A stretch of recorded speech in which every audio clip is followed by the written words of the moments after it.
Recorded Books Incorporated presents an unabridged recording of An Amateur Corpse by Simon Brett, narrated by Simon Preble.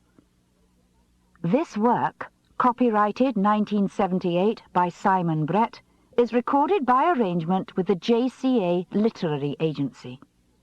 This recording is copyrighted 1997 by Recorded Books Incorporated.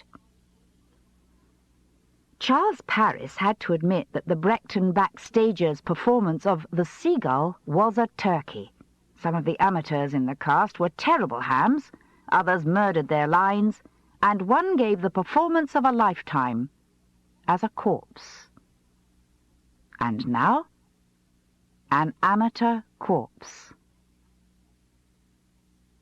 Chapter 1. The cast party for the Brechton backstagers' production of The Seagull was held, like all their cast parties, in the rehearsal room. Drinks were served in the bar, known to the members as the back room, and were paid for by a collection made during the run by the assistant stage manager. The choice displayed on the bar was cheap Spanish red in 2-litre bottles, or cheap Spanish white in 2-litre bottles. Charles Paris was the first to arrive in the back room after the curtain fell on the Saturday night. His friend, Hugo Mechen, had stopped off in the gents on the way from the theatre. The cast were still creaming off their makeup and slipping out of costumes, and most of their hangers-on were hanging on in the dressing rooms, spraying out wild congratulations and faint praise. Hugo, Charles noticed without surprise, had not gone backstage to congratulate his wife Charlotte on her performance as Nina. Charles was conscious of his interloper status. So, judging from his sour expression, was the thin man in a cravat who stood behind the bar. Charles tried. "A glass of red, please." "Are you a member?" It was a perfect example of what Charles remembered being taught about in Latin school, a question expecting the answer no. It got it. "Then I'm afraid I can't give you a drink." "My name is Charles Paris. I was invited down here this evening to see the show because I'm leading the Critics' Circle discussion on Tuesday." "Ah, well, in that case, a member will be able to get you a drink." "But I can't get one for myself." "Not unless you are a member." Charles was beginning to get angry. "And how much would it cost me to become a bloody member?" £2 a year social membership, or £5 acting membership, though for that, of course, you have to pass an audition." With difficulty, Charles didn't say what he thought of the idea of himself as a professional actor having to audition for a tin-pot suburban amateur dramatic society. He channeled his annoyance into slamming £2 down on the counter. "Right, there you are. I'm a social member. Now, give me a drink." "I'm afraid your application has to be endorsed by a member." Hugo appeared slap on cue from the gents. "Right, here's my endorsing member, Hugo Mechen. I'm Charles Paris. There's my £2. Now give me a drink." "What's the trouble, Charles?" asked Hugo. "I'm joining the bloody society so that I have a license to breathe in this place." "Oh, you don't need to. I've joined." "Red wine, please." "And for me too, Reggie." Sour Reggie paused for a second, searching for another rule that was being contravened. Failing to find one, he ungraciously half-filled 2 wineglasses. They drank. Charles contemplated Hugo. Olive-coloured skin, his head a bald dome fringed with black hair, dark eyes darting about uneasily. The lips, heavy with indulgence in the good things of life, turned down, registering that the backstager's Spanish plonk wasn't among them. Charles was conscious of the silence. He often had difficulty in thinking of what to say to Hugo. It had always been the same, even when they first met at Oxford back in 1947. They'd been friends, but conversation had never flowed easily.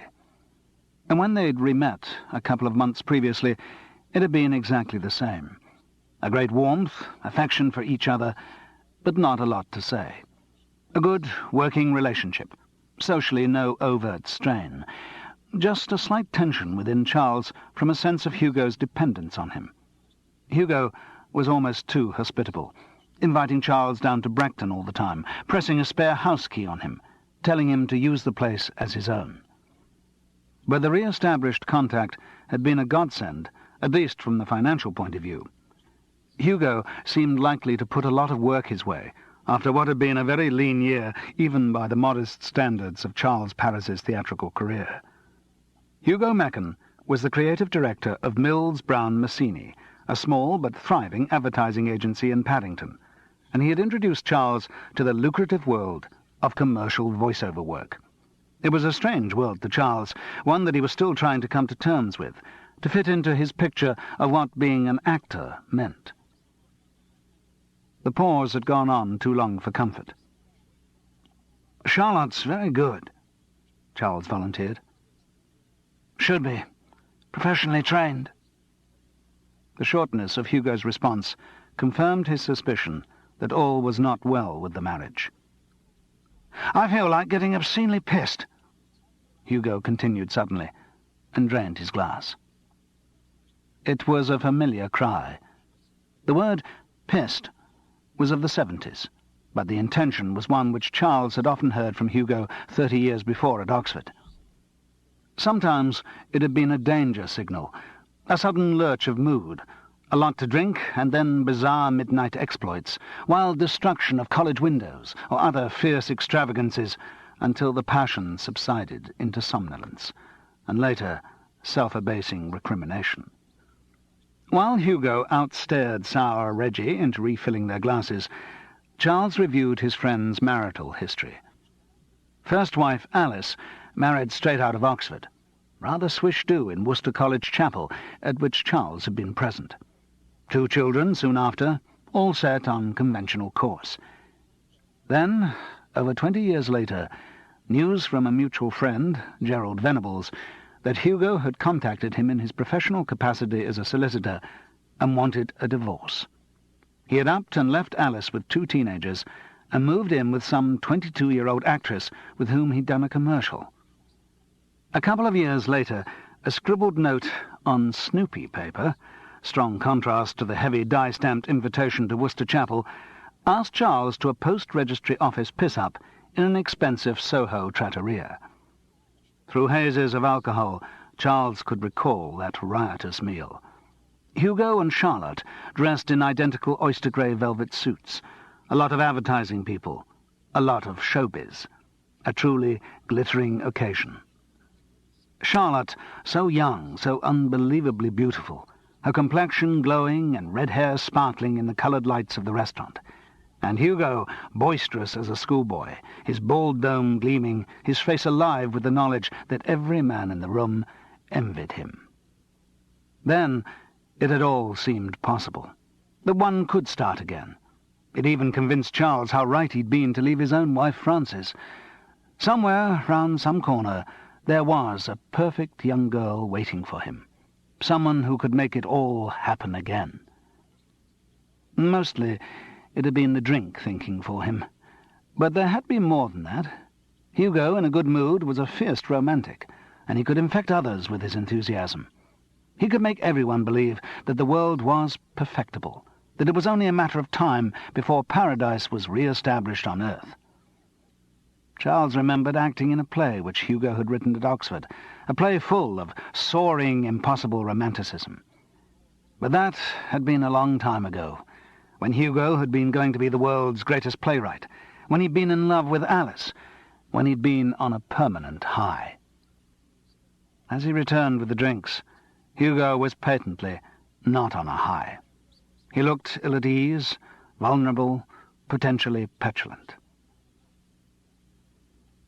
The rehearsal room was beginning to fill up now, as the stars of the backstagers emerged in their party finery. Charles was relieved to see they all got the same vinegary reception from Reggie at the bar. Maybe he'd made the mistake of trying the wine. Hugo seemed to know many of the people who came in. Though not involved in the acting side, he was a regular of the back room, using it as his local, often dropping in for a drink on his way home from work. He dished out some abrupt nods and deterrent smiles to acquaintances, but seemed anxious to stay with Charles. It was reminiscent of parties in their first terms at Oxford, staying together, shy against the wall, until they'd had enough to drink to risk a social foray. A young man in jeans and a denim shirt came over to them. His face still glowed with the scrubbing it had taken to remove the makeup, and there were streaks of grease paint behind his ears.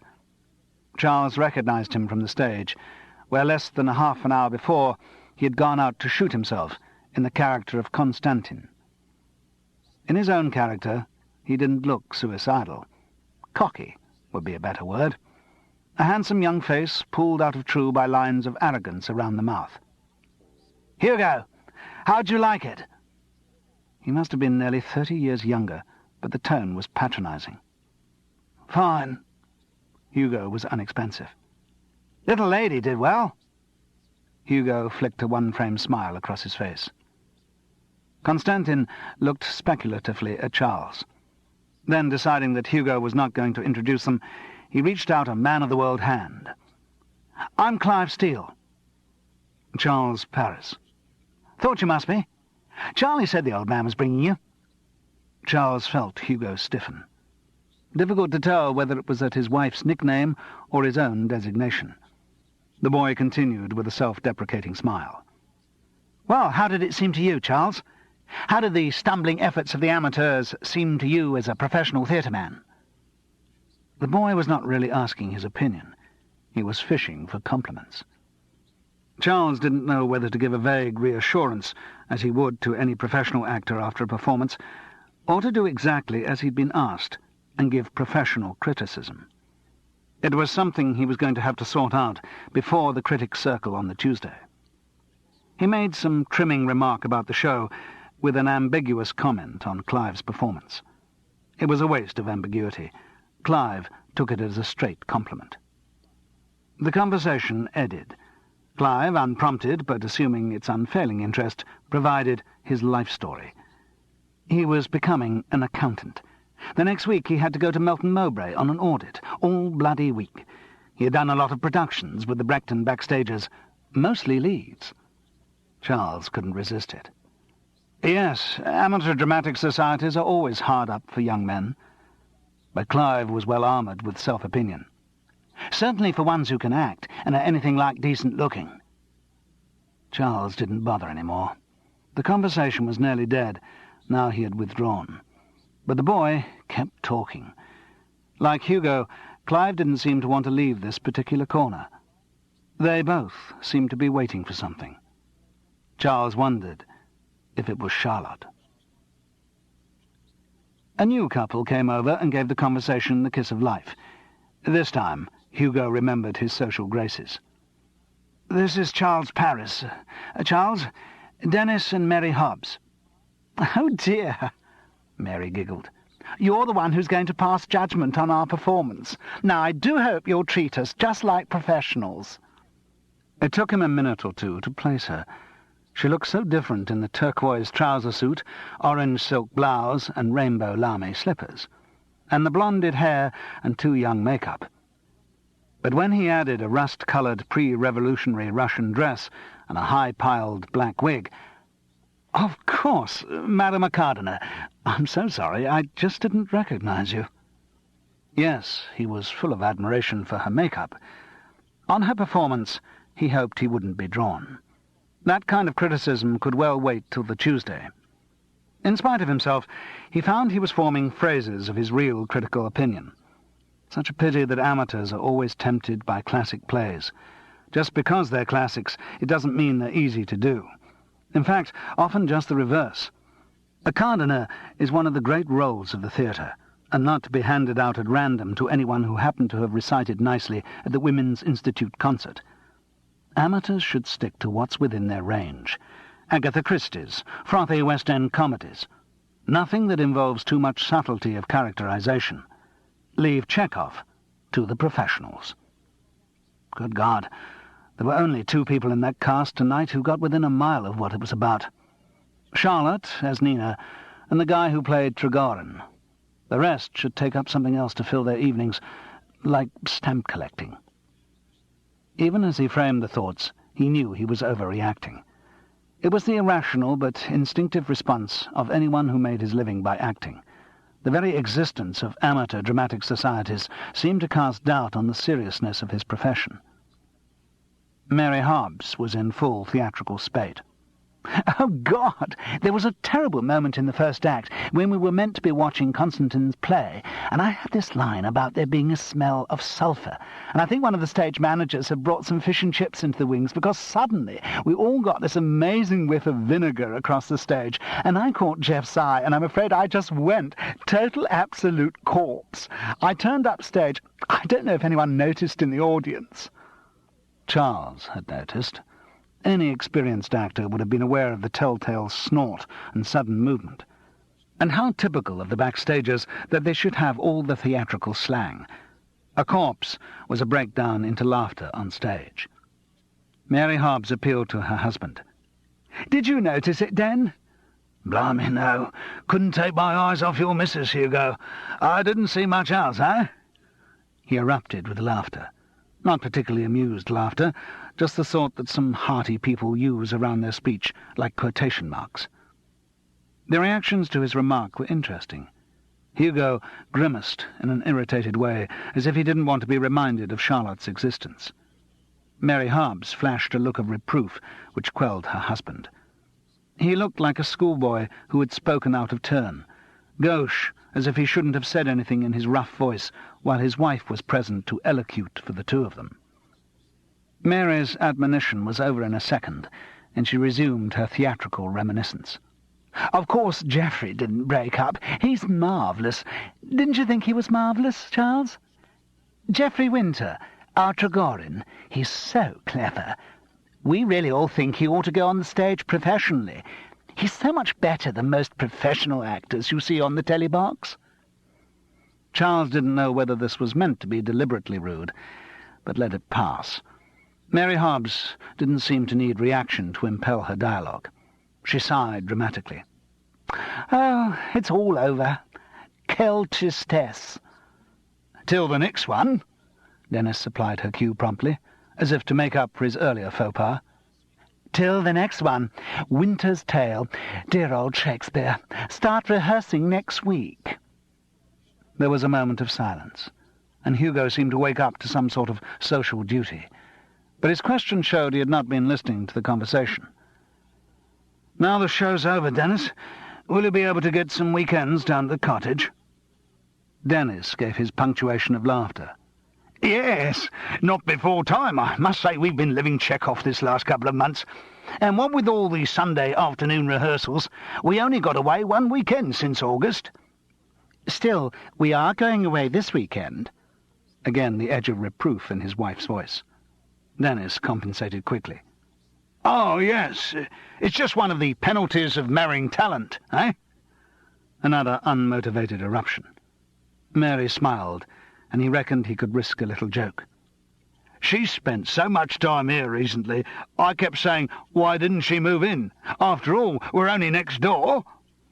This, too, was apparently very funny. Mary graciously allowed him this little indulgence, and then felt it was time to draw attention to her magnanimity. "Still, this weekend I'm going to make it all up to you, aren't I?" She took her husband's hand and patted it with a coquettishness which Charles found unattractive in a woman in her 50s. "First thing in the morning, when all the rest of the naughty backstagers are sleeping off their hangovers, we'll be in the new Rover sweeping off down to the cottage for a little delayed weekend. All tomorrow and all Monday. Well, till 9 or so, when we'll drive back. Just the two of us. A second honeymoon. Or is it a third?" 300th, said Dennis, which was the cue for another explosion of merriment. Charles escaped to get more drinks. Soon the wine would cease to taste of anything, and his bad temper would begin to dissipate. While he queued at Sour Reggie's bar, he looked around at the kindling party. There was music now, music rather younger than the average age of those present, but the pounding beat was infectious. As the room filled, he was increasingly aware of the common complaint of amateur dramatic societies, that there are always more women than men, and some of them were rather nice. He felt a little glow of excitement. No one knew him down in Brechton. It was like being given a whole new copybook to blot. Some couples were dancing already. Charlotte Mecken was out there with her arms around Clive Steele. They were moving together sensuously to the slow pounding of the music. But what they were doing was paradoxically not sexy. It had the air of a performance, as if they were still on stage, as if their closeness was for the benefit of the audience, not because it expressed any real mutual attraction. The same could be said of the Trigoran, Geoffrey Winter. He was dancing with a pretty young girl whose paint-spattered jeans suggested she was one of the stage staff. They were not dancing close, but in a jerky, slow-motion pantomime. Geoffrey moved well, his body flicking in time to the music, like a puppet out of control. But again, it was a performance of a body out of control, not genuine abandon. Each movement was carefully timed. It was well done, but calculated. Charles had noticed the same quality in the man's stage performance. It had been enormously skillful and shown more technique than the rest of the cast put together, but it had been mannered and ultimately artificial, a performance from the head rather than the heart. The man was good-looking in an angular way, very thin, with grey hair and pale eyes. He wore a black shirt, black cord jeans and desert boots. There was something commanding about him, attractive in not just the physical sense of the word. As Charles watched, he saw the man change partners and start a new dance with another little totty. "Enjoying himself, isn't he?" He turned to the owner of the voice which had spoken beside him. A young woman of about 30, short, mousy hair, wide green eyes. Attractive. She was following Charles's gaze towards the dancing Trigoran. "My husband." She said it wryly, not bitterly or critically, but just as if it were a fact that ought to be established. "Ah, I'm Charles Paris." "Thought you must be." Charles felt the inevitable actor's excitement, that she was going to say she'd recognized him from the television. But no. "You're the only person down here I didn't recognize, and I knew you'd be in tonight because you were doing the crit on Tuesday, so by process of elimination. I'm V. Winter, by the way, though I act here under my maiden name, V. Le Carpentier. I always think if people see in programs that the leads are played by people with the same surname, they get to think the backstagers are awfully cliquey." Before Charles had time to take in this statement, she went on, "Have you met Geoffrey?" "No, just seen him on the stage. He's very talented." Charles didn't volunteer whether he thought the talent was being appropriately used. "Yes, he's talented." She changed the subject abruptly. "Since you're coming down to do this thing on Tuesday, why not have a meal with us beforehand?" "That's very kind," said Charles, wondering if he ought to check whether Hugo and Charlotte were expecting him. V took it as assent. "About 7:30. The Critics' Circle isn't till 8:30. I'll give you our phone number in case you have problems." "Fine." Charles made a note of the number. Then he added, because he was beginning to understand suburban timetables, 7:30 then, after the children are asleep." "We don't have any children," said V. Winter. Sour Reggie dispensed Charles' order for drinks as if the country were threatened by imminent drought. V. helped carry the glasses back to the group. She seemed to know them all. She made some insincere compliment to Mary Hobbs about her Ocardina. "Oh, that's sweet of you to say so, darling. Actually—" The voice dropped with the subtlety of a double declutch on a worn gearbox. "I still think you would have made a better Nina, but, you know, Shad gets his ideas." The circle had enlarged in Charles's absence to include an elderly man with a white goatee beard, and Hugo's mood had shifted into something more expansive. "Charles, I don't think you've met Robert Chubb. Bob, this is Charles Paris. Bob's the founder of the whole setup. Started the backstagers back in, 1900, and mind your own business," supplied Robert Chubb jovially. "First productions in the church hall, mind you. Come some way since then. Started the fund for this complex in 1960, and 10 years later it was all finished." He gestured to the rehearsal room and theatre. It was an impressive achievement. Charles bit back his cynical views on the subject of amateur theatre, and said so. Robert Chubb seemed to have been waiting for this cue to launch into the next instalment of his monologue. Well, I thought, I and a few like-minded cronies, then there should be some decent theatre in Brechton. I mean, it's so easy for people in the suburbs to completely lose sight of culture. So we damned well worked out to set up something good, not just your average amateur dramatic society performing your Agatha Christie's and your frothy West End comedies, but a society with high professional standards, which kept in touch with what was happening in the theatre at large. And that's how the Backstagers started. Charles felt he was being addressed like a television interviewer who had actually asked for this potted history, and his interviewee continued. And now it's grown like this. Enormous membership. Great waiting list of people from all over South London keen to join in the fun. Lots of press coverage, particularly for our World Premiers Festival. It just keeps getting bigger. Now we run our own fortnightly newsletter to keep people informed of what we're up to, called Backchat. Don't know if you've seen it? No. And then, of course, this bar's called the Back Room. I see. Everything's back something or other. Yes. Rather nice, isn't it? Charles's mind began seething with new permutations of back, most of them obscene. It was perhaps as well that Hugo spoke before he launched into any of them. We must get Charles down here to do a production, eh, Bob? It was Charles's turn to be self-deprecating. Oh, come on, Hugo. I'm a professional actor. Much as I'd like to do it, I'm likely to be off touring or something at a moment's notice. Nonsense. This voiceover campaign's really going to take off. You'll be stuck in London with more work than you can cope with. When that happens, Charles joked, and I won't believe it until it does, I'll be prepared to do a production for the Backstagers. That seemed to get him safely off the hook.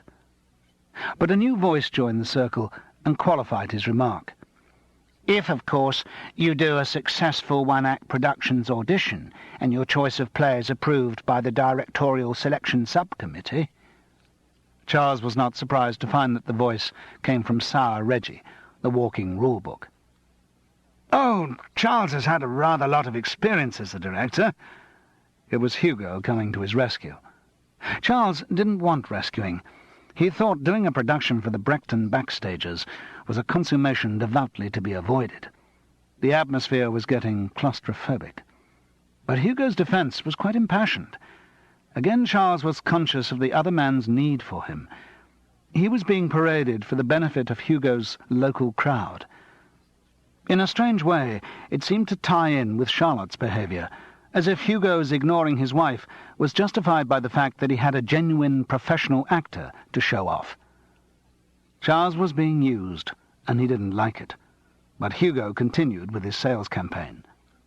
Charles is a bit of a playwright, too. You should get him to write something for the World Premiers Festival. Charles made some suitably modest response, but Robert Chubb seized on the cue. Oh, really? Well, if you've got something that hasn't been performed, tucked away in a cupboard, do let us see it. We're getting the next festival sorted out at the moment, and one of our expected scripts has just fallen through, so we'd be very interested. Charles was tempted. There was, in fact, an unperformed play sitting in a drawer in his room in Hereford Road. He'd written it after his one successful play, The Ratepayer, a light comedy called How's Your Father? It would be quite gratifying to have it done under any circumstances. But the patronising tone in which Robert Chubb continued changed his mind. It could do you a lot of good, Charles. Lots of plays we've premiered here have gone on to do awfully well. It's a real chance for an unknown playwright. I don't know if you know George Walsh's Doom Womb. Charles shook his head.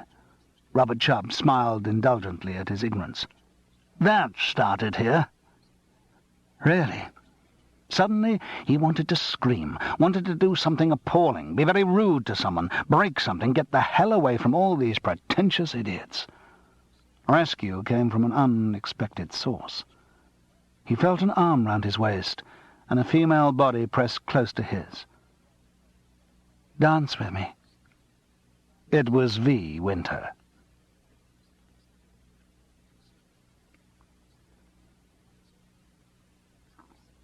Chapter 2. She was a strange woman. She clung to him tightly, and he could feel the nervous excitement coursing through her body. In other circumstances, he would have interpreted this as a sexual message and responded in kind. But that somehow didn't seem appropriate. The excitement had nothing to do with him. He was being used for some purpose of her own. Certainly she was working to give the appearance of a sexual encounter, but it was for the benefit of the rest of the room, not for her partner. Charles wondered at first if it was a ploy to make her husband jealous. Geoffrey was across the room, dancing with circumscribed abandon in front of yet another little dolly, and V was very aware of his presence. But her behaviour didn't seem designed to antagonize him. Instead, Charles received an inexplicable impression of complicity between husband and wife, as if their performances were coordinated parts of an overall plan, and would later be laughed over when they were alone together. This annoyed him. Again, he was being used as a counter in a game he didn't understand. The heavy beat of a rock number changed to a soupy ballad, and V snuggled closer, pressing the contours of her body tightly against his. He realized with surprise that he didn't find this arousing. V. Winter was an attractive woman, but he didn't fancy her. This gave him a perverse sense of righteousness, as if confirming that his randomness was not absolutely indiscriminate. He commented rather coldly on her forwardness. "Is this to give food for scandal to the gossip columnist of Backbite?" "Backbite?"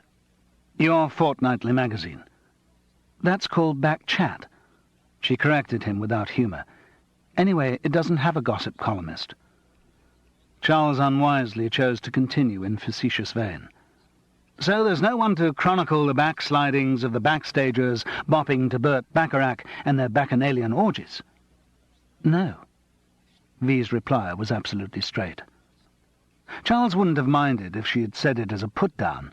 His attempt at humour had been pretty feeble, but for her not to notice even that the attempt had been made, that he found galling.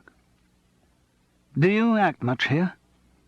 She laughed with incredulity at his question, rather as if someone had asked the Queen if she had any jewellery.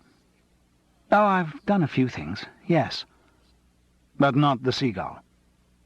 "No." She stiffened slightly. "I really felt I needed a rest. Also, I've played so many leads in the past year, I didn't want it to look as if Jeff and I were monopolising the entire society, or to give some of the newer members a chance. And then Shad, who directed, had this strange notion that Nina ought to have red hair. He's a rather quirky director, if you know what I mean." Through the excuses, Charles knew exactly what she meant. He took the end of a record as an opportunity to end their clinch. He looked over at the group around Hugo and couldn't face it yet. He needed just to get out of the place for a moment. The sweet wine was making him feel sick. Pausing only to pick up someone's full glass off a table, he left the rehearsal room. The change was as welcome as he had anticipated. In spite of the summery days of that fall, October was nearing its end, and the evenings were chilly. The slap of cold air was refreshing. He leaned against the inside of the porch and breathed deeply. Then he heard the voices. Charlotte Mecton and Clive Steele, arguing in fierce whispers. First Charlotte's voice, the veneer of drama school thinned by emotion to reveal its Northern Irish origin. "I'm sorry, Clive. You've got it completely wrong. I never knew you were thinking that." "What was I meant to think, after all those rehearsals, when you suddenly got all emotional and confided in me when I drove you home?" "I'm sorry.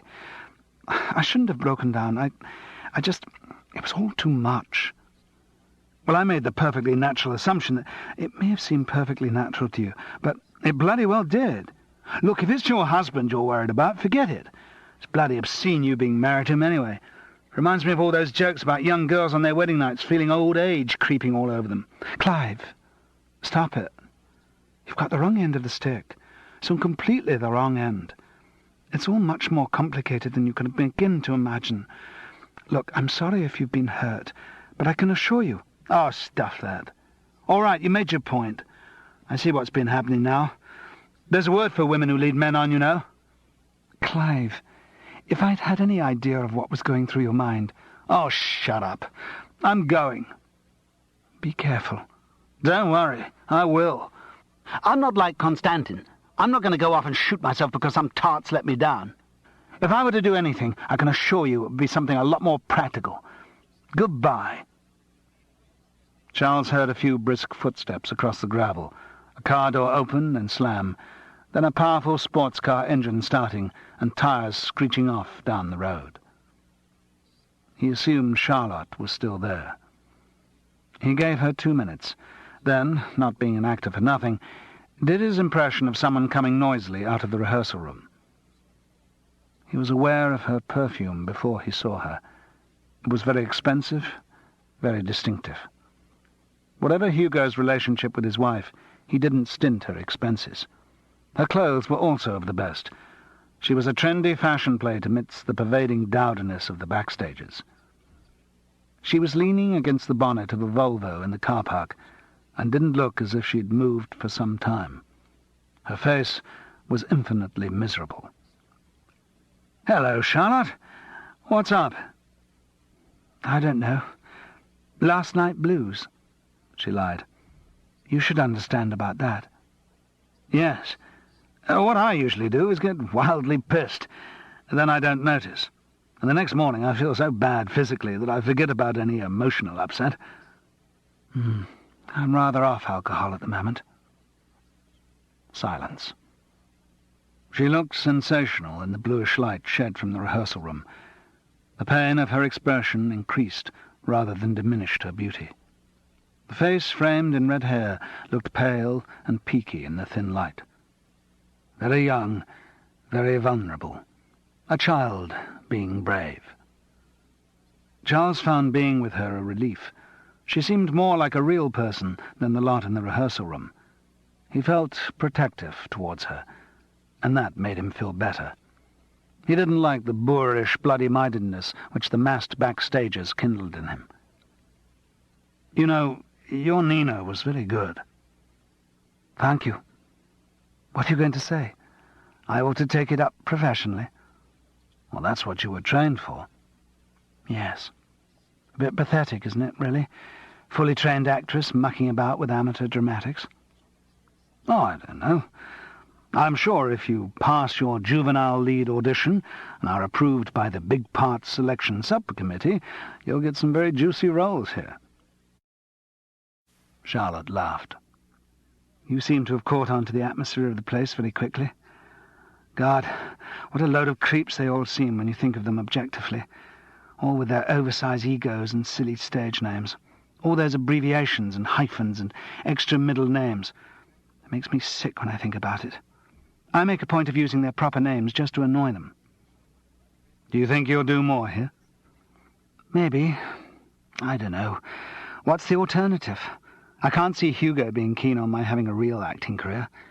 Anyway, I've lost all the few contacts I ever had in the theatre. Just a housewife with dreams, I suppose." "I'm sure you could make it in the real theatre." "You should go on the stage," says Arkadina. "Yes, that is my one dream," replies Nina, "but it'll never come true." "Could do." But Charlotte's temporary serenity was broken by some memory. "No, it'll never. Oh, everything's such a mess. God knows what's in store for me anyway." "Anything you can talk about?" She hesitated for a moment, on the verge of sharing her burden, but decided against it. "No. Thanks for the offer, but I'm rather against shoulders to cry on at the moment. It's my own mess, and I must sort it out somehow." She moved resolutely away from the Volvo. "Are you coming back in, Charlotte?" "No, I can't face that lot right now. I'm just going to, I don't know, have a bit of a walk, try to clear my head, or, I don't know, Charles. Tell Hugo I'll be back later. You're staying with us tonight, aren't you?" "If that's okay." "Sure. I'll see you in the morning." She walked off into the night, pulling her long Aran cardigan around her against the cold. Hugo had been hard at the Spanish Red when Charles got back into the rehearsal room, but the mood that was settling in was one of catatonic gloom rather than manic violence. They both continued to drink. resolutely and more or less silently. The party was livening up, with more and more couples clinched on the dance floor. There were still plenty of spare women. But Charles had lost interest. The intensity of V. Winter and Charlotte's troubled words had changed his mood. He and Hugo drank as they might have done 30 years earlier at an Oxford party, where all the women had been bagged before they arrived. It was about 3 when they left. Charles murmured something about Charlotte making her own way home, but Hugo didn't react. He drove them back to his house with the punctilious concentration of the very drunk. As the Alfa Romeo saloon crunched to a halt on the gravel in front of the house, he said determinedly, "Come in and have a nightcap." Charles didn't want to. He was tired and drunk, and he had a potentially difficult day ahead of him. Also, he had a premonition that Hugo wanted to confide in him. Ignobly, he didn't feel up to it. But Hugo took his silence for assent, and they went into the sitting room. Charles stood with his back to the empty fireplace, trying to think of a good line to get him quickly up to bed, while Hugo went over to the drinks cupboard. "What's it to be?" He opened the door to reveal a neat parade of whiskey bottles. There were up to a dozen brands. Hugo always rationalized the size of the display on the grounds that everyone had a favourite scotch, but it was really just the potential alcoholic's insurance policy. Charles missed the opportunity to refuse, and weakly chose a Glenmorangie malt. Hugo poured a generous 2 inches into a tumbler and helped himself to a Johnny Walker Black Label.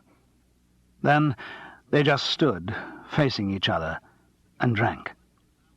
Hugo kept the Johnny Walker bottle dangling in his free hand. The silence became oppressive. Charles downed his drink in a few long swallows and opened his mouth for thank you and good night. Hugo spoke first. "Charles," he said in a voice of uneven pitch, "I think I'm cracking up."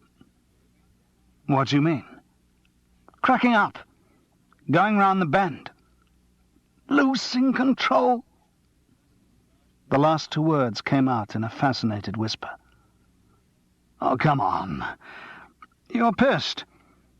That's part of it. I drink too much, and I just don't notice it. It doesn't make me drunk. It doesn't calm me down. I just feel the same thing, that I'm losing control." "Control of what?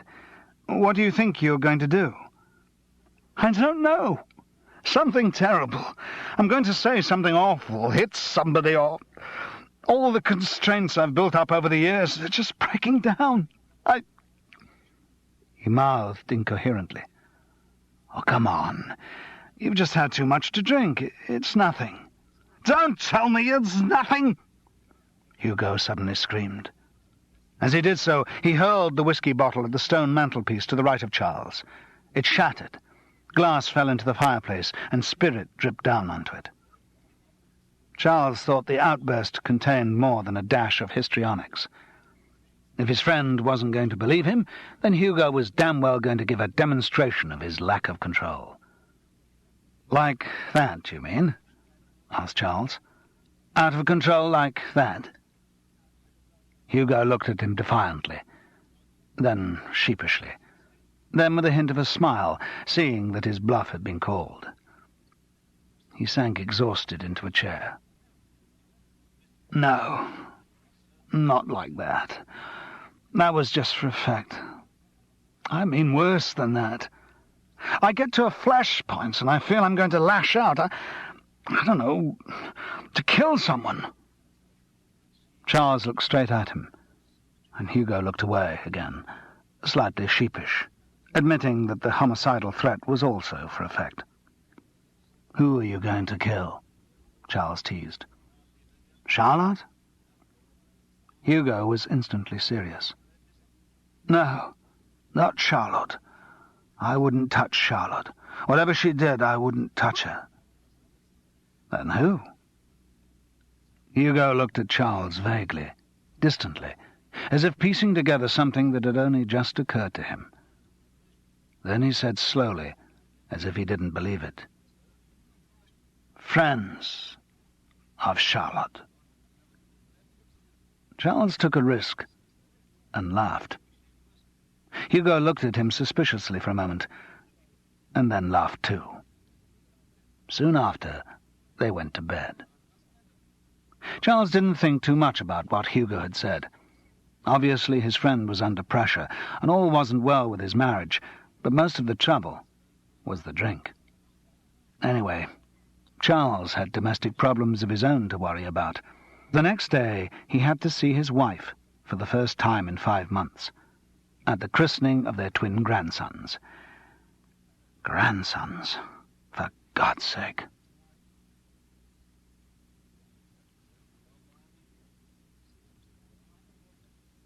Chapter 3. The christening went okay, he supposed. Difficult to say, really. It was a long time since he had been to one with which to compare it. The twins were healthy 5-month-old boys, and they were successfully received into the Church of England in Pangbourne in Berkshire, which was where Charles's daughter Juliet and her husband Miles, who was apparently carving a successful career for himself in insurance, lived. The boys were named Damien and Julian, which would not have been their grandfather's choice. So everything went as it should have done. But it was not an easy day for Charles. Being with Frances and behaving as if they were still conventional man and wife had been strange. In some ways, seductively appealing. His mind was still full of the bourgeois morality of Brechton, and he found himself wondering whether it could have worked. He and Frances as a couple, growing old together, building a family, having Juliet and the kids over for Sunday lunch, and so on. But deep down he knew that he'd followed the only course open to him when he'd left Frances in 1961. He still loved her, still often would rather spend time with her than anyone else, but he never wanted to get back into the claustrophobia of always being there, always being answerable. In a way, his leaving her had been as romantic as Hugo's leaving of Alice, but unlike Hugo, Charles hadn't thought it was all possible, that a new woman could make it all right again. He had left so as to keep some illusions. He didn't want just to sink into a middle age of disappointed bickering, nor did he want to feel guilty if he had affairs with other women. Of course, it hadn't worked. Guilt had remained in some form in all his affairs, and much of the time he had been just lonely. But his single state gave him a kind of perverse integrity. The situation had been complicated when it transpired that Frances had developed some sort of boyfriend. Charles never knew how serious the relationship was. The only thing he did know was that, illogically, it made him jealous. And so, even more illogically, did seeing Frances so wrapped up in the twins. He felt excluded, as he had when she had been pregnant with Juliet. That was the trouble. Whenever he saw Frances, unwelcome emotional confusion crowded into his mind. When he didn't see her, he could exist quite happily from moment to moment, without thinking all the time that feelings had to be defined and formalized. At the christening, he hardly saw her. It was a public occasion. There were other people there. He had no real chance to ask her the sort of questions he wanted to, or he felt he ought to. He went through it all in the train on the way back to London. He must ring Frances, soon. They must meet and talk. Really talk. The day had increased the unease which the atmosphere between Hugo and Charlotte had fomented in him. He tried to think if there was anything comforting that had emerged. Only the fact that his son-in-law Miles, Mr. Prudent, king of the insurance world, with a policy for every hazard, had not insured against twins. The Monday recording session was for a series of radio commercials, which was much less hairy than the voice-to-picture session which had preceded it. All Charles had to do was to read some copy in the same voice that he had used in the television commercials. Not very hard work, and well spread out. Even this simple job was to be done in 2 sessions. Half of the commercials were to be recorded the following Tuesday morning. The whole voiceover business still puzzled him. Giving a couple of dozen readings of a banal endorsement for some product which no self-respecting housewife should be without, didn't fit into his definition of acting. Still, the money was good, potentially very good, and it was different. And so long as one didn't take it too seriously, it was better than sitting at home waiting for the telephone to ring. It had started out of the blue some 2 months before with a bewildering call from his agent, Maurice Skellen. Someone from Mills Brown Massini had been inquiring about Charles Parris's availability for voice-over work. That had led to a series of in-house voice tests in a tatty studio at the advertising agency. Presumably, though no one had ever actually told him so, these had been successful, because within a week he had been summoned to a session of voice-to-picture tests. These had been more elaborate, in a swish professional dubbing theatre, and attended by an enormous gallery of advertising people, all of whom, it seemed, had the right to give him notes on his performance. Again, though nobody actually said so, he must have been successful, because soon after he was summoned to put his voice to 3 television commercials, which were apparently on test transmission in the Tyne Tees area. It was Hugo Mechen he had to thank for this new development in his acting career. It seemed that Hugo had secured the account for a new bedtime drink which was being launched by a huge Dutch-owned drugs company. The drink was to be called Bland, and the campaign had been agreed on some months before. It was to be led by a cartoon character called Mr. Bland, who wore a top hat and tails. In the launching series of animated television commercials, he was to visit a tribe of little fuzzy red creatures called the Wideawakes. When presented with cups of Bland on a silver salver by Mr. Bland, they gradually turned pale blue and fell asleep. Over their snoring, Mr. Bland intoned the words, "Bland soothes away the day." The voice of Mr. Bland, which, if the campaign took off as it was hoped, would be a very lucrative assignment, had gone to Christopher Milton, a well-known stage and television actor, who, apart from his current success in the musical Lumpkin at the King's Theatre, was said by Hugo recently to have signed a contract for £25,000 to do an InVision commercial for instant coffee. All this had been agreed with the brand manager for Bland. The animation voice track was recorded, and the animation work was started, from which point all should have gone well until the launching of the product. But during the interval between the agreement of the campaign and the completion of the 3 test commercials, the brand manager for Bland had been appointed European marketing manager for the huge Dutch-owned drugs company. His successor on Bland, a Mr. Farrow, saw the commercials and, as a matter of principle, didn't like them. Because of the proximity of the launch date and because of the enormous cost of the animation, he couldn't afford to make radical changes in the campaign. So he homed in on the voice. "It was totally wrong," he cried. "Far too patronizing, too light. It didn't treat the product seriously enough, suggested that the whole sales campaign was a bit of a joke." Hugo and his associates held back their view that little fuzzy red figures called Wideawakes were not going to look very serious, however funereal the voice that addressed them, and said, yes, of course, he was right, and they had rather suspected this might be a problem from the start, and they'd go straight off and find another voice. By coincidence, on the very evening of the meeting at which this decision had been made, Charles Parris was appearing in a television play. It was one of the few jobs he had had in a very lean year, and he was playing an avuncular Victorian solicitor. His voice was somewhat deeper than usual, because he had had a cold at the time of the recording. Whether it was this odd voice quality, or the fact that he had worn tailcoat and top hat that made him seem to Hugo to be the ideal Mr. Bland, Charles never knew. Secretly, he thought it was partly that Hugo knew that he would be easy to work with, and that the creative director desperately needed to come up with something new. It was evident that Hugo, in a business that thrives on ideas, was beginning to run out of them. He could feel the pressure from the inventive minds of younger copywriters, and the task of finding the new voice for Mr. Bland was a competitive issue in the agency. There were other members of the staff with other candidates, and the results of the voice-to-picture tests could well cause some realignment in the creative hierarchy of Mills Brown Massini. So when the new Bland brand manager, Mr. Farrow, chose Charles Parris from the tests, Hugo was over the moon. It was then that he started the showing off and parading of his new discovery, which had so annoyed Charles at the Backstagers' party. For Charles, the success was not without irony, because it involved getting one up on Christopher Milton, whose path he had crossed during the accident-haunted rehearsals for the musical Lumpkin. Charles was now familiar with the small commercial recording studio where he was to work. Through the glossy foyer, with its low glass desks and low oatmeal couches, downstairs to the tiny Studio 2. God knows what the building had been before conversion.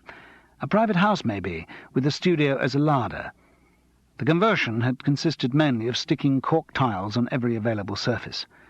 In spite of the expensive recording hardware, the whole operation looked unfinished and temporary, as if all the cork could be stripped off and the studio equipment dismantled in half an hour, so that the real owner would never know what his premises had been used for during his absence. Hugo and Farrow were already sitting in the control cubicle. Hugo looked tired and nervous. They started recording. The copy was so similar to the television version that any notes on performance given in those sessions were still applicable, but Farrow was determined to give them all again. Like all brand managers, indeed it is an essential qualification for the job, he was without artistic judgment. Charles had now done enough of these sessions to know how to behave. Just take it. Do as you're told, even if it's wrong. Don't comment. Don't suggest. Above all, don't try to put any of yourself into it.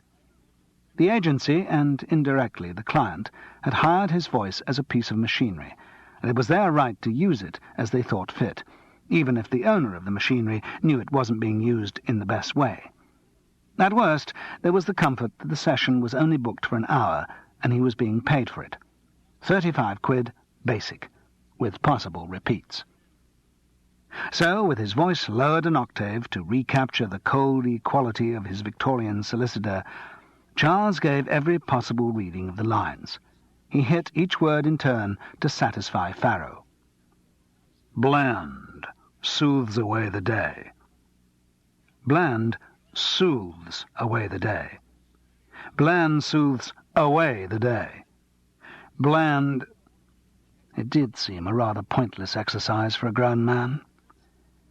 Within half an hour, all possible inflection of the lines had been recorded, and Charles went from the studio into the control cubicle. Farrow was still not happy.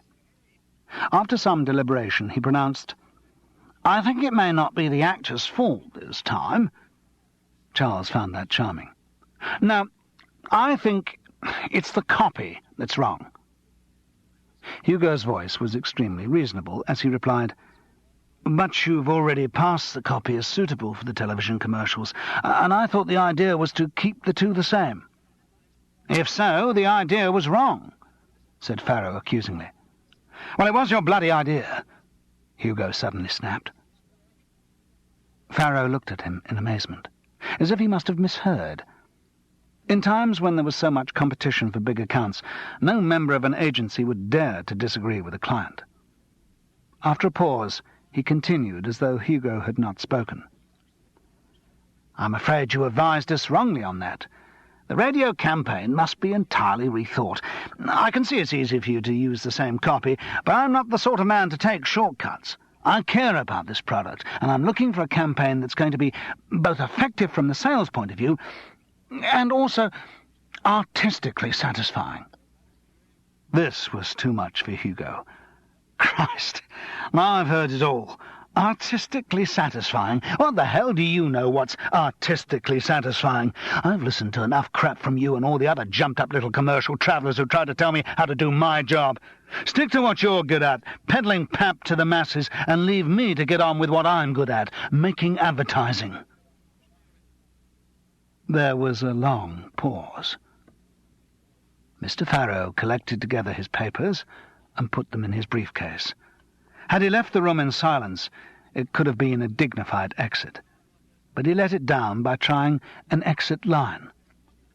"More powerful men than you, Mr. Mecken, have tried to beat me and failed."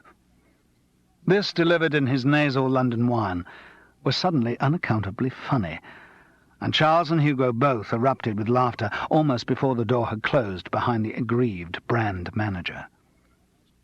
Hugo's laughter was a short, nervous burst, and when it had passed, he looked ghastly, drained of colour. "Oh, shit. I shouldn't have done it. I'll have to go after him and apologise. I wasn't thinking. Or I was thinking about other things. I just snapped." He rose to leave. Suddenly, Charles was worried about him. He couldn't forget their drunken conversation on the Saturday night. The outburst against Farrow had sounded like an overdue expression of home truths, but now he wondered if it had been a more fundamental breakdown of control.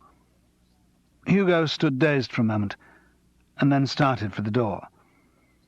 "I've booked a table at the Trattoria for 12:30. See you there. I'll get along as soon as I can." Chapter 4. Charles walked around Soho until it was time to go to the restaurant for another expense account meal. He gave Hugo's name and was shown to a table where there were already 2 young men. One he recognised as Ian Compton, a bright copywriter of about 24 who was under Hugo at Mills Brown Massini. He was wearing a double-breasted gangster-striped suit over a pale blue T-shirt. Around his neck hung a selection of leather thongs, one for a biro, one for a packet of gauloises, one for a cricket lighter, and others whose function was not immediately apparent. His lapels bristled with badges, gollies, teddy bears, a spilling tomato ketchup bottle, and similar trendy kitsch. The other was more soberly dressed, in a dark jacket and open-necked brown shirt. "Dickon, this is Charles Paris. I told you about him." Ian's tone implied that what he'd been told hadn't been wholly enthusiastic. "This is Dickon Hudson." "Hello." The name rang a bell. Charles had heard Dickon spoken of as one of the few who made a very good living exclusively from voiceover work. Dickon looked up at him appraisingly. Not rudely, just with great interest, sizing him up professionally. "So, you're the guy who got the Mr. Bland campaign?" "Afraid so," said Charles inanely. "Oh, don't apologise. You win some, you lose some." So Dickon had been one of his rivals for the job. Intuition told him that he was facing Ian Compton's candidate. "Who's your agent?" asked Dickon suddenly. "Maurice Skellen." "Never heard of him." Was there a hint of relief in the voice? "You want a specialist voiceover agent if you're going to get anywhere in this business." "Where's the old man?" asked Ian, as Charles ordered a scotch. "Hugo? Oh, he'll be along shortly." Charles felt it prudent to keep quiet about the scene with Farrow. It was Dickon's turn for a sudden question. "Do you know Charlotte?" "Hugo's wife? Yes." "How is she?" The inquiry was poised midway between solicitude and insolence. "Fine." Not the moment to share her anxieties of the Saturday night. "You know her well?" "Used to. Before she got married. Drama school together. Used to go around with her."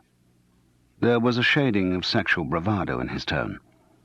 "Quite cut up when she went into the geriatric ward, I was." Charles ignored the implied rudeness. "But now you've managed to forgive Hugo." Dickon looked at him very straight. "Well, his work, isn't he, love?" At that moment, the subject of their conversation arrived. He was deathly pale. It was impossible to guess at the outcome of his interview with Mr. Farrow. He was in need of a drink. "Got a lot of catching up to do, Marcello. Vodka and Campari for me, please, and the same again for the others." Hugo started drinking as if he were trying to catch up on a whole lifetime. He became very jovial, swapping flip dialogue, scandal and crude anecdotes with the 2 young men in a way that was jarringly out of character. Charles didn't like the sight of Hugo being one of the boys, and he didn't like the way the 2 young men were responding to it either. Hugo didn't seem to notice the covert smiles that passed between Ian and Dickon, or the hint of mockery in their turns as they spoke to him. It was not just at home that Hugo had problems. As the drink got through, he became increasingly like a salesman in a dirty joke. At one point he leaned nudgingly across to Dickon. "What do you say to that bit over there? Chick by the wine rack, eh? Lovely pair of tits." "Not bad." Dickon gave a superior smile. He knew Hugo was making a fool of himself, and was enjoying every minute of it. "That's what women should be like," Hugo went on in a drunken man-of-the-world style. "Nice, firm little tits. Don't let 'em have children. Never have children. Not worth the effort. Little buggers don't give a damn about you, and look at what they do to their mothers. Make 'em bloody sag. Ruin their figures. Stop 'em being sexy. That's what women should be about. They're meant just to give you a bloody good time in bed. That's all." They'd reached the coffee stage. Charles looked round desperately for a waiter to come and bring a bill. He couldn't bear to see Hugo destroying himself much longer. Dickon Hudson leaned across the table and said to Hugo in a very sincere voice, "So I take it you and Charlotte won't be starting a family?" "No chance. I've been through all that, and it doesn't work." "So you've managed to persuade her to go on the pill? Funny. She always used to be against the idea." Dickon's ambiguous indiscretion had been quite deliberate, but Hugo didn't rise to it. "Huh!" he snorted. "There are other ways, you know. We didn't have any pills in our young days, but we managed, didn't we, Charles? Eh? We managed." Charles had had enough of this barrack room talk. He rose. "I've got to be going now, actually, Hugo." "No, don't go." The appeal was naked, almost terrified. Charles sat down. They left the trattoria an interminable half-hour later, just after 3. Dickon Hudson, who had drunk Perrier water throughout the meal, said he had to go off to his next recording session. "They keep you busy?" Charles observed, and was rewarded by a complacent smile. "Got an evening session tonight, have you, Dickon?" asked Ian. Dickon coloured. "No," he said, and left without another word. After Ian Compton had also gone, Charles turned to his friend. "Well, Hugo, thanks for the lunch.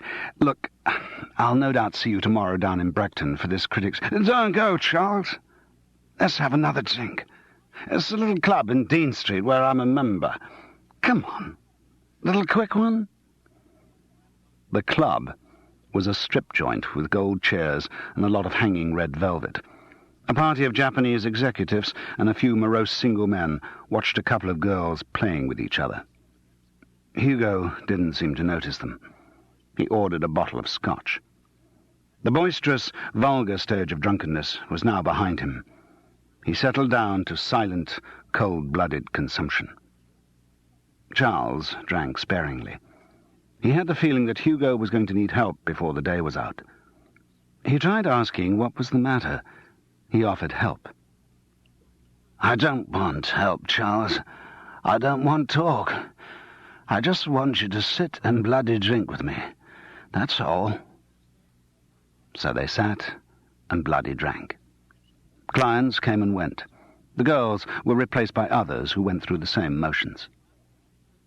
Eventually, Hugo seemed to relax. His eyelids flickered, and his head started to nod. Charles looked at his watch and put his hand on his friend's arm. "Come on. It's nearly 6. Let's go." Hugo was surprisingly docile. He paid the bill, an amount which took Charles's breath away, without noticing. Out in the street he looked around blearily. "Find a cab, Charles. Get the 6:42 from Waterloo." They were lucky to find one, and got to the station in good time. Charles went off to buy a ticket, and returned to find Hugo on the platform with a copy of the Evening Standard tucked under his arm.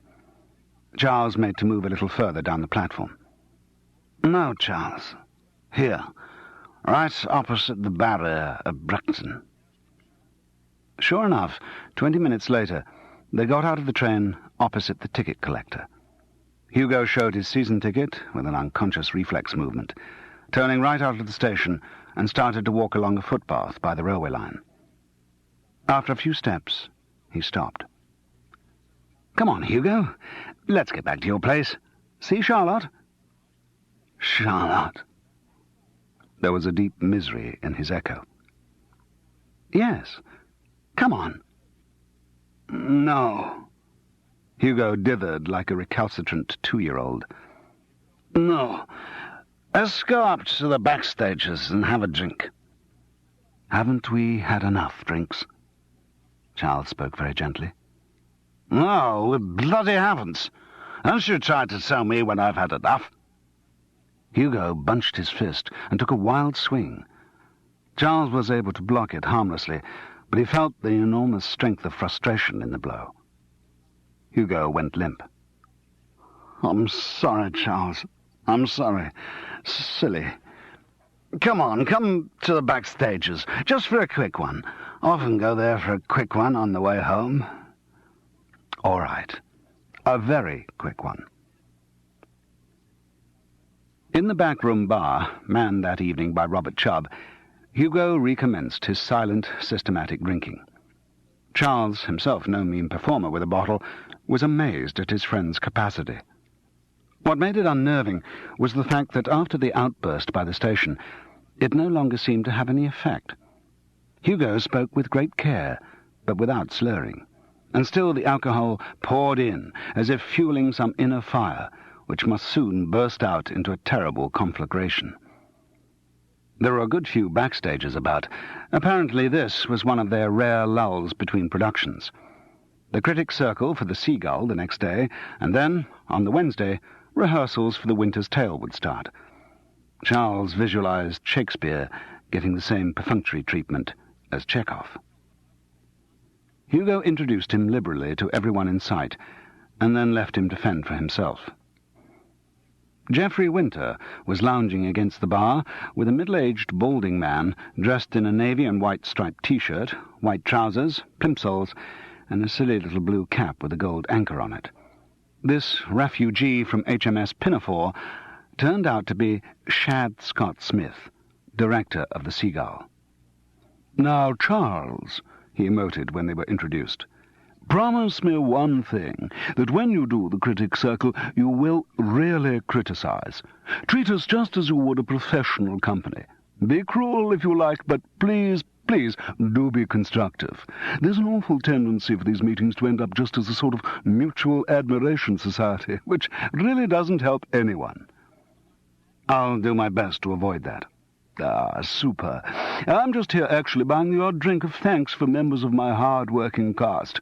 Libations to my little gods, you could say. Oh, the whole gang did work so hard. I tell you, I'm still a washed-out rag at the end of it all.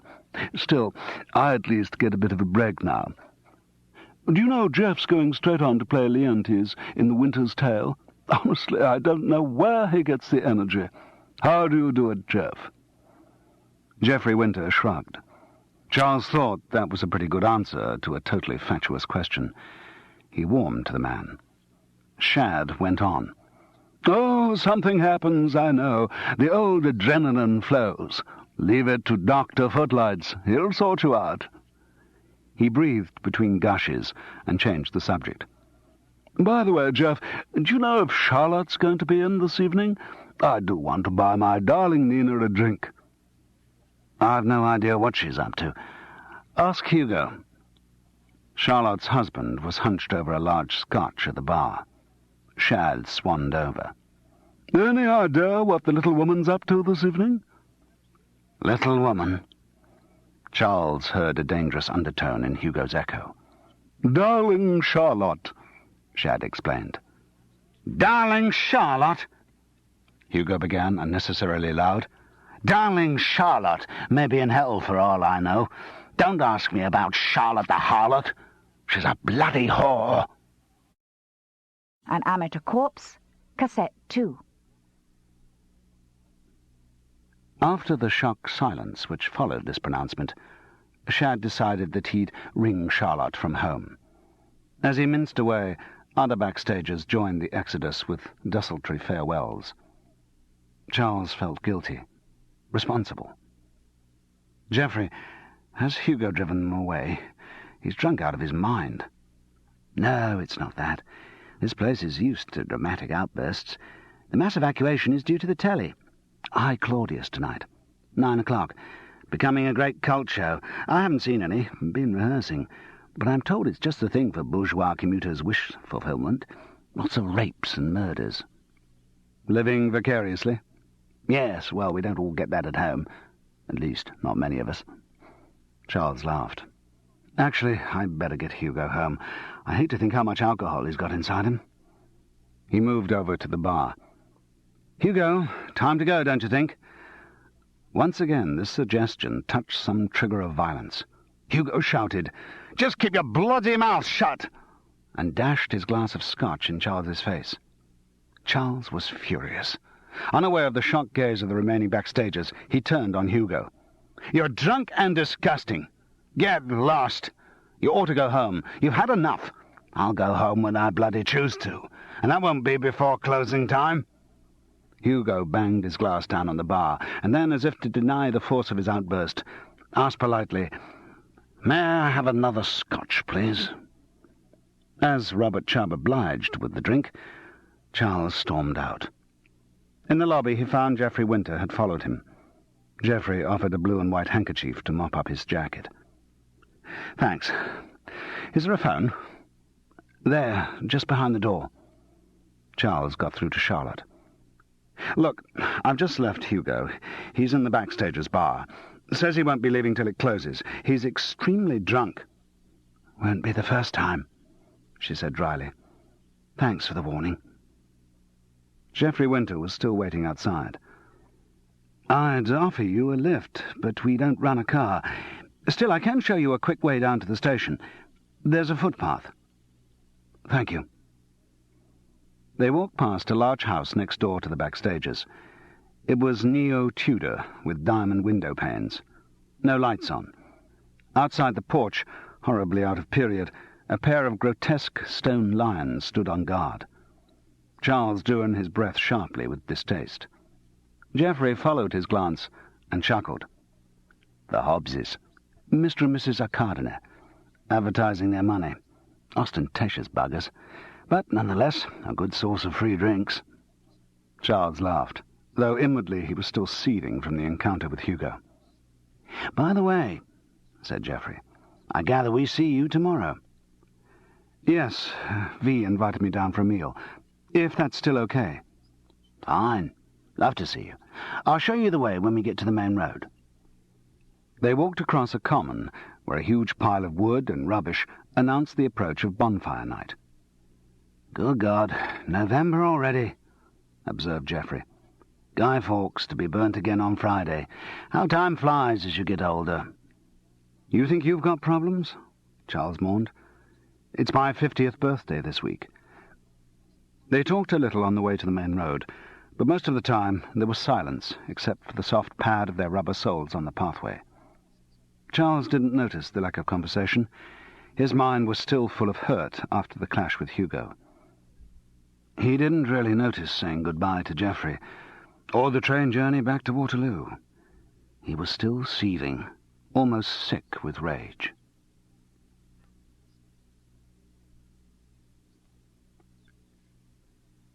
Chapter 5. Charles spent an unsatisfactory Tuesday mooching around his bed-sitter in Hereford Road, Bayswater. It was a depressing room, and the fact that he stayed there to do anything but sleep meant he was depressed. He was still fuming over the scene with Hugo. No longer fuming at the fact that Hugo had hit him, but now angry with himself for having flared up. Hugo was in a really bad state, possibly on the verge of a major breakdown, and as a friend, Charles should have stood by him, tried to help, not rushed off in a huff after a drunken squabble. As usual, his dissatisfaction with himself spilled over into other areas of his life. Frances.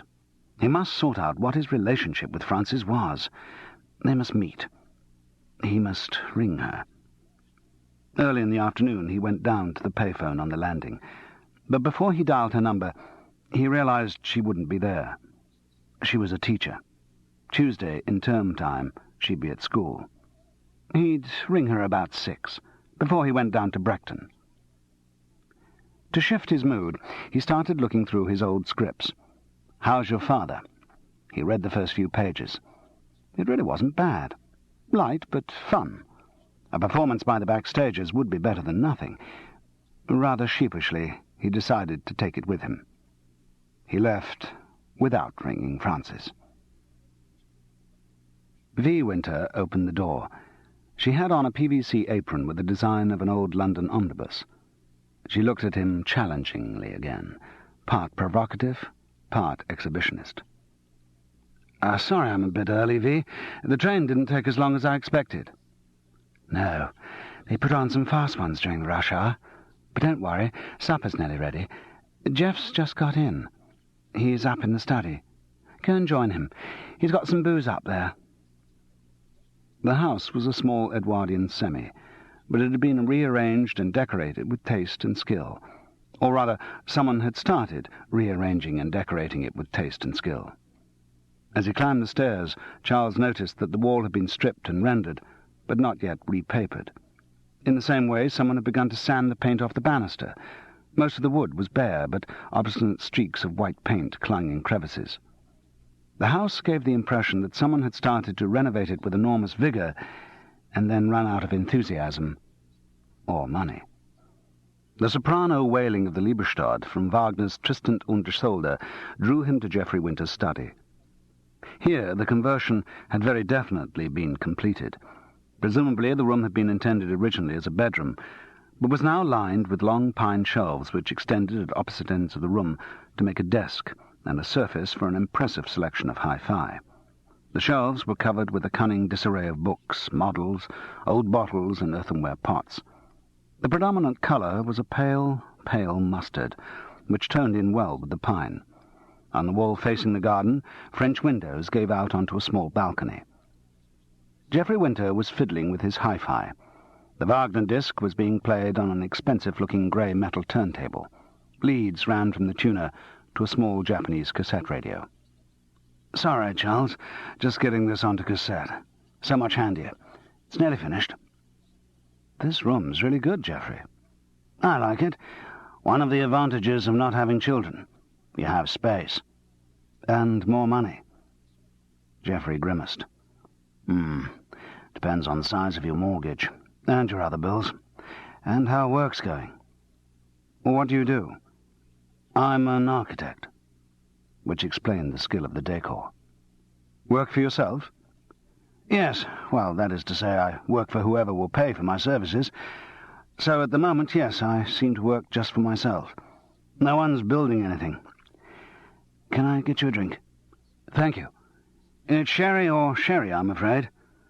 And, Charles noticed, not a particularly good sherry. Cyprus domestic. Tut-tut. Getting spoiled by the ostentatious array of Hugo's drinks cupboard.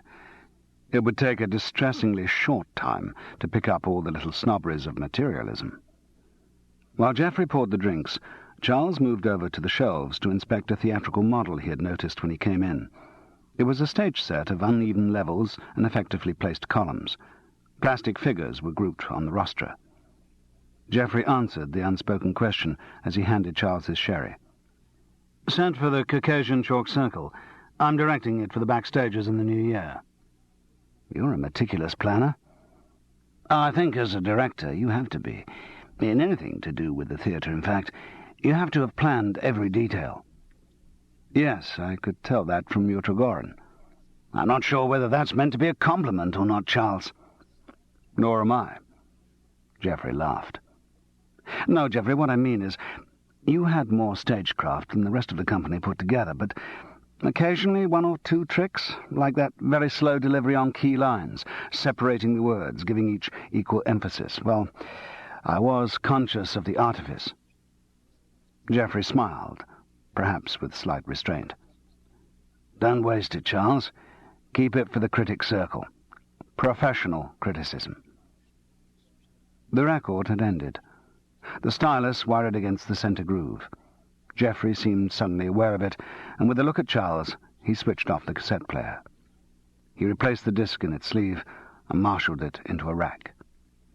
The conversation dipped. Charles found himself asking about the previous night's television.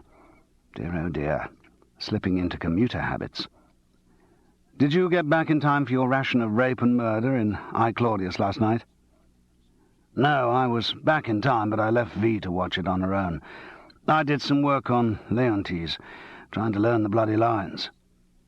Shakespearean verse at its most tortured. How do you learn them? Have you any magic method? Afraid not. It's just read through, time and again. It's the only way. At that moment, V called from downstairs to say the meal was ready.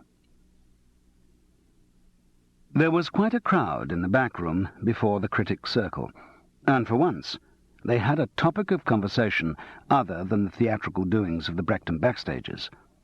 Dennis and Mary Hobbs had been burgled. They had come home from their weekend cottage at about midnight the previous night and found the house full of police. A burglar had smashed one of the diamond panes in a downstairs front window, reached through and opened it, gone upstairs and emptied the contents of Mary's jewel box. "That's what's so horrible about it," she was saying into her fourth consolatory double gin. "The idea of someone in your house going through your things. It's ghastly."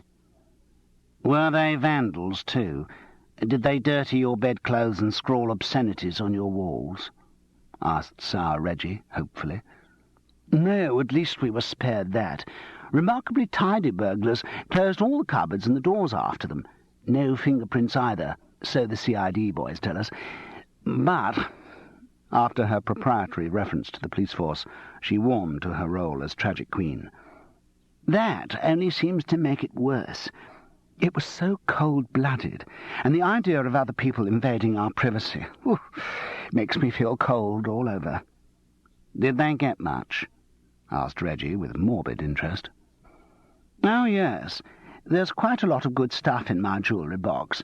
Not everyday things. I dare say a lot of them I don't wear more than twice a year.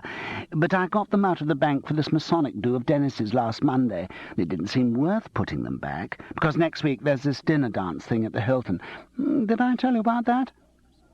The snide expressions on the faces of the surrounding backstagers suggested that Mary missed no opportunity to give them details of her posh social life. Anyway, the question seemed to be rhetorical. The role was shifting from tragic queen to wonderful person. "Oh, I don't care about the stuff as jewellery. I'm not materialistic, but they're presents Den's given me over the years. Birthdays, Christmases, and so on. That's the trouble. The insurance will cover the value in money terms, but it can never replace what those things mean to me." "It serves us bloody right," said her husband. "We've talked enough times about having a burglar alarm put in, but you put it off. You think it'll never happen to you." "Do the police reckon there's a chance of getting the culprits?" "I don't know. Never commit themselves to buggers, do they? But I think it's unlikely. They seem to reckon the best chance was missed when Bob first saw the light." "What light?" "Oh, didn't you hear? You tell 'em, Bob." Robert Chubb took his cue and graciously moved to the centre stage. "I was the one who discovered the ghastly crime. Proper little Sherlock Holmes. Perhaps I should take it up professionally. I'd been sorting through some stuff in the office last night, after I handed the bar over to Reggie, and I was walking home past Dennis and Mary's at about 10:15 when I saw this light." Years of amateur dramatics would not allow him to miss the pregnant pause. "The light was just by the broken window. It shone on the jagged glass. I thought immediately of burglars and went back to the office to phone the police. Incidentally," he added in self-justification, in case Dennis's last remark might be construed by anyone as a criticism, "the boys in blue told me I was absolutely right not to try and tackle the criminal. Said they get as much trouble from members of the public who fancy themselves as heroes as they do from the actual crooks. Anyway, my intervention doesn't seem to have been completely useless. They reckon the burglar must have seen me, and that's what frightened him off. He appears to have scampered away in some disarray." "Yes," Mary Hobbs chipped in, temperamentally unsuited to listening to anyone for that length of time. "He left his torch behind on the windowsill. The police are hoping to be able to trace him through that." Robert Chubb, piqued at losing his punchline, changed the subject. Like a child who dictates the rules of the game because it's his ball, he brought them back to his dramatic society. "Oh, Charles, about the World Premiers Festival, did you bring along that play of yours? The committee would really like to have a look at it. Need a good new play, you know." Embarrassed at the fact that he actually had got it with him, Charles handed over the script with some apology about it being very light. "Oh, the lighter the better. I'm sure it has the professional touch. And talking of that, I do hope that in your criticism this evening you'll apply professional standards to the Seagull. We always do, and hope others will. So, please, don't pull your punches." "All right, I won't." As soon as Charles started speaking to the rows of earnest backstagers in the rehearsal room, it was clear that they did not like being judged by professional standards. He began with a few general observations on Chekhov and the difficulties that his plays presented. He referred to the years of work which had gone into the Moscow Arts Theatre's productions. He then went into detail on Chekhovian humour and stressed the inadvisability of playing Russian servants as mugging marmoset yokels. He moved on from this to the rest of the cast. He gave a general commendation and then made detailed criticism. He praised Charlotte's controlled innocence as Nina and the technical skill of Geoffrey's Trigorin. He faulted Clive Steele's Constantine for the lack of discipline, and regretted that the part of Madame Arkadina was beyond the range of all but a handful of the world's actresses.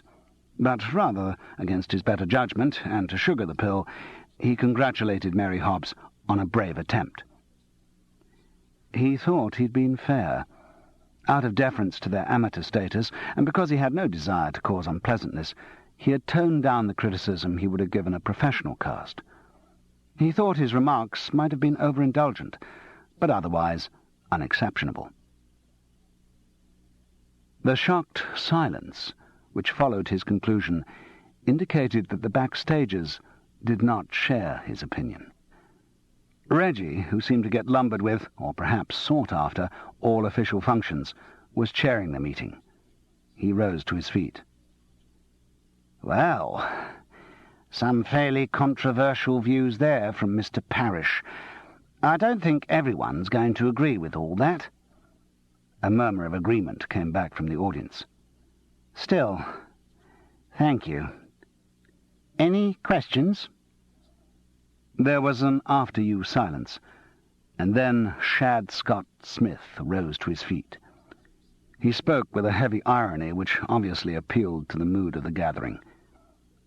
"Well, first of all, I'd like to thank Mr. Parrish for his comments. And what I'd like to offer is not so much a question as a humble defence. As a perpetrator of the terrible crime of the Seagull," this sally drew an appreciative titter, "I feel I should apologise, both to the cast, whom I misled so disastrously, and to the good folk of Brechton, who so unwisely bought all the tickets for all 4 performances, and who made the terrible mistake of enjoying the production very much."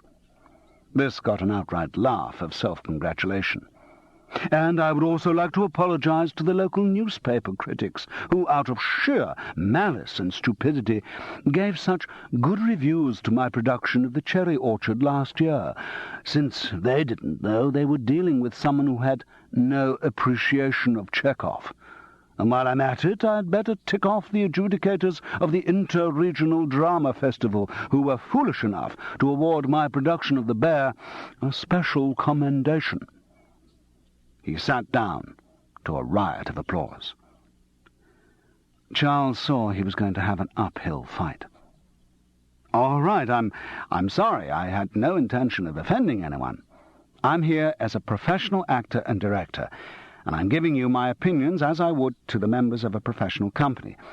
Everyone keeps saying that these critics' circles are not meant to be a mutual admiration society." "No, they're certainly not," said Robert Chubb with unctuous charm.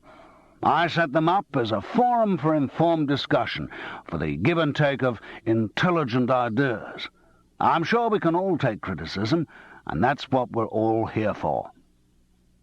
Charles thought maybe at last he had got a supporter. But Robert Chubb soon dispelled the idea as he went on.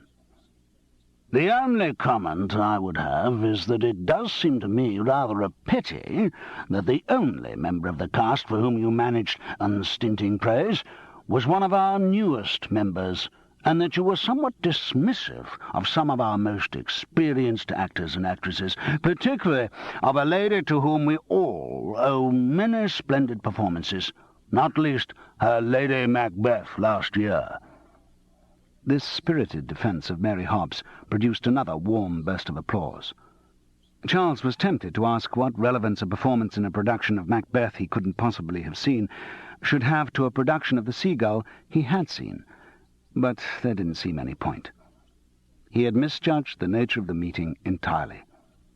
All that had been required of him had been a pat on the back for all concerned, not forgetting the charming young man who tore his ticket and the good ladies who made the coffee for the interval.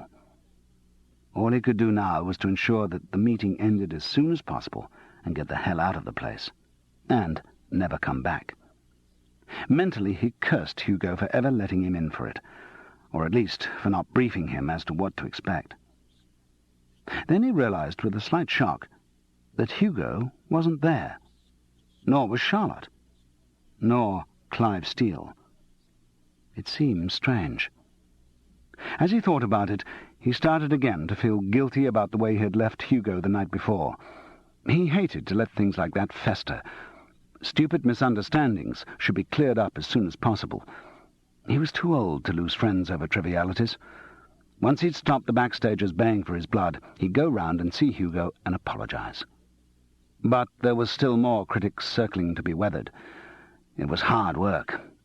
There was no common ground for discussion. The backstagers were only capable of talking about the backstagers. When Charles made a comparison with a West End production of The Three Sisters, someone would say, "Well, of course, when Walter directed it down here." When he praised the comic timing of Michael Hordern, someone would say, "Oh, but Philip's a wonderful actor too. If you'd seen him in The Rivals." It was like talking to a room full of politicians. Every question was greeted not by an answer, but by an aggrieved assertion of something totally different. It did end, eventually. Reggie gave an insipid vote of thanks, with some vague remarks about having been given lots of food for thought. Interesting, and even surprising to hear the views of someone from the outside. Charles prepared his getaway. He thanked Geoffrey and V for the meal, and made for the exit, hoping that he was seeing the last of the Brechton backstagers. As he reached the door, he overheard a lacquered voice commenting, "Don't know who he thinks he is, anyway. I've never seen him on television or anything." Charles Paris knew who they were talking about. Hugo opened the front door. His eyes were dull and registered no surprise at the visit. He was still wearing the clothes he had had on the day before, and their scruffy appearance suggested he hadn't been to bed in the interim. The smell of whisky, which blasted from him, suggested that he hadn't stopped drinking either. "I came round to apologize for going off like that last night." "Apologize?" Hugo echoed stupidly. He didn't seem to know what Charles was talking about. "Yes. Can I come in?" "Sure. Have a drink." Hugo led the way, stumbling into the sitting-room. It was a mess. Empty whisky bottles of various brands bore witness to a long session. He must have been working through the collection. Incongruously, the scene was cosily lit by an open fire, heaped with glowing smokeless fuel. "It was cold," Hugo mumbled by way of explanation. He swayed towards the fire and removed the still-burning gas poker. "Shouldn't have left that in." He unscrewed the lead with excessive concentration. "Whisky?" "Thank you." Hugo slopped out half a tumbler of Glenlivet and handed it over. "Cheers." He slumped into an armchair with his own glass. Charles took a long sip. It was welcome after the idiocies of the critic circle. "Where's Charlotte?" "Charlotte." Hugo spoke without violence, but with great bitterness. "Charlotte's finished." "What do you mean?" "Charlotte, finished. The great love affair. Charlotte and Hugo. Over." "You mean she's left you?" "Last year." Hugo was almost incoherent. "She wasn't here when you got back last night?" "Last year." "Well, where do you think she's gone?" "I don't know. To see Loverboy." "Is there a Loverboy?" "I suppose so. That's the usual story. Pretty young girl, middle-aged husband. Don't you read the Sunday papers?" Hugo spoke in a low, hopeless mumble. "Have you been in to work today?" Hugo shook his head. "Just drinking?"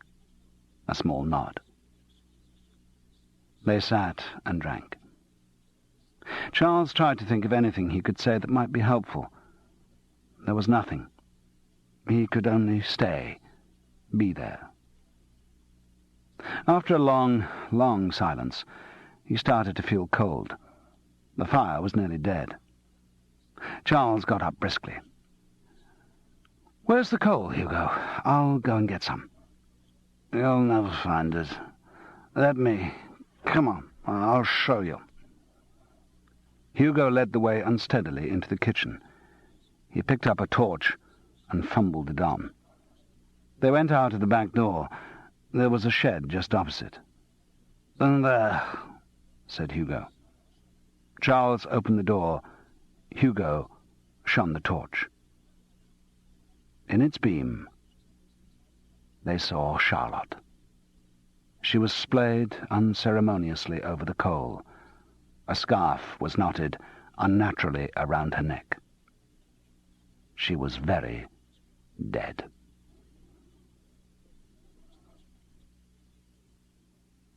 Chapter 6.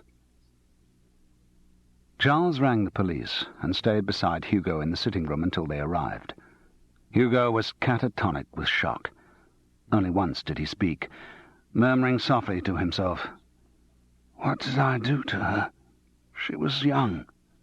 What did I do to her?" When the police arrived, Charles steeled himself to go out once again to the coal shed. The beams of their torches were stronger and made the colour of Charlotte's cheeks even less natural, like a detail from an overexposed photograph. The richness of her perfume, which still hung in the air, was sickly and inappropriate. The staring eyes and untidy spread of limbs were not horrifying. The feeling they gave Charles was more one of embarrassment, as if a young girl had been sick at a party. And his impression of callowness was reinforced by the Indian print scarf over the bruised neck, like a teenager's attempt to hide love bites. The bruises were chocolate brown. On one of them the skin had been broken, and a bootlace of dried blood traced its way crazily up towards Charlotte's mouth. Hugo remained dull and silent, and Charles himself was dazed as they were driven to the police station. They were separated when they arrived, and parted without a word. Each was taken into a separate interview room to make a statement. Charles had to wait for about half an hour before his questioning began.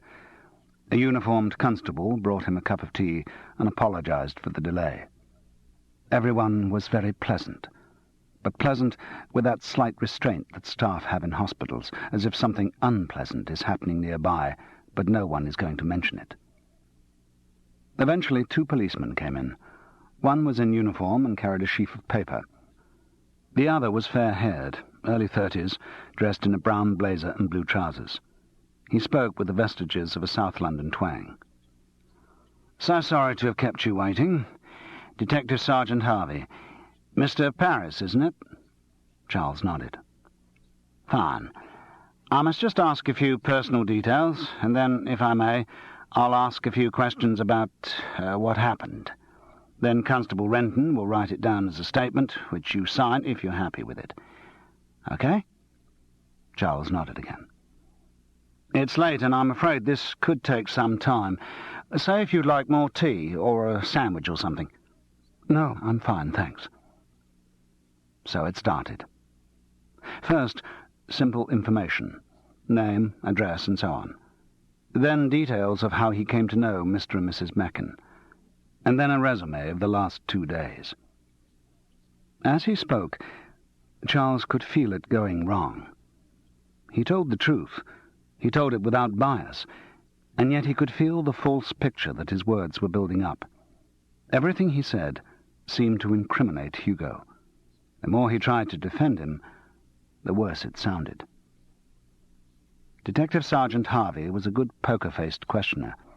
He didn't force the pace. He didn't put words into Charles's mouth. He just asked for information, slowly and unemotionally, and to damning effect.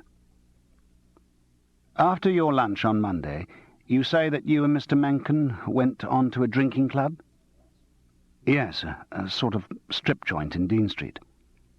And what did you drink there? Hugo ordered a bottle of whiskey.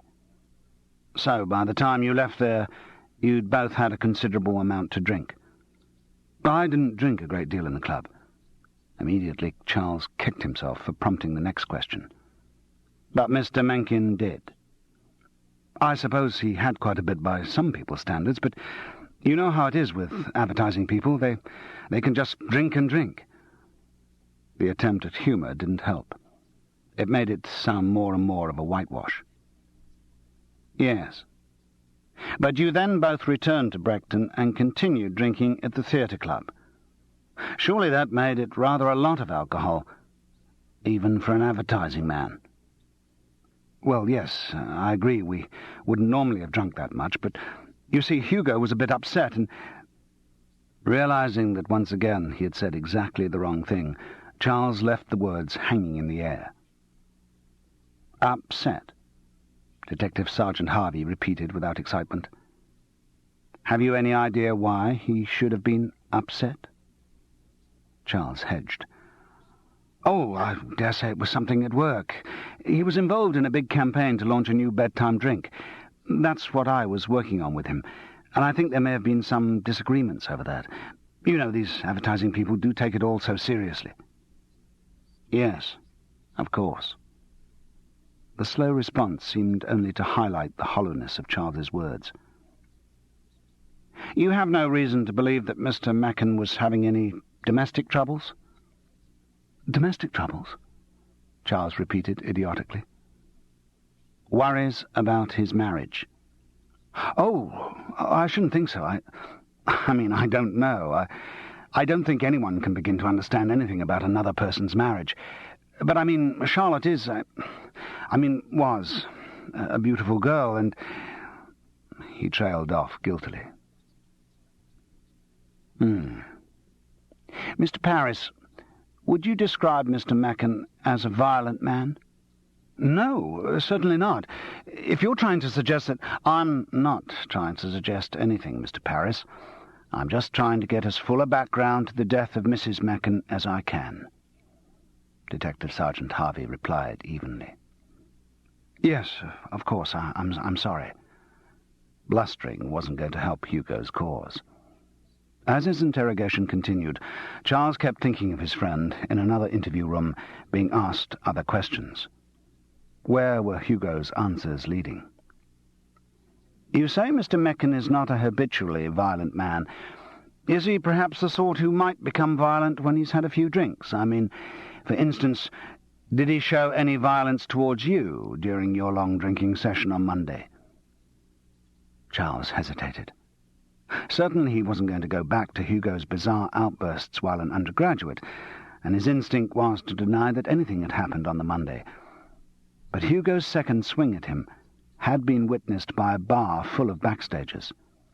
He couldn't somehow see that self-dramatizing lot keeping quiet about it. He'd do better to edit the truth than to tell a lie. Well, he did take a sort of playful swing at me at one point when I suggested he ought to be getting home, but that's all. A playful swing. Detective Sergeant Harvey gave the 3 words equal emphasis. The questioning ended soon after, and the information was turned into a written statement. Detective Sergeant Harvey courteously went through a selection of the questions again, and Constable Renton laboriously wrote down the answers in longhand on ruled paper. Inevitably, it was a slow process, and Charles found his mind wandering. He didn't like the way it was heading. Previously, he'd been numb with shock, but now the fact of Charlotte's death was getting through to him. The feeling of guilt, which his initially casual reaction had prompted, gave way to a cold sensation of nausea. With it came a realization of the implications for Hugo. As Charles went through the details for his statement, he saw with horror which way the circumstantial evidence pointed. There were so many witnesses, too. So many people who had heard Hugo's denunciation of his wife and his violent burst of aggression towards Charles. Unless Hugo could prove a very solid alibi for the time at which his wife had been murdered, things didn't look too good for him. At this point, it struck Charles that he was assuming Hugo was innocent, and he paused to question the logic of this. On reflection, it didn't stand up very well. In fact, the only arguments he could come up with against Hugo's guilt were Hugo's own denial that he would ever hurt Charlotte, and Charles's own conviction that someone he knew so well would be incapable of a crime of such savagery. And those weren't arguments. They were sheer emotion. Romantic indulgence. The thought of romanticism only made it worse. It suggested a very plausible motive for Hugo to kill his wife. Hugo was a romantic, unwilling to accept the unpleasant facts of life. He had built up his own life into a romantic ideal, with his writing talent supporting the professional side, and his love affair with Charlotte, the domestic. When it became clear to such a man that the twin pillars of his life were both illusions, anything could happen. He finished the statement and was asked to read it through, signing each page. At one point he hesitated. "Anything wrong?" asked Detective Sergeant Harvey. "Well, it seemed so bald, so..." He couldn't think of anything that didn't sound like protesting too much. "No." He signed on. He was amazed to discover it was nearly 5 o'clock. Dully, he accepted the offer of the lift home in a squad car. He gave his Hereford Road address. He didn't notice the drabness of the bed-sitter as he entered. He homed in on the bottle of Bell's straight away and sank half a tumblerful. Then he lay down on the bed and lost consciousness. When he woke, it was still dark. Or rather, he realized after looking at his watch, dark again. 6:15. He'd slept round the clock. He was still dressed. He left the house and walked along Hereford Road to Westbourne Grove. There was a newspaper seller on the corner. He bought an Evening Standard. It didn't take long to find the news. Hugo Mencken had been arrested, charged with the murder of his wife, Charlotte. And Charles Parris felt it was his fault. Chapter 7. In spite of logic, the feeling of treachery remained. Charles Parris had deserted his friend in a crisis. Charles Parris had incriminated his friend by his statement. He had to do something. At least find out all the circumstances, at least check that no mistakes had been made. He hurried back to the house in Hereford Road, went to the payphone on the landing, and dialed Gerald Venable's office number. Gerald was a successful show-business solicitor whom Charles had known since Oxford. Armed with a boyish enthusiasm for the whole business of detection, he had collaborated with Charles on 1 or 2 investigations, starting with the strange death of Marius Steen. In the current circumstances, it was an immediate instinct to ring Gerald. An efficient, husky voice answered the phone. "Is that Polly?" "Yes." "It's Charles Parris. Could I speak to Gerald, please?" "I'm sorry, he's not here." "Oh, sod it. Is he on his way home?" "No, he's out with a client, I'm afraid. He was called down to Brechton mid-morning, and he's been there all day." "Oh, my God, of course. He's Hugo Mencken's solicitor, isn't he?" "Yes, that's who he's with. I gather you've heard the news." "Yes." It wasn't worth going into details of how he'd been the first to hear it. "Stupid of me. I'd forgotten. Gerald sorted out Hugo's divorce, didn't he?" Yes, and he was a bit shocked when he discovered what it was about this time. That I can believe. Look, Polly, have you any idea when he'll be back? I mean, is he reckoning to go back to the office? No, he rang about half an hour ago to say he'd go straight to Dulwich from Brechton and asked me to ring Mrs. Venables and say he'd be late. Why didn't he ring her himself? I think it sounds more businesslike if I do, Polly replied with a hint of humour. Yes, that was Gerald all over. Polly, when he says very late, what do you reckon that means? I honestly don't know. He said I was to say 10:30 at the earliest to Mrs. Venables. OK, thanks, Polly. He didn't say anything else about, well, you know, the case or Hugo or anything? No. Well, there isn't really much to say, is there? I suppose not. Charles spent an unsatisfactory evening and drank too much. He thought of ringing Francis, but put it off again. Round 8 he realised he hadn't eaten for over 24 hours. He didn't feel hungry, but he thought he ought to have something. Going out to a restaurant was too much effort. He was too jumpy to sit down and relax over a proper meal.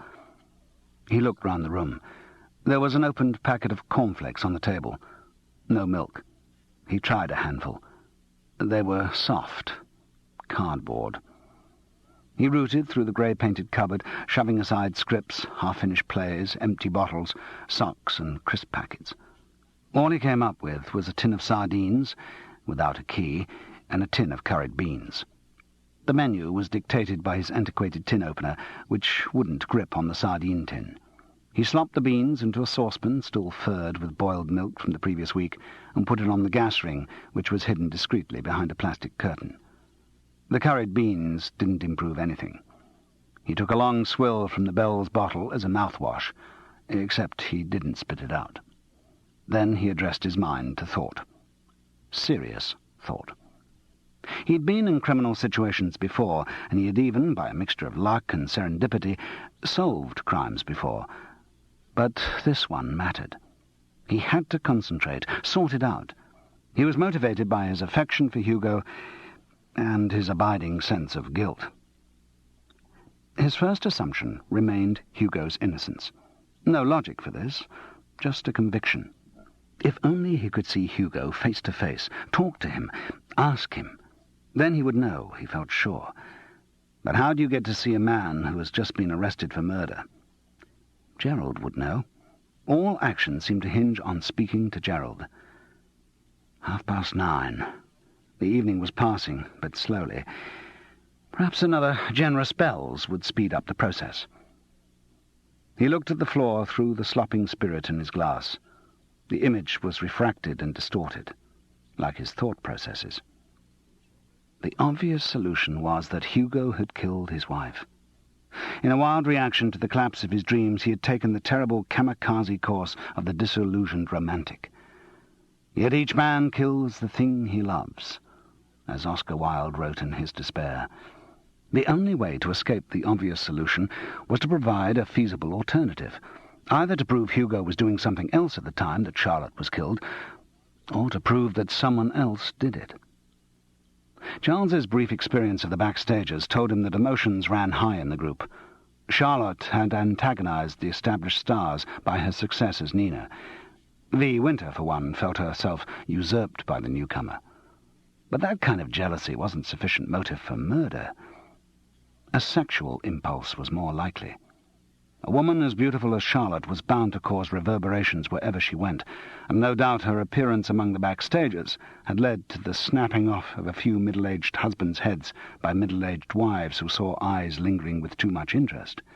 Indeed, Charles had seen evidence of this with the Hobbses. But that was still not something for which a sane person would kill. It must be a closer attachment. Clive Steele. Charles thought back over the conversation he'd heard in the car park. The young man's passions had been demonstrably immature, but they had been strong. He was supposed to be away working in Melton Mowbray for the whole week, but it might be worth investigating his movements. Or then again, why should the murderer have anything to do with the backstagers? Charlotte did have other contacts. Not many, but a few. Dickon Hudson, for instance. He'd made some sour reference to having gone around with her before her marriage. Probably nothing there, but anything was worth looking into to save Hugo. After all, Dickon could have been the mysterious lover of whom Hugo had spoken. Charles didn't know whether to believe in this personage or not. It could just be a creation of Hugo's fevered imagination. But if such a person did exist, the possible permutations of violent emotions were considerably increased. Equally, if he did exist, Hugo's motive for killing his wife was that much stronger. But Charles put the thought from his mind. He had to start by assuming Hugo's innocence. He was full of nervous excitement. He wanted to do something, get started, begin his task of atonement. He looked at his watch. 25 to 11. Thank God, he could try Gerald again. The need to do something was now almost unbearable. Kate, Gerald's wife, sounded disgruntled. No, he wasn't home yet. Yes, Charles could try again in half an hour if it was important, but not much later because she was going to bed. Charles stood by the phone, seething with energy. There must be something else he could do. He could start piecing together Hugo's movements from the time he left the back room on the Monday night. Someone must have seen him leave. Someone might even have walked him home. Details like that could be vital. The only backstager's number he had was Geoffrey and V's. Geoffrey answered. "Have you heard about Hugo?" "Yes, Charles. Horrible, isn't it?" "Horrible. Look, I'm trying to find out what he did when he left the bar on Monday night." "Amateur sleuth work?" "I don't know, maybe. The thing is, you'd know who are the real barflies up at that place, who was guaranteed to have been there at closing time and seen him go." "Well, Bob Chubb's the obvious one. He was on the bar, wasn't he?" "Do you have his number?" "Yes, sure. I'll get it. What's that, love?" V's voice was asking something in the background. "Just twiddle the aerial around to the right."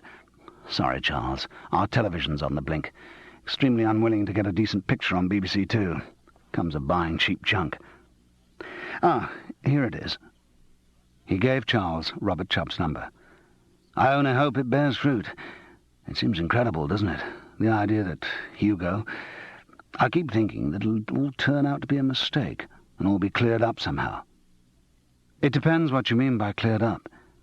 Charlotte will still be dead." "Yes." Robert Chubb answered the phone. His voice was bland and elocuted. When it heard who was calling, it took on a colder note, and when it heard what Charles wanted to know, it became positively snappish.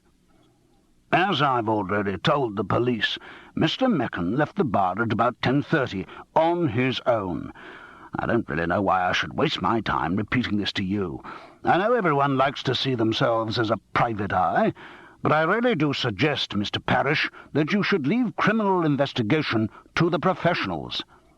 And I really do suggest, Mr. Chubb, that you should do the same with the theatre." Charles slammed the phone down. He was beginning to run out of small change. He rested his penultimate 10p on the slot and dialed Gerald's number again. The solicitor answered, sounding formal, even pettish. "Oh, hello, Charles. Kate said you'd rung. Look, could you ring me later on tomorrow? I'm dog-tired.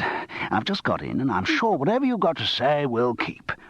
"Gerald, it's about Hugo." Oh, yes, of course. You were with him when he found the body, or claimed to find it."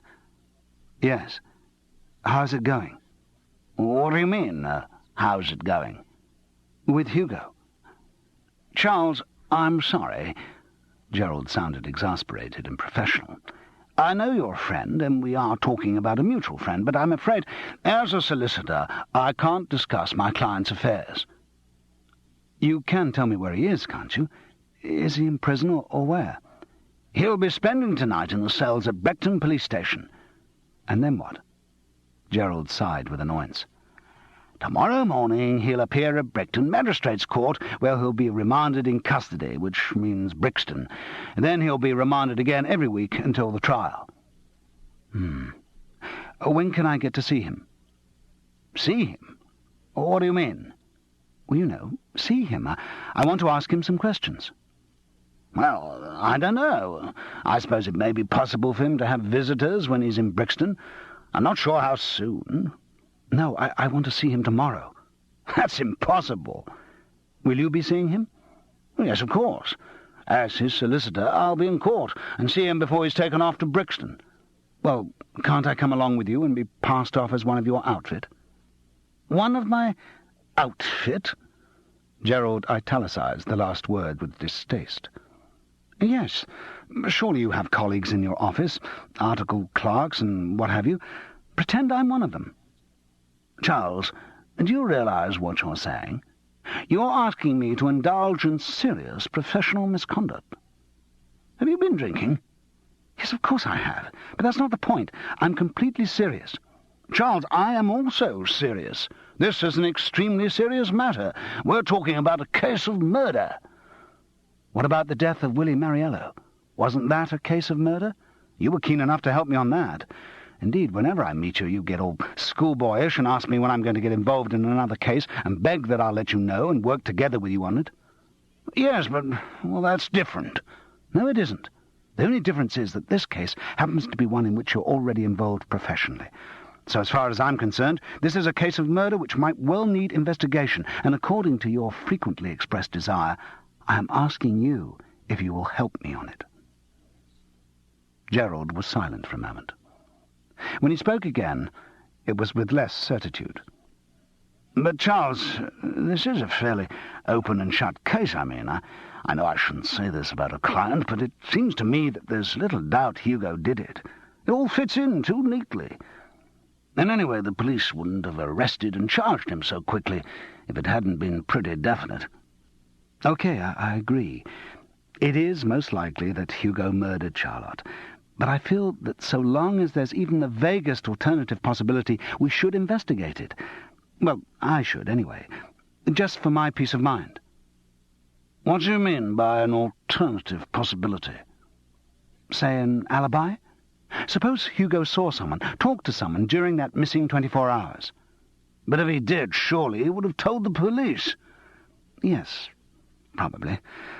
Look, I haven't worked it all out yet, but I feel guilty about it, and Gerald was continuing his own train of thought. Anyway, we are only talking of a fairly short period for which he'd need an alibi. The preliminary medical report came in while I was down at the Brechton police station. They'll get the full post-mortem results in a couple of days. It seems that when you discovered Charlotte's body, she'd already been dead for 24 hours. Good God. So she was killed on the Monday night? Yes. Well, the police theory is that Hugo arrived back from the theatre club smashed out of his mind, had an argument with his wife, possibly over sexual matters, and then, well, strangled her and hid the body. It fits. He'd had a hell of a lot to drink. I see. And I suppose the theory is that he continued drinking through the Tuesday to get over the shock? Or something like that, yes. Well, this makes it even more imperative that I see Hugo. Charles, I have a professional reputation. Oh, stuff that, Gerald, for God's sake. You're always complaining to me how bloody boring your work is, how sick you get of fiddling about with theatrical contracts all day, how you'd wish you could get involved in something really exciting like a murder. Well, here's one right in your in tray. Yes, and it's just because it's there that I have to treat it with professional propriety. Gerald, stop being so bloody pompous. I've got to see Hugo. Look, there's hardly any risk involved. OK, so you've got a new Mr. Paris on your staff. No one knows you down in Brechton. No one's going to check. Well, wavering. Press home advantage. Come on, Gerald. Live a little. Take a risk. Being a solicitor is the business of seeing how far laws can bend. Why not test this one out? I'm not sure. Look, you're nearly 50, Gerald. I don't believe you've ever taken a risk in your life. Even the shows you put money into are all box office certainties. Just try this. Come on, I'll be the one who gets clobbered if anything goes wrong. But nothing will anyway. Go on. What do you say? Well, look, if I do agree, and if you do find out there's anything to be investigated, you will keep me in the picture, won't you? Of course. There was a long pause. The pay tone on the phone beeped insistently. Charles crammed in his last 10p. By the time the line was clear, Gerald had reached his decision. "OK, Buster. We give it a whirl, eh?" It was going to be all right. When Gerald started talking like a 50s thriller, he was getting interested in a case. "But one thing, Charles. Yes?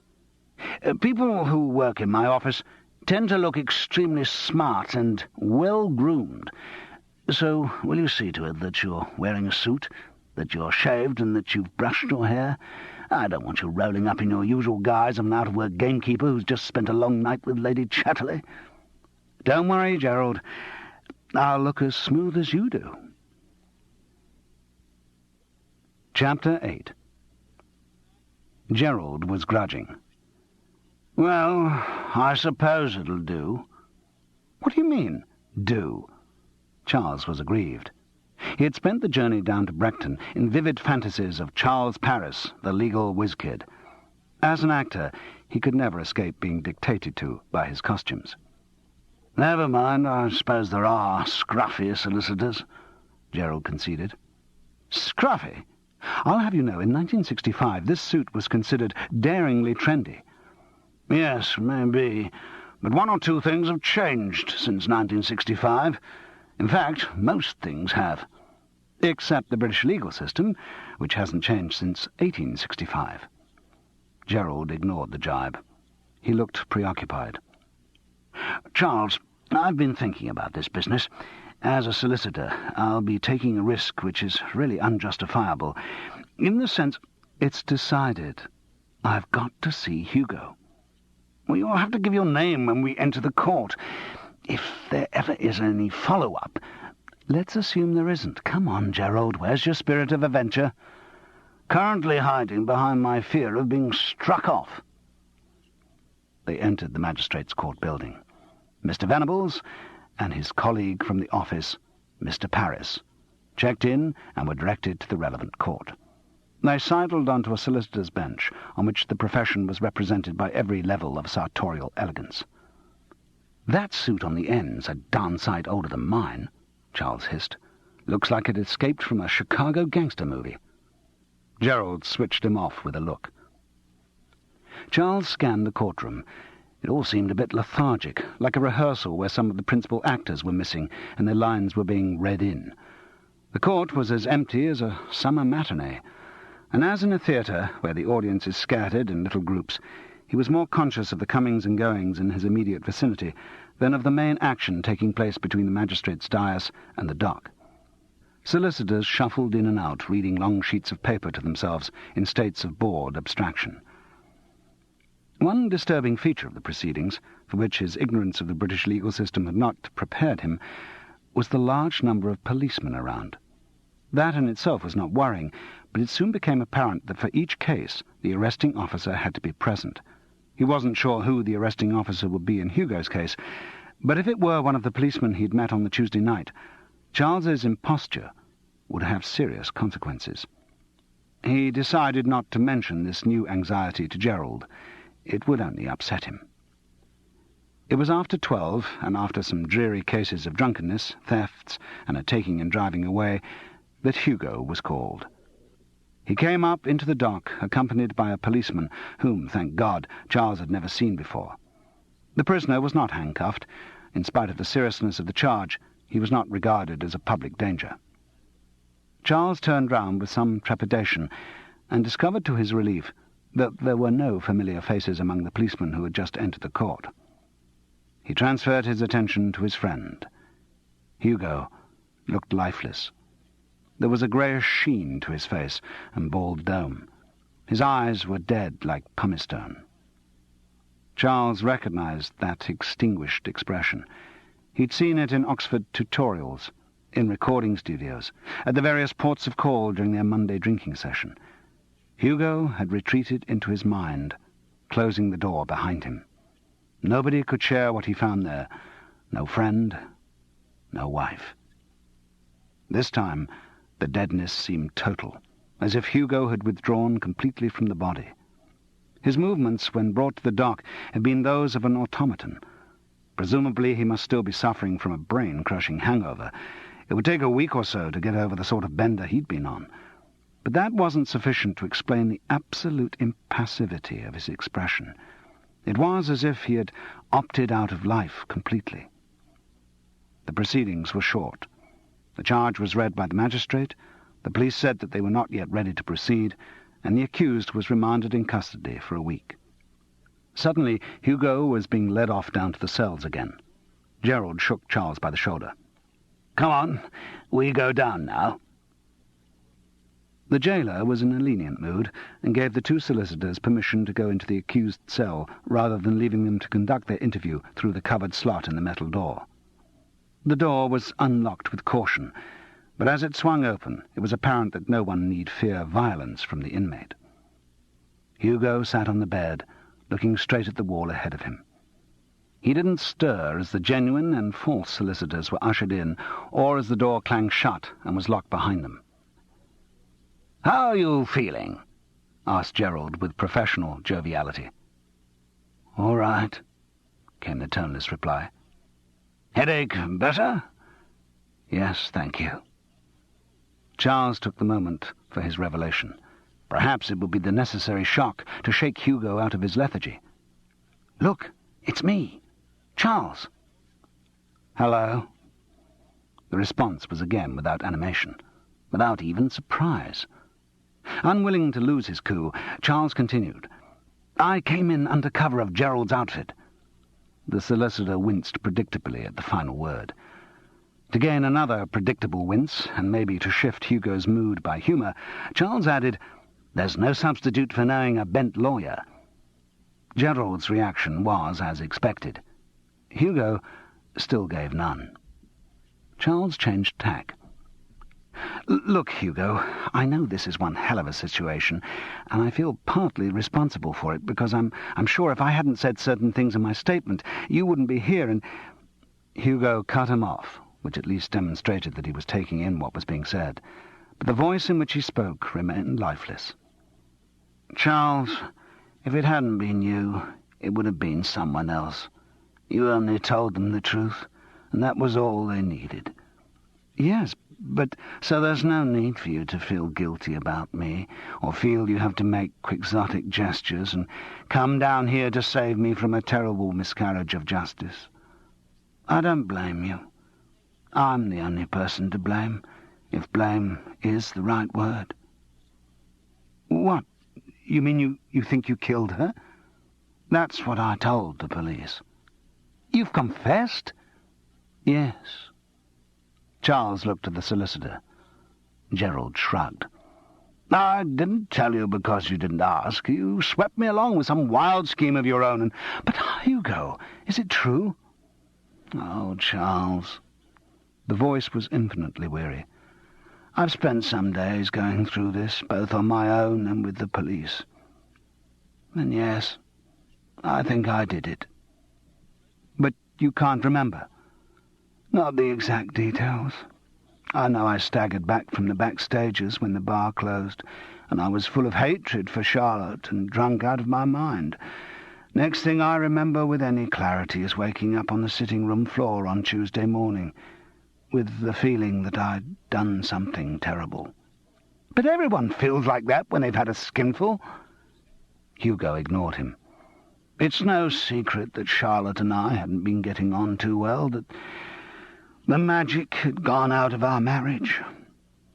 For the first time there was a slight intonation, a hint of bitterness as he spoke the cliché.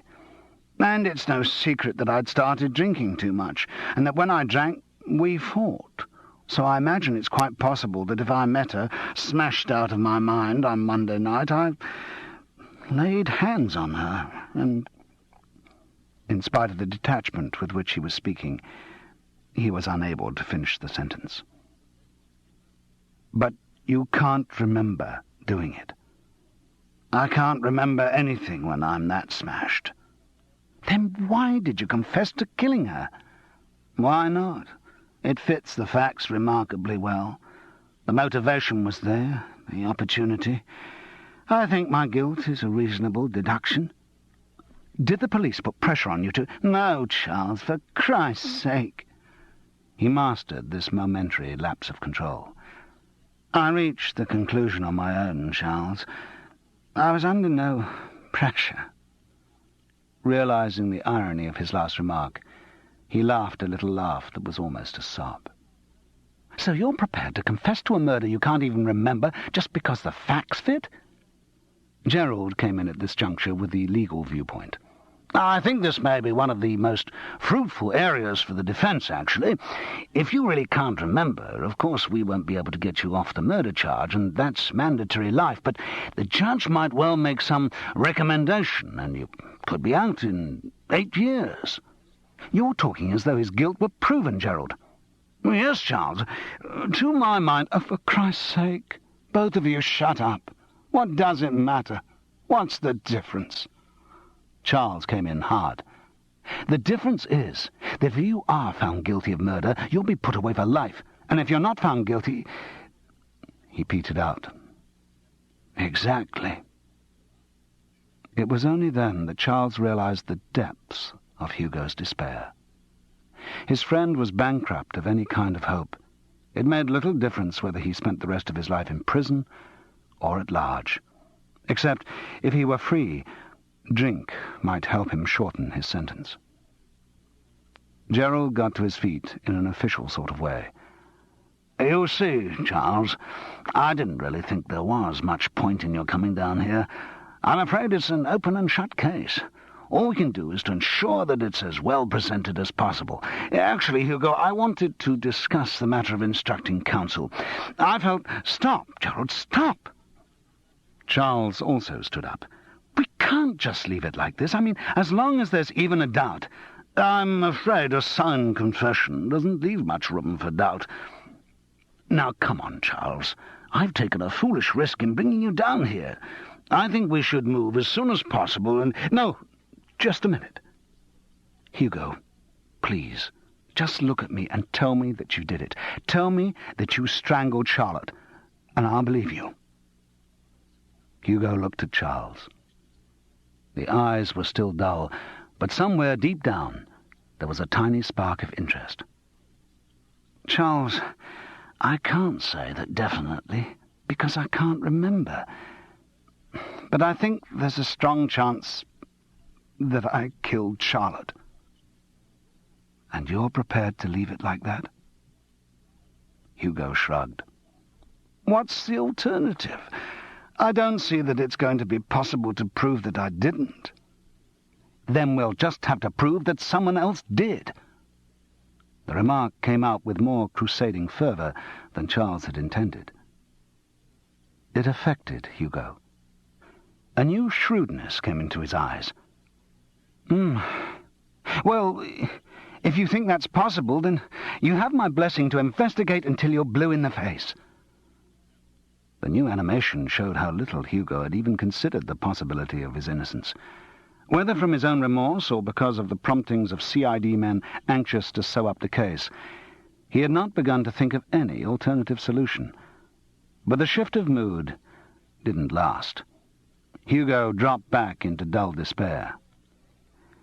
"Yes, if it'll amuse you, Charles, investigate anything. I'd like to feel I could be of use to someone, if only as something to investigate. And if you can't clear my besmirched name," the italics were heavy with sarcasm, "then take up another hobby. Amateur dramatics, maybe?" Gerald got purposeful again.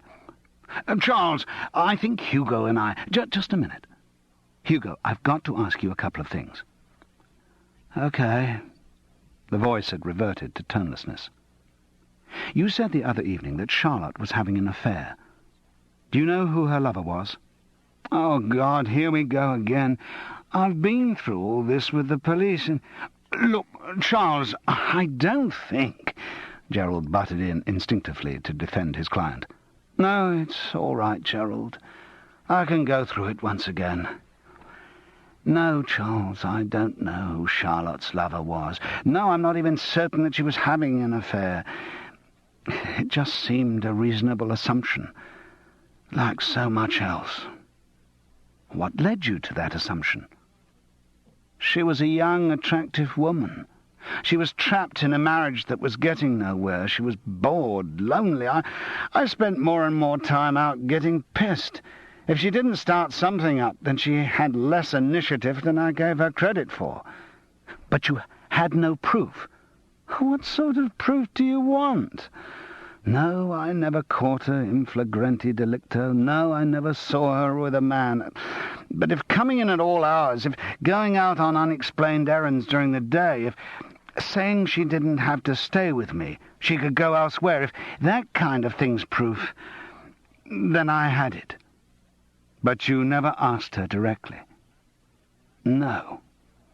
Towards the end we didn't talk too much. Only to make domestic arrangements or to shout at each other. Oh, I'm sure she had a man somewhere. When did you start to think this? I don't know. 2-3 months back. Round the time she started rehearsing the Seagull? Possibly. And in answer to your next question, no, I have no idea whether she was having an affair with any of the backstagers. I just felt she was having an affair with someone. Hugo's voice was slurred with fatigue. Charles could feel Gerald's protective restlessness and knew he hadn't got much longer for his questioning. Hugo, I'll leave you now. Just one last thing. I want to find out more about Charlotte. Did she have any friends I could talk to ask about her? Hugo replied flatly. No friends in Brechton. No close friends. That's what she always complained about. That's why she joined the backstagers. To meet people. No friends. Except Loverboy. Didn't she keep in touch with people she'd known before you married? 1 or 2. Not many. Dickon Hudson she used to see sometimes. And there was a girl she'd been at drama school with. Used to come round sometimes. Not recently. I didn't like her much. Too actressy, hippie. Young, maybe is what I mean. What's her name? Sally Radford. Thank you. I'll go now, Hugo. I'm sorry to have to put you through it all again. But if there's a chance of finding something out, it'll be worth it. Hugo spoke with his eyes closed. His voice was infinitely tired. I wouldn't bother, Charles. I killed her. Chapter 9. Charles sat over a pint in the bay window of a coach lamp and Horsebrass's pub and looked out at the main shopping street of Brechton. It was dominated by a long parade of shops with flats overhead, built in the 30s by some neat planning mind which had decreed that this would be enough, that there was room here for a baker, a butcher, a grocer, a greengrocer, a fishmonger, an ironmonger, and one of everything else that the area might need. It would all be neat, all contained, all readily accessible. Maybe it had had 5 years of this neat, ordered appearance, but soon shops had changed hands or identities, and the uniformity of the original white-lettered names had been broken down by new signs and faces. Now the line above the shop windows was an uneven chain of oblongs in neon and garish lettering, and the frontages of the flats had been variously painted or pitted with the acne of pebble dash. The original parade had quickly proved inadequate to the demands of the growing dormitory suburb. New rows of shops had sprung up to flank it, each date-stamped by design, and each with its uniformity broken in the same way. As the final insult to symmetry, opposite the old parade, an enormous supermarket had been built in giant Lego bricks. The street was crowded with shoppers, almost all women with children. Outside the pub, Charles saw 2 young mothers, each with a child swinging on the end of one arm, and another swaddled in a baby buggy, stop and chat. And he began to feel the isolation of Charlotte in this great suburban incubator. An Amateur Corpse, Cassette 3. The whole place was designed for young couples with growing families, and all the daytime social life revolved around children. What could a girl like Charlotte have done all day in a place like this? Little more than a girl when she married. She had presumably come from some sort of lively flat life in London. The shock of her lonely incarceration in the suburbs must have been profound. What had she done all day?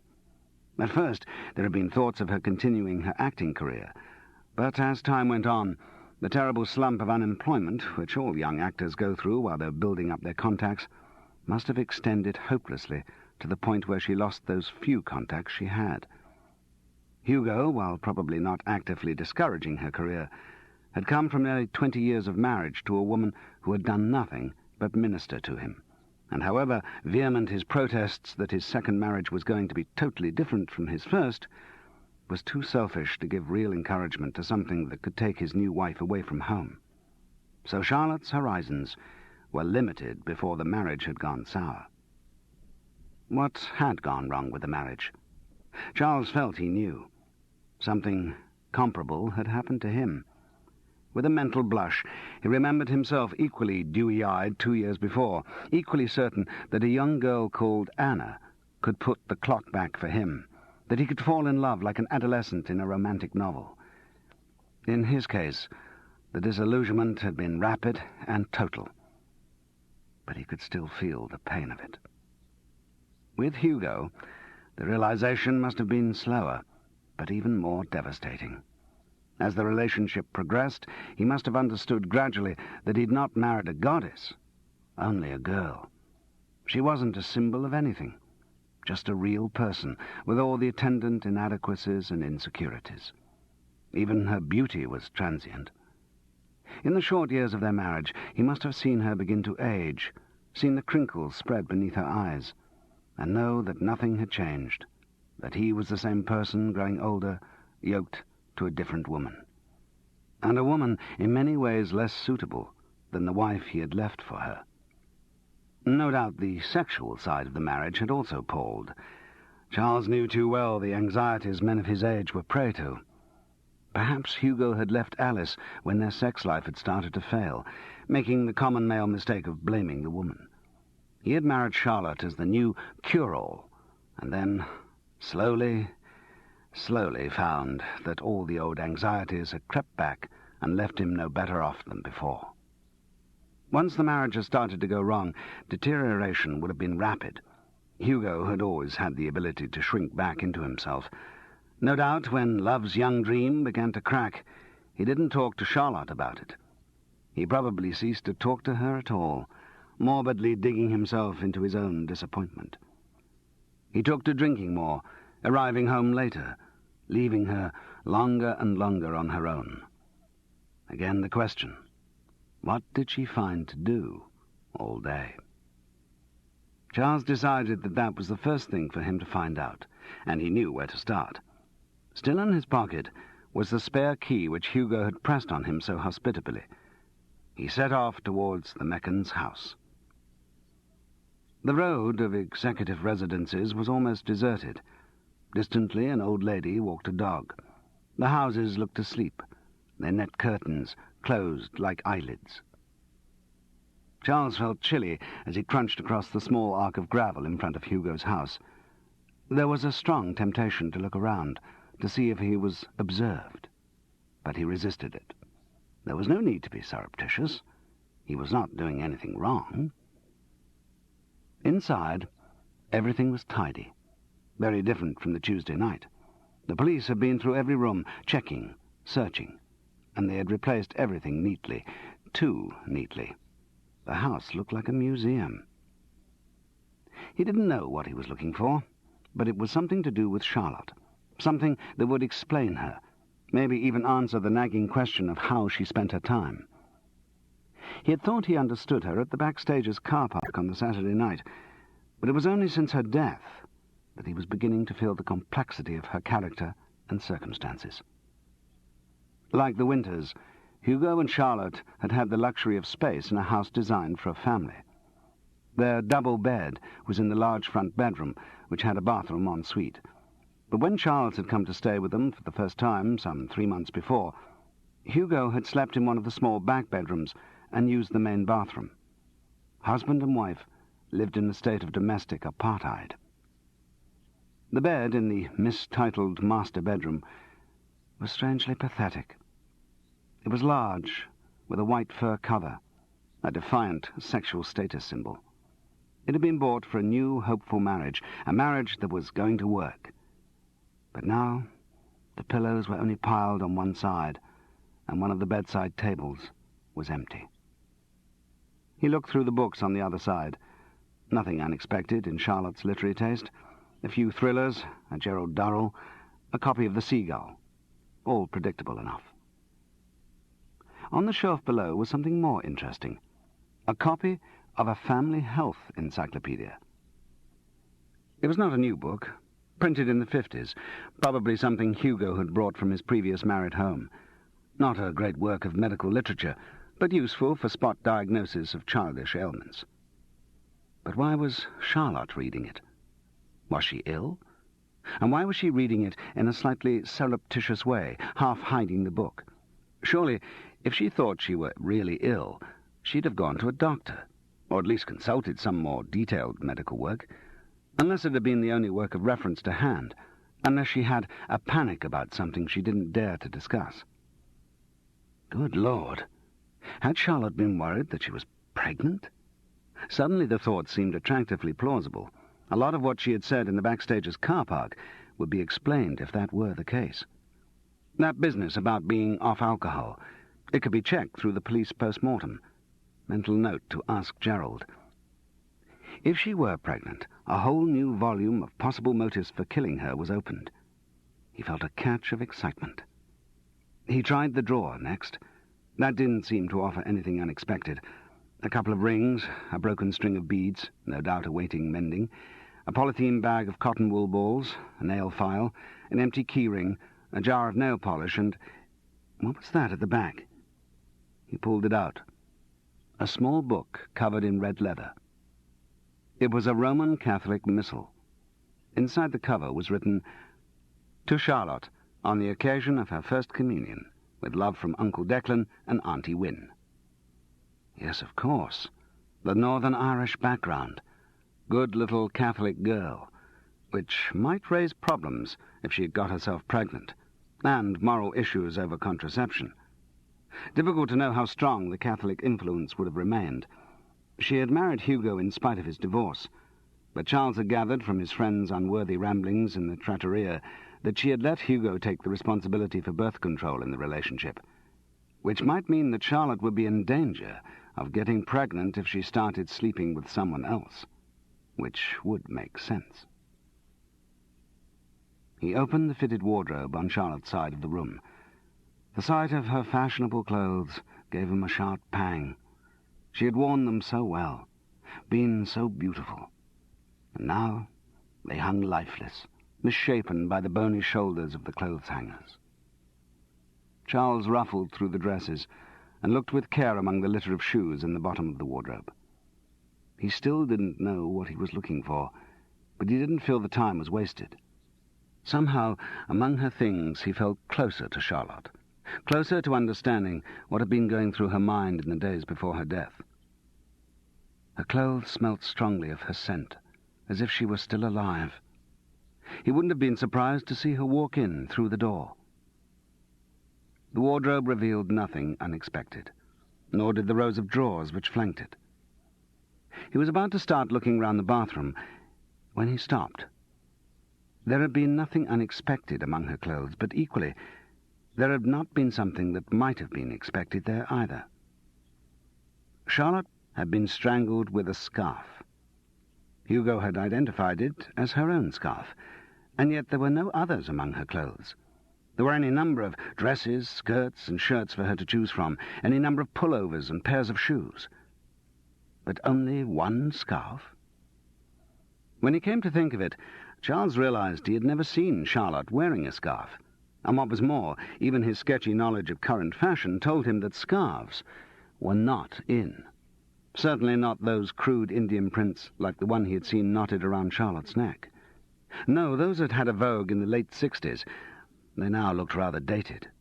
Charlotte, with her sharp fashion sense, would not have been... He smiled wryly as his mind formed the phrase. been seen dead in one.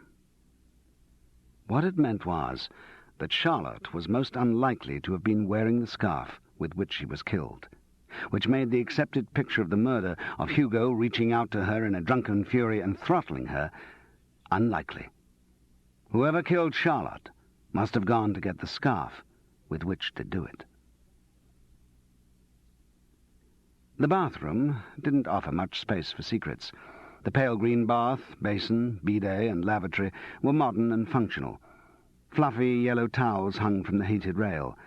Only the mirror-fronted cabinet gave any opportunity for concealment. The contents were predictable.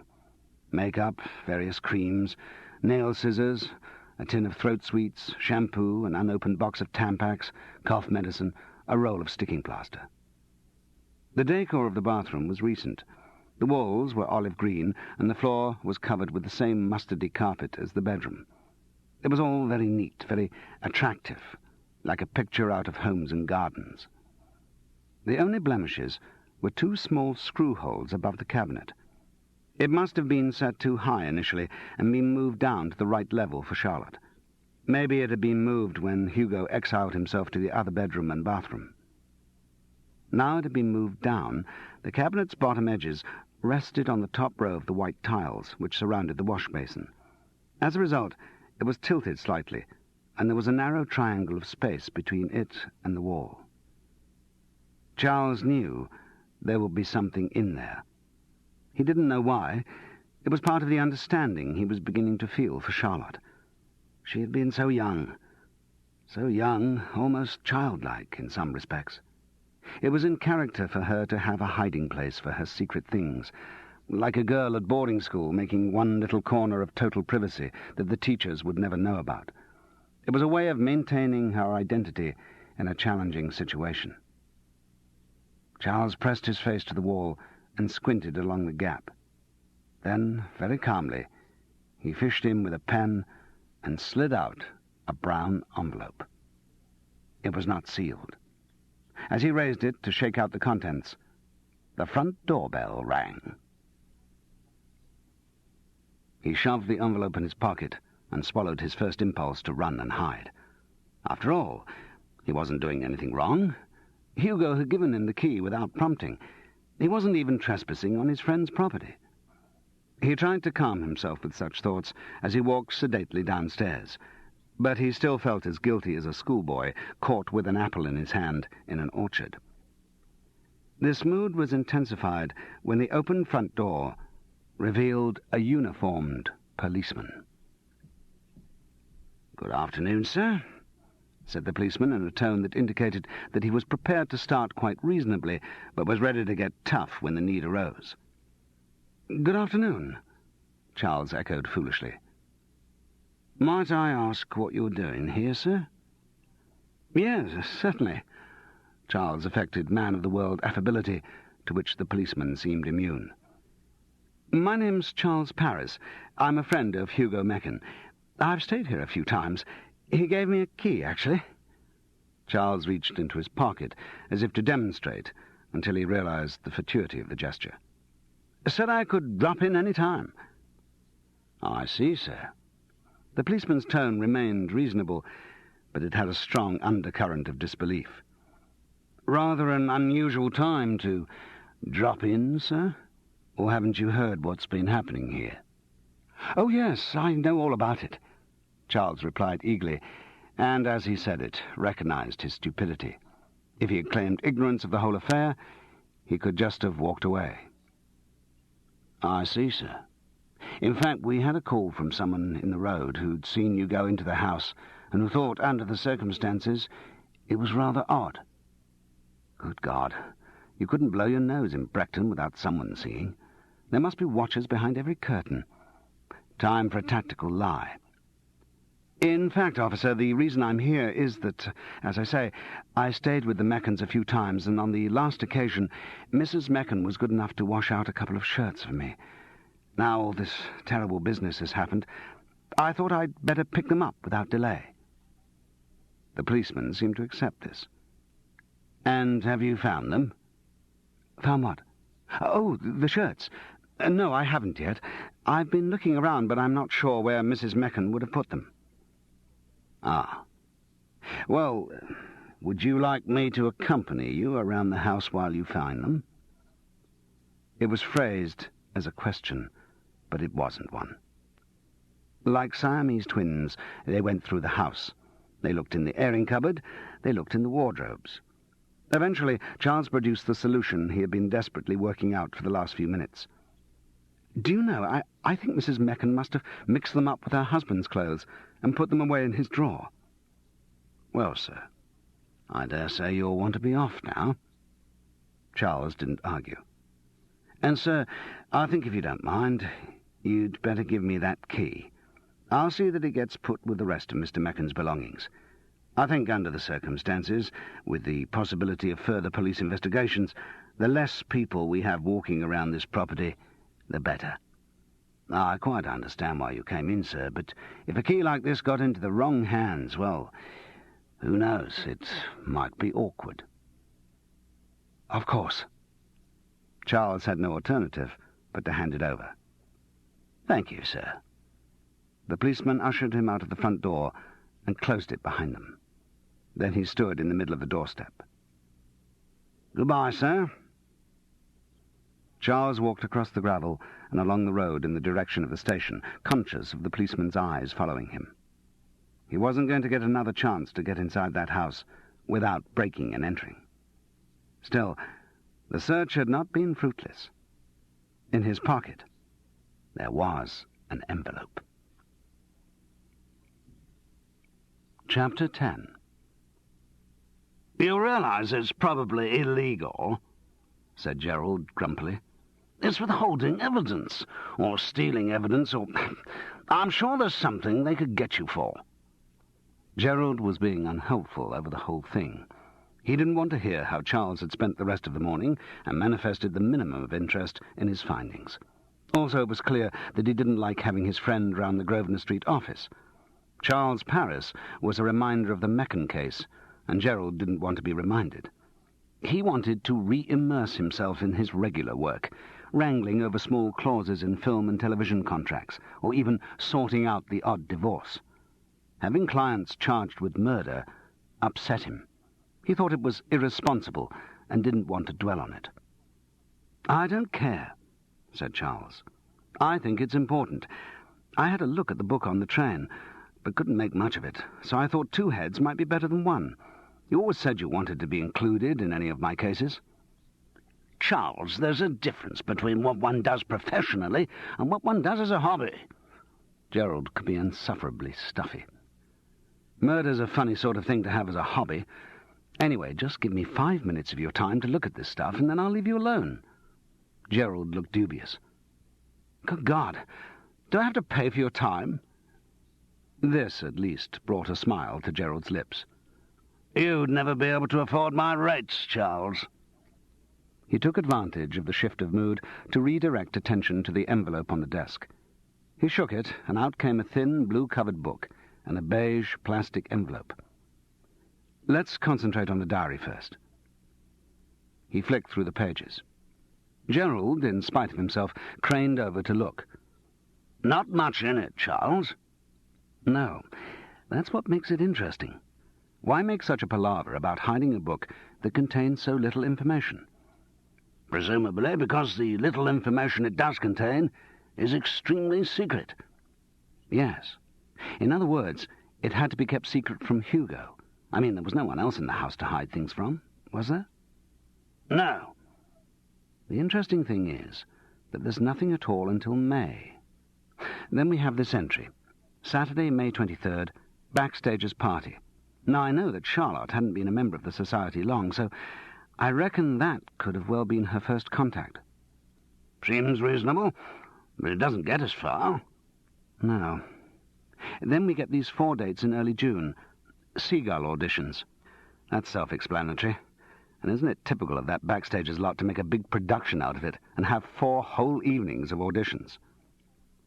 As we know, Charlotte was successful in the audition because then in July we start getting rehearsals marked. Okay, that makes sense. She started the diary when she started getting involved in amateur dramatics. Well, not really something you treat as a big secret, is it, Charles? No, the secret bit comes later. But there's something odd about this diary, even from what we've seen so far. I mean, I can understand why she enters all the rehearsals. They're quite complicated, and she'd need to make a note of them. But why are there no engagements before the Backstagers party? I'm not going to believe that that was the first time she went out in a year. No. Gerald sounded as if he was losing interest again. Charles picked up the pace. I think I know what it was. Not the first time she'd gone out, but the first time she'd arranged to go out herself. So far as I can tell, it was around that time she and Hugo ceased to communicate. I think starting this diary was an identity thing for her. All right, if Hugo and I are not having a life together, I'll damned well make a life of my own. And this little diary was a symbol of that determination, of her separateness. And if that's why she started the diary, it explains the later entries. The affair. He pronounced it portentously to whet Gerald's appetite. Look.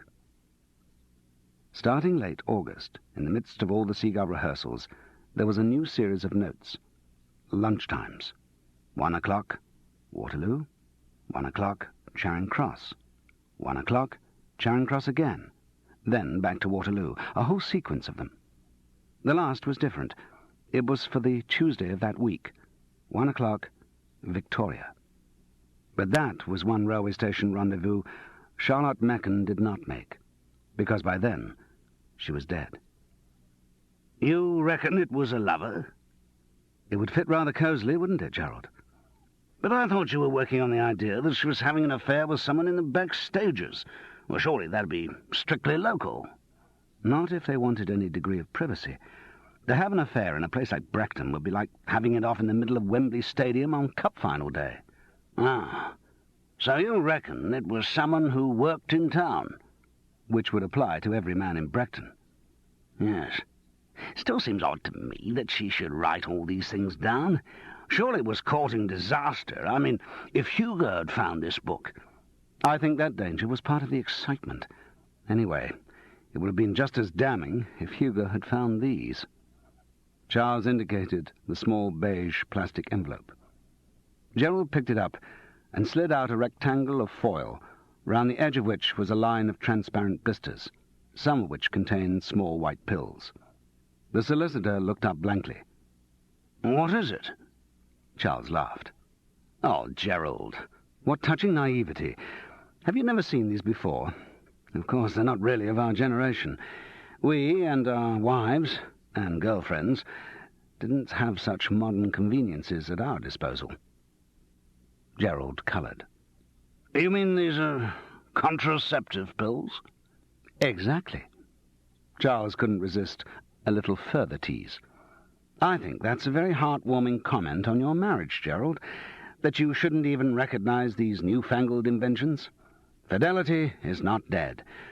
If you'd spent as much time as I have hopping in and out of unsuitable young women's bedrooms, you'd know sure enough what—" Gerald was not amused.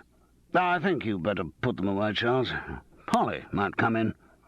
"You're beautifully old-fashioned, Gerald. I rather think Polly would recognize them." Gerald took refuge in a look at his watch. "Look, I've got rather a lot to get on with." "Okay, I'll stop sending you up and be quick. These pills are the final proof that Charlotte was having an affair, not only because of the way in which they were hidden, but because I happen to know that Hugo was in favour of more primitive methods of contraception." Gerald's eyes opened wide. "How on earth do you know that? That's hardly the sort of thing you talk about." Charles laughed again at his friend's sedateness. "He did mention it, actually.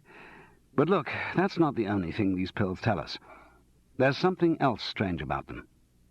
Look." Gerald cast an embarrassed eye over the foil and shrugged. "Don't see anything." "The last pill was taken on a Wednesday." "So?" Gerald was looking distinctly uncomfortable. The conversation was straying beyond the boundaries of what he considered suitable masculine subject matter. Charlotte was killed on Monday night, and yet the last pill was taken on a Wednesday. It wasn't the end of her cycle, because there are still pills left, so it means that she stopped taking the pills at least 5 days before she died. Maybe she just forgot them. Gerald's interest was beginning to overcome his embarrassment. Unlikely. Though I suppose she was very tied up with the play, and it's possible, but you would have thought a married woman in the middle of an affair would be extra careful. Unless the affair had broken up and she no longer had any use for the pills. That's a thought. That is a thought. The existence of a jilted lover opened new vistas of motivation. But there was a snag. On the other hand, if we look back at the diary, there's that Victoria assignation for the Tuesday, not to mention a Charing Cross one for the Monday, which rather suggests that the affair was still swinging along. So that can't be why she stopped taking the pills. The flow of logic had stopped. Charles sighed. He was buzzing around something important, but he hadn't found it yet. He'd got the right pieces, but he wasn't putting them in the right order. Oh, well, I suppose the first thing is to find out who the lover was. I should think if he exists, the police would know by now. Do you reckon? Of course. They're not stupid. Maybe you can keep that sort of thing secret from the nosy Parkers of Brechton, but the police can go round and question everyone who knew Charlotte. They can talk to the railway staff who saw her travelling up on her assignations, all that sort of thing. Yes. Well, if the police happen to tell you who the lover was, or any other useful snippets of information, you will pass them on, won't you? If they're the sort of things I think I should pass on, yes. Charles had an urge to punch Gerald right in the middle of his formal solicitor's face, but he decided it wasn't worth losing friends that way. Maybe I'd better go. Yes, I meant to be getting on with my work. I do have clients depending on me, you know. Yes, I'm sure we can depend that one of them is paying for your time at the moment. Gerald didn't rise to the running joke. There was a copy of Spotlight in the outer office where Gerald's secretary Polly sat. Charles picked up Actresses L to Z. Sally Radford was under Juvenile and Juvenile Character. The photograph showed a strong face dominated by a largish nose. Straight dark hair parted in the middle and looped back like curtains behind the ears. It was one of those faces which in the flesh would either look very attractive or not quite make it. Depend to some extent on the colouring. Beneath the black and white photograph it said 5 foot 6 inches and blue eyes. The blue eyes were unexpected and promising. There was no name and number for an agent, just care of Spotlight as a contact. That was revealing to Charles as an actor. Probably meant she had not yet got very far in her career, and either couldn't find an agent willing to represent her until she'd had more experience, or had decided that for the moment she was going to do as well finding work for herself. It also probably meant that she was based in London rather than doing a season out at some provincial rep. If she were out of town, she'd want an agent as a point of contact for inquiries. Polly graciously granted him the use of her phone, and he got through. The girl on the Spotlight switchboard said that Sally Radford was likely to be ringing in, and could he leave a number where he could be contacted? He explained that that was rather difficult, as he wasn't sure of his movements. "Is it important?" asked the girl, meaning, is it work? "Yes, it is," Charles replied, glad that she had phrased it in a way that enabled him to reply without lying. "OK, then. I can give you a number to contact her." "Thank you very much." Sally Radford answered straight away. Her voice was husky and well articulated, without being actressy. It confirmed the strength of character implicit in the photograph. "Hello, my name's Charles Paris. I got your name through Spotlight." "Yes?" He heard the catch of excitement in her voice, and realized that that was a rotten way to introduce himself to an out-of-work actress. He had better disillusion her quickly. "Sorry, it's not about work." "Oh." The disappointment could not be disguised. "No, I'm sorry. It's rather an awkward thing I'm ringing about. I believe you were a friend of Charlotte Meckin." "Yes." The voice went serious. Charles began to think that she was probably a talented actress. Her inflections on small words were telling. She continued, not playing it tragic queen, just sad. "I thought somebody might be in touch. I suppose I was her closest friend, though with Charlotte that didn't necessarily mean very close. Are you police? No, I'm not, actually. I'm, He resisted the temptation to say private investigator, which was a bit grandiose for what he was doing, and probably an offence under the Trades Descriptions Act. A friend of Hugo's. Ah. Again, the intonation was informative, and reminded him that Hugo and Sally had not got on well. As you probably know, Hugo's been arrested for murder. Yes. Well, I'm by no means certain that he's guilty. That's why I'd like to meet you and talk, if I may. Sure. Anything I can do to help. Can we meet soon? Soon as you like. I don't have a lot happening at the moment. The understatement spoke of some weeks of sitting by the telephone. Charles arranged to go round to her flat in Maida Vale at 6, and put the phone down with the small satisfaction of having made a date.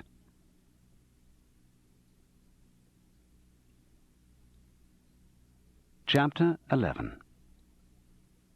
Sally Radford did look better in colour than in monochrome. The strength of the face and its potential hardness were made less daunting by the piercing blue of her eyes.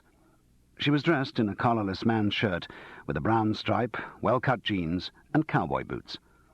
Almost flat-chested, but very feminine, a hint of some musky scent.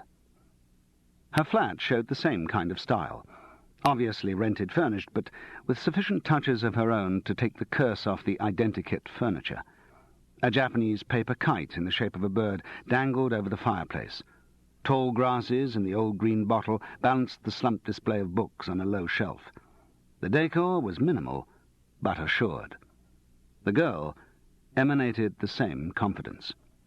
Not the go-getting brashness that Charles had encountered in so many young actresses, but an inner patience, an impression that everything she did was logical and right. Charles found her relaxing, partly because of her directness, but also because she was an actress, a real actress to whom he could talk about the theatre without fearing the stupid or exaggerated responses he had come to expect from the backstagers.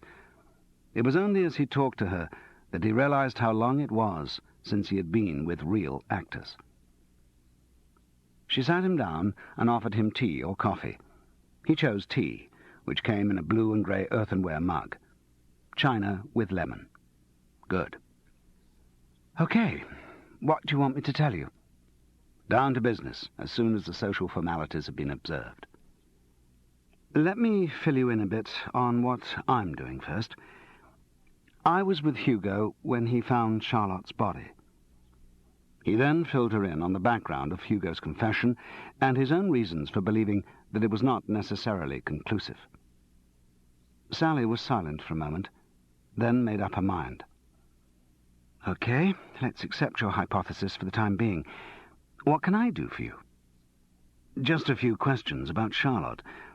I'm sorry, I know you didn't like Hugo, but I would like to clear up. I didn't dislike him. I don't even think he disliked me. I think he just resented my friendship with Charlotte, partly because he was jealous of what he imagined to be our closeness.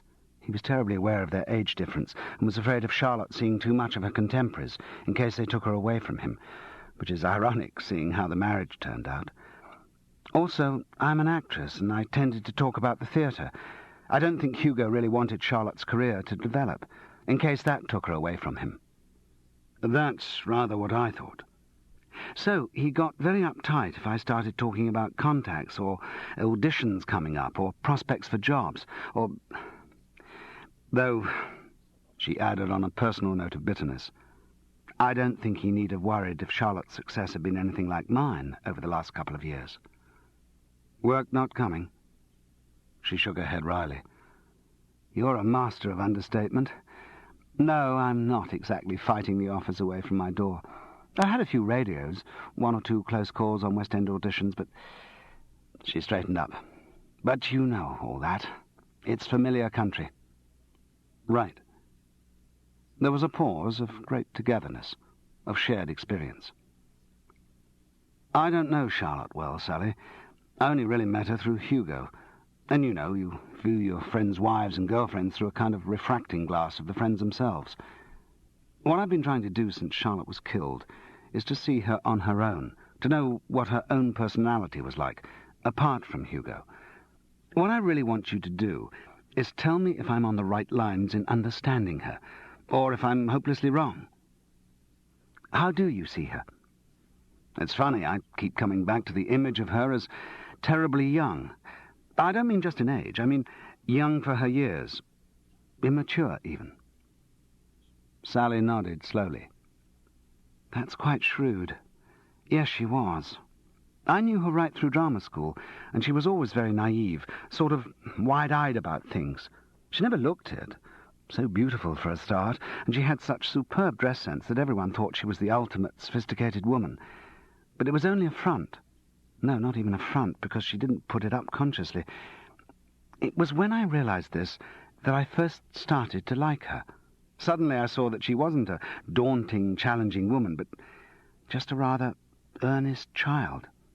I think we're always drawn to people by knowledge of their weaknesses. It's so comforting, that moment when you realize that you don't have to be afraid and competitive anymore. I think Charlotte had had a very sheltered upbringing. Northern Ireland, straight-laced, inward-looking family, so far as I can gather. Convent education. It seems odd, Sally, considering that she was allowed to go to drama school. You'd think there would have been family opposition. Yes, it was strange.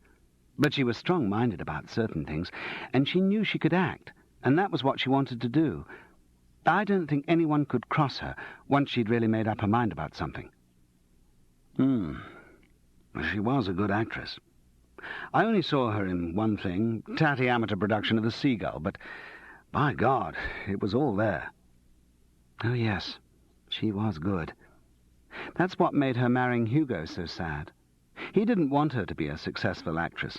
He was miserly about her, wanted to keep her to himself. Do you think he even objected to her joining the amateur society? I don't think he was keen. That was something she decided to do very much on her own. Anyway, he could hardly object. I gather he'd been a member to take advantage of the bar for some time, but I doubt if they discussed it. By then they were hardly speaking. Charles nodded. It was satisfying to have his diagnosis of the marriage and Charlotte's motivation confirmed. So she joined as a deliberate attempt to assert her own individuality? Yes. I think she also saw it as a step of getting herself back on the road to the professional theatre.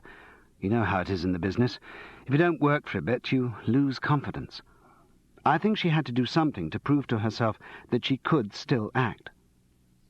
It's surprising that she started at such a local level, that she didn't just up and leave Hugo and go back to the real theatre world. I don't think she really wanted to leave him. She'd been very much in love when they married. It was only when he withdrew completely into himself that the marriage foundered. I think she still hoped that one day he would come out of his sulk and everything would be all right again. Deep down she had a great belief in the sanctity of marriage. Catholic background again. She wouldn't have left her husband lightly. But she would have an affair with another man, lightly. Sally Radford appraised him coolly. You know about that, then? In fact, I don't think that was entered into lightly either. Charlotte was a very serious girl. As I said, an earnest child. No, I think the affair was because she just had to do something to get out of her spiral of loneliness, and also because she was very attracted to the man in question. You don't, by any chance... Charles hazarded hopefully.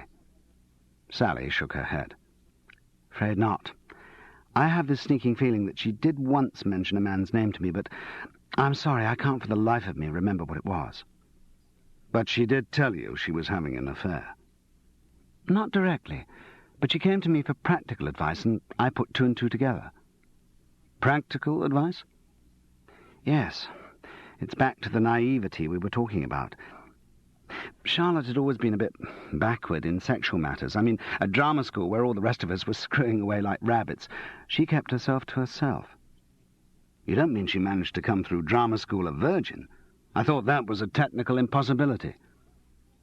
Sally smiled. I don't know if she was actually a virgin, but I do know that she was pretty inhibited about such things. Needless to say, all the men were panting around her like puppies, but I don't know if any of them got anywhere. Not even Dickon Hudson? Ah, you know Mr. Goldenvoice. Yes, he certainly tried as hard as any of them, but I just don't know. He made a point of trying to have everything in sight, really put it about. What do they reckon that kind of manic screwing's a sign of? Latent homosexuality? Not in his case, I think. But did he make it with Charlotte? I think probably not, and I'm sure if he didn't, it made him furious. Great blow to the great pride. No, for Charlotte, Hugo was the first big thing in her life. I think perhaps she found the slower approach of the older man less frightening than the ravenous groping of her contemporaries. Yes, of course. We old men do slow down quite a bit, Charles agreed with mock seriousness. Sally Radford realized what she'd said and giggled. She looked at him, and a new awareness came into their conversation. Anyway, Charles, to come up to date, sometime in July, Charlotte rang and asked if we could meet for lunch. We did, and after some small talk and embarrassment on her part, she asked me how she should set about getting on the pill. Since she'd got that far into her married life without it, and because she was so surreptitious about the inquiry, I reckoned that meant she'd started sleeping with someone other than her husband. Yes, that would fit. Charles quickly summarized his discovery of the pills in their hiding place in Charlotte's bathroom. Anyway, Sally continued, for some reason she didn't want to go to her local GP, so I recommended the Brook Clinic in Totty Court Road. I've been there myself. They're very helpful. So we can assume that they fitted her out and the affair continued? I imagine so. I found it a bit sad that she came to me, actually. I mean, not that she was so ignorant. That was just part of her character. But the fact that I was the only person she could talk to. I didn't know her that well, and yet she was in a strange way dependent on me. When did you last see or hear from her? We had lunch again quite soon after the time I mentioned. Since then, just the odd phone call. Did she talk again about the contraception business? Only once. Otherwise it was as if it had never happened. And the once? Well, that was quite recently. I think the last time I heard from her. She must have read some scare article about the pill in a magazine or something. She asked all kinds of things about the dangers of it. Not straight away, but she manoeuvred the conversation round to it. Well, what sort of things did she ask? Practically everything. About the dangers of embolism. Could the pill cause obesity? Was it liable to raise the blood pressure? Could it harm the fetus if a pregnant woman took it? Could it lead to sterility? Did it upset the cycle irrevocably? Just about every pill scare that has been put out, and a few old wives' tales thrown in for good measure. Did she sound worried? Well, she didn't actually sound worried, but she was a good actress, and the fact that she raised the subject suggested to me that she must be. You didn't get any impression which of the particular dangers she was worried about? Afraid not. If there was one in particular she was asking about, she managed to put up an effective smokescreen with all the others. I assumed that the pill had just affected her cycle. It often does at first. If her periods had been regular before, it would probably worry her if things suddenly got out of phase. Charles was silent, his passivity hiding the speed with which his mind was working. There were other things that could cause an upset in a woman's cycle. Sally Radford suddenly spoke again, with more emotion than hitherto. God knows why she asked me.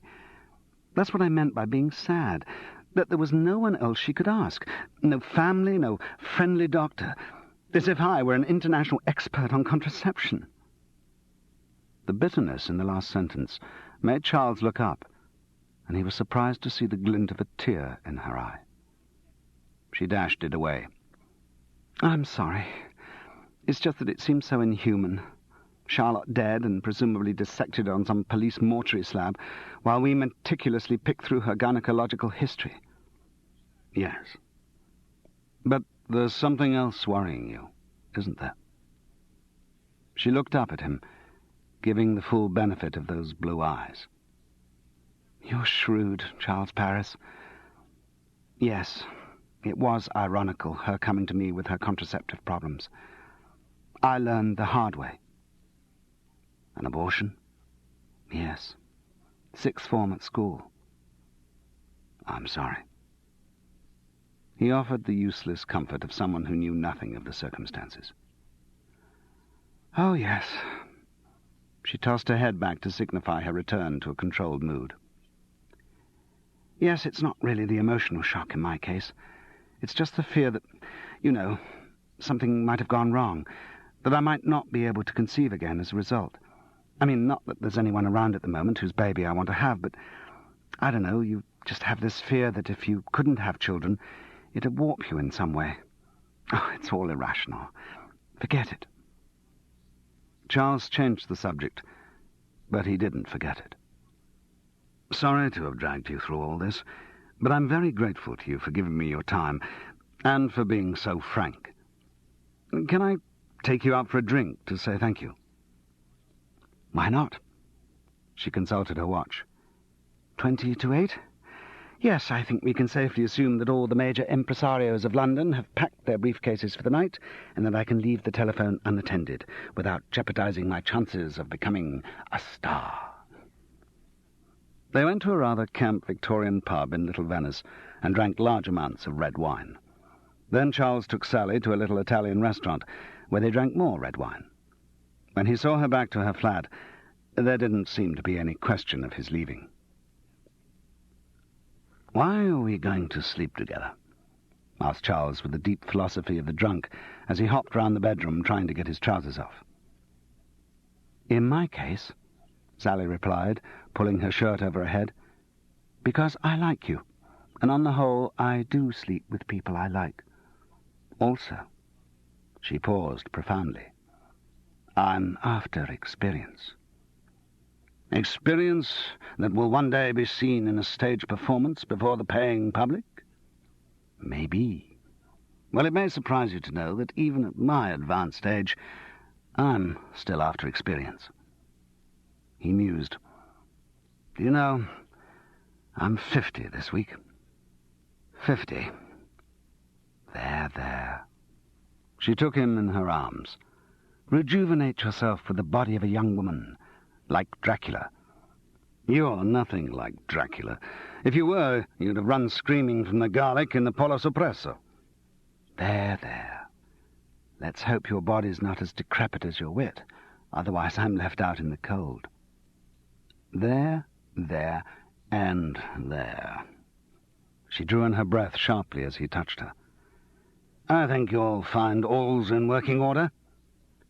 Remember, she whispered as they rolled together. No strings. Experience. No strings, he echoed as their bodies' heats fused. And no babies, she said, nimbly detaching herself and reaching into her bedside drawer. Good God, considering our conversation, it's amazing I forgot it. She flicked the small white pill into her mouth and swallowed it down jerkily. Tell me, Charles's mind fumbled through the fogs of alcohol. If you were having an affair with someone, what would stop you from taking your pill, apart from just forgetting it? I suppose if the bloke walked out, I might, except that I wouldn't, because I always live in the hope that something else is going to come along. Or if I wanted to get pregnant, except then I'd be more likely to do it at the end of the cycle. Or I suppose, if I thought I was pregnant, I'd stop as soon as I realized, for fear of hurting the baby. Charles smiled in a satisfied way as he took Sally back into his arms and crushed her flat but oh so feminine chest to his. It was unhurried and good.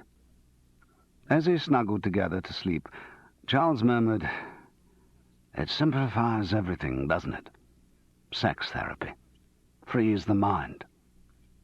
"Yes," Sally agreed lazily. "It's freed my memory." "What do you mean?" "I've just remembered the name that Charlotte mentioned, the guy who I think must have been her lover." Charles was instantly alert. "Yes?" "Does the name Jeff make any sense? Yes, said Charles. Yes, it does. Chapter 12. Charles got back to Hereford Road at 9:30 the next morning, feeling pretty good. So it wasn't all over. It could still happen. His mind started to generalize, filling with images of other nubile young girls through whose beds he would flit. An envelope on the doormat quickly dislocated his mood. A birthday card. Right on cue. Friday, November the 5th. The card was a well-chosen reproduction of an El Greco grandee and contained the message, "Congratulations on half a century. Love, Francis." It served as a brutal reminder, not only of his age, but also of his neglected responsibilities. Images of future girls gave way to wistful recollection. To stop himself getting maudlin, he brought his concentration to bear on Charlotte's murder. Now he knew the identity of her lover, the case seethed with new possibilities. The first thing he must do was to talk to Geoffrey Winter. The sound of the phone ringing broke into his train of thought. Expecting it would be a boyfriend of one of the beefy Swedish girls who lived in the other bedsitters, he answered. It was his agent, Morris Skellen. That was unusual. Morris was terribly inefficient and never rang his clients. Since he had never got any work for them, there was no point. They could ring him to find that out. "Charles, I've had an inquiry from an advertising agency about your availability for a voiceover." "What, Mills Brown Massini?" "No, another one." "Well, that's good. Hugo said that once somebody uses you in this field, you start getting lots more inquiries. Perhaps I've become flavour of the month." "Well, they want you to do a voice test." "When?" "This morning at 11. Sheesh, I better get straight along. What's the address and who do I ask for?" Morris gave the details. "Incidentally, Charles, about this voice-over business, I don't know much about it." "Well, there's an admission." "What I was going to say was, I'm glad about all the work, but we don't seem to have had too many checks through yet." "No, we'll have just the basic studio session fees so far. A few 35 quids. It's when the commercials go out and get repeated that the money really starts to flow. I mean, if this Bland campaign takes off, well, exclusive contracts have even been mentioned. And you see, it's already leading to other inquiries." "So you reckon there's a lot of work there?" "Could be. Some people do dozens of voiceovers a week. Mix it in with film dubbing, reading books for the blind, other voice work. Make vast sums. Mostly people with specialist agents, of course," he added maliciously. Morris was too used to Charles's snide lines about their relationship even to acknowledge this one. "Well, good. Obviously the right step for you career-wise. Haven't I always been telling you you should be extending your range, finding a wider artistic fulfillment?" "No, you've always been telling me I should make more money. By the way, anything else about?" "There's a new permanent company being set up in Cardiff. Might be worth trying for that." "Hardly me, is it? Cardiff? Anyway, if this voiceover business gets underway, I'm going to have to be based in London for a bit, until I've made enough to keep the taxman quiet. No nice convenient little tellies coming up, are there?" "Haven't heard of anything. London Weekend are supposed to be setting up a new series about Queen Victoria's cooks, but I haven't heard when." "Then let's live in hope for the voiceovers. I'd better get along to this place for the test. By the way, did they say what the product was?" "Yes, something for depopulation, was it?" "For depopulation? You mean like napalm?" No, for removing unsightly hair." "Depilation, Morris." The new depilatory, about to be launched on the armpits of the world, was called No Fuzz, and the selling line was, "There's no fuss with no fuzz." Charles used his heavy, cold voice again, because that was what they wanted. If he had to keep grinding it down like that, he was going to ruin his vocal cords. He dropped into the routine of giving every possible intonation to the new line, waiting for the fatuous notes from the account executive in charge. "Give it a bit more brio, love," and "try it with just a smidgenet of sex in the voice," and let his mind wander. He couldn't lose the suspicion that a properly programmed computer could sew up the entire voiceover business. He was kept for an hour, told he was super, and that they'd give him a tinkle, and he'd earned another £35. In the reception of the agency, he met Dickon Hudson. Charles saw the other man's eyes narrow at the sight of a potential rival. Dickon worked hard to maintain all his agency contacts, and wouldn't take kindly to being aced out by a non-specialist. "You up for the No Fuzz campaign?" he asked directly. "Yes." "Becoming rivals, aren't we? First Mr. Bland, now—" "I haven't necessarily got this one." "No." Dickon Hudson seemed to gain comfort from the fact. His ferrety face could not conceal what was going through his mind. Charles recalled suddenly that Dickon was on his list of people to check out in his investigation. "You heard about Charlotte?" The name sent a spasm across Dickon's over-expressive face. "I heard. I was pretty cut up about it." Charles nodded. "Terrible, yes. I suppose you hadn't seen her for a long time." "I saw her quite recently, actually." "Not on Monday night, I suppose?" Charles joked, to draw Dickon out. "No, not on Monday night. Dickon suddenly stopped short, as if he'd thought better of what he was going to say. "What were you doing on Monday night then, buddy?" Charles dropped into a New York cop accent to take the curse off his interrogation. "Nothing," Dickon hurried on. "I last saw Charlotte about a fortnight ago. We used to meet for the odd lunch." "Regularly?" Charles was beginning to wonder if, in spite of Sally Radford's recollection of the name Jeff, there was any connection between Dickon and the dates in Charlotte's diary. But the theory was shattered before it was formed. "I was away in Crete for all of August, but I saw her a few times before, and after, a few times." The repeat was accompanied by a smug smile, enigmatic, but probably meant to be taken as a form of sexual bragging. "Did Hugo know?" Dickon gave a contemptuous shrug. The question wasn't worth answering. Now for Geoffrey Winter. Charles was glad that Sally had come up with the name, because it confirmed a conclusion towards which his mind had been moving. He had decided that if Charlotte had chosen her lover from the ranks of the Backstagers, then Geoffrey was the only candidate. Perhaps it was the Seagull which had led him to the conclusion. Trigorin, after all, was the older man who seduced Nina, or maybe it was just that Geoffrey seemed the only one of the Backstagers sufficiently attractive and interesting to be worthy of Charlotte. He had first got an inkling of something between the two of them at the cast party. Not that they had been together, they had been apart. They had both danced so ostentatiously, both putting on such a show with the other people. There had been something studied about the way they had avoided each other. All the rest of the cast had been constantly reforming and forming in little knots to remember some near disaster or ill-disguised corpse. But Geoffrey and Charlotte had always ended up in different groups. So Charles liked to think that he would have looked up Geoffrey's office address in the phone book, even if Sally hadn't mentioned the name. When he did, the address gave him further confirmation.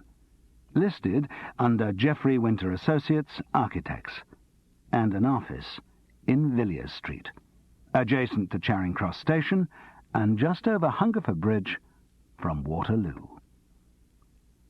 The office was on the top floor.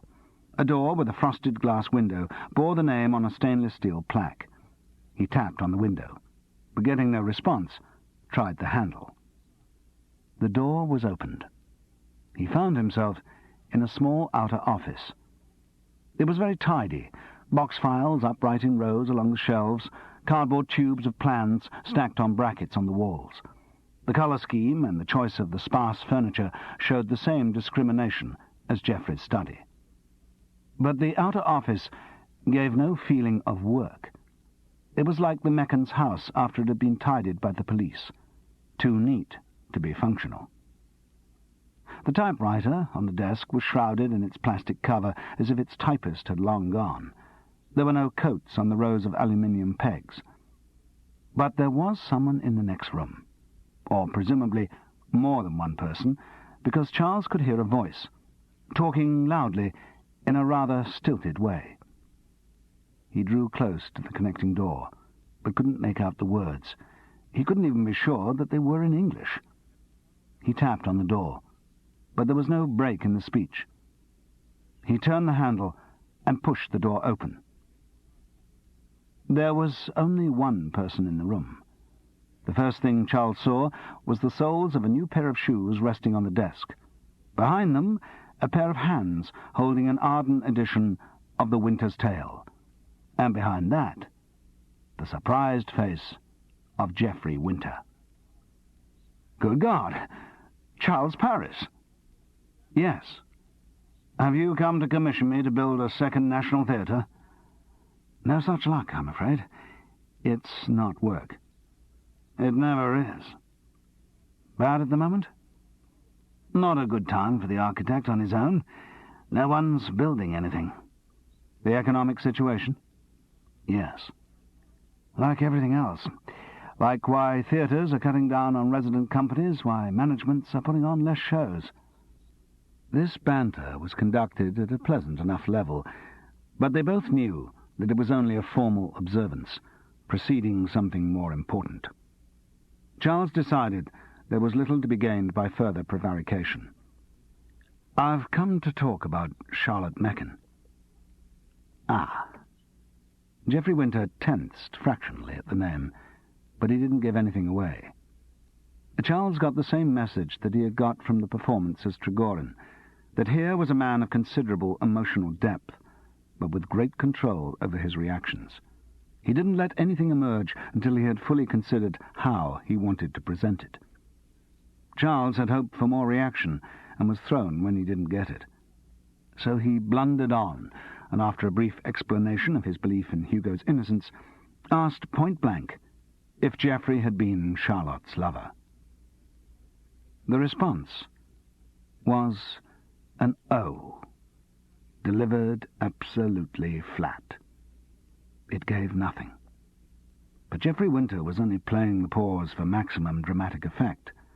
Charles recognized the acting technique and let the silence ride. At last, Geoffrey spoke.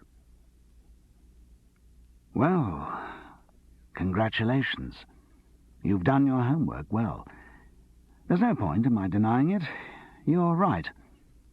Since the police know, no doubt it'll all come out at Hugo's trial, so why should I pretend? Yes, I was Charlotte's lover until she died. He changed pace suddenly on the last word, straightened up in his chair, and turned to look out over the irregular roofs of London, as if in the grip of strong emotion. Charles always found it difficult to judge with actors. Since their lives were devoted to simulation, it was often hard to distinguish when their feelings were genuine. He didn't offer any comment. He let Geoffrey play the scene at his own pace. Sure enough, when the pause had extended far enough to make even a Pinter audience feel uncomfortable, Geoffrey turned back from the window and looked piercingly at him. I suppose your next question is going to be, did I kill Charlotte? In fact, that was not where Charles's suspicions were leading, but he decided to play along with the scene. I was going to be a bit more subtle than that.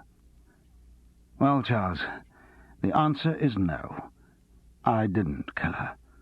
It would have been perverse of me to...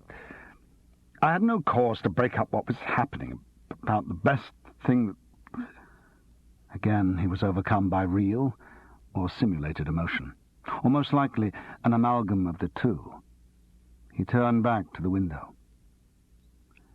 I'm sorry to put you through this, Geoffrey. I realize it must be painful, but Hugo is a friend, and I have to investigate every avenue. Geoffrey was once again master of himself. if indeed he had ever relinquished control. "I quite understand. I'd been through all this with the police." "How did they find out?" "Not difficult. They checked Charlotte's comings and goings with the staff at Brecton Station, realized the convenient position of my office for such an affair, then came and asked me, more or less as you've done. It seemed pointless to try and hide the facts. It would only have made things worse." "Did they ask you if you killed her?" "They, as you intended to be, were a bit more subtle than that. But they did ask a few pertinent questions about my movements on Monday. I think they were just checking. I didn't get the impression they had much doubt about Hugo's guilt. In fact, they came to see me after he'd been arrested, so I suppose they were just building up the background to the case." Charles must have been looking at Geoffrey quizzically, because the architect seemed to read his thoughts. He gave a dry laugh. "Yes, I'll tell you what I told the police. I'll establish my alibi for you, as I believe the saying goes. Part of it, you know, because you were with me in the back room. As you recall, we left there together and walked down to the main road. Now, in case you're thinking that I might have immediately doubled back and taken the insane step of strangling someone I loved, it seems that there is proof that Charlotte was still alive and well at 9 o'clock. Shad Scott Smith, you may remember, in the back room buying drinks for the Seagull cast. Because Charlotte wasn't there, he rang her from his home at about 10 to 9. He rang off at 9. The reason he could be so specific is that he heard the opening of I, Claudius on the telly, and he wanted to watch it. It seems to have cut a swathe through the lives of an entire generation, that programme. It did. Big success. Pity you weren't in it.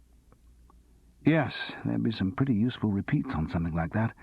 I'm afraid I've never been in what's been hailed as a television success." The change of subject relaxed the tension between the two men, and Geoffrey continued in almost a bantering tone. "Right, on with my alibi. I arrived home just before 9 to find that V, as another member of the generation decimated by I, Claudius, was all geared up to watch. I left her to it, and went upstairs to do some work on my lines for The Winter's Tale. For the next bit, I might have cause to be thankful that I have a bloody-minded neighbour. Apparently, old Mrs. Withers next door, who goes to bed at about 9, could hear me ranting away through the wall. Her bedroom's right next door to my study. Apparently, she's not a great fan of Shakespeare, and later on, when I got a bit carried away with the character, she took it upon herself to ring up the police and complain. A very apologetic constable was round at our place for some time, saying that old ladies could be very difficult. Apparently, according to the police in the murder case, this means that I'm covered for the time of the death." He paused, not with satisfaction or triumph, but as if he had reached a natural conclusion. Then he added, "Fortunate, really. Most evenings spent at home, it would be very difficult to account for one's movements." "Well, thank you very much for going through it all again, and for bearing with my wild accusations." "That's quite okay. I sympathise with your motives. I'm as keen as you are to find the person who killed Charlotte. I just thought he'd already been found." "You may well be right. Certainly the fact that she was having an affair would give Hugo even more of a motive. Do you know if he knew about it?" "No idea. Charlotte and I didn't discuss him. From my conversations with him, I got the impression that he thought she was having an affair, but didn't know who with." Geoffrey smiled painfully. "Ironic though it may seem, Charlotte and I did try to be discreet about it. I mean, never let on what we felt for each other around Brecton. We didn't want to be gossip fodder for the backstagers." "Very wise. So she always came up here?"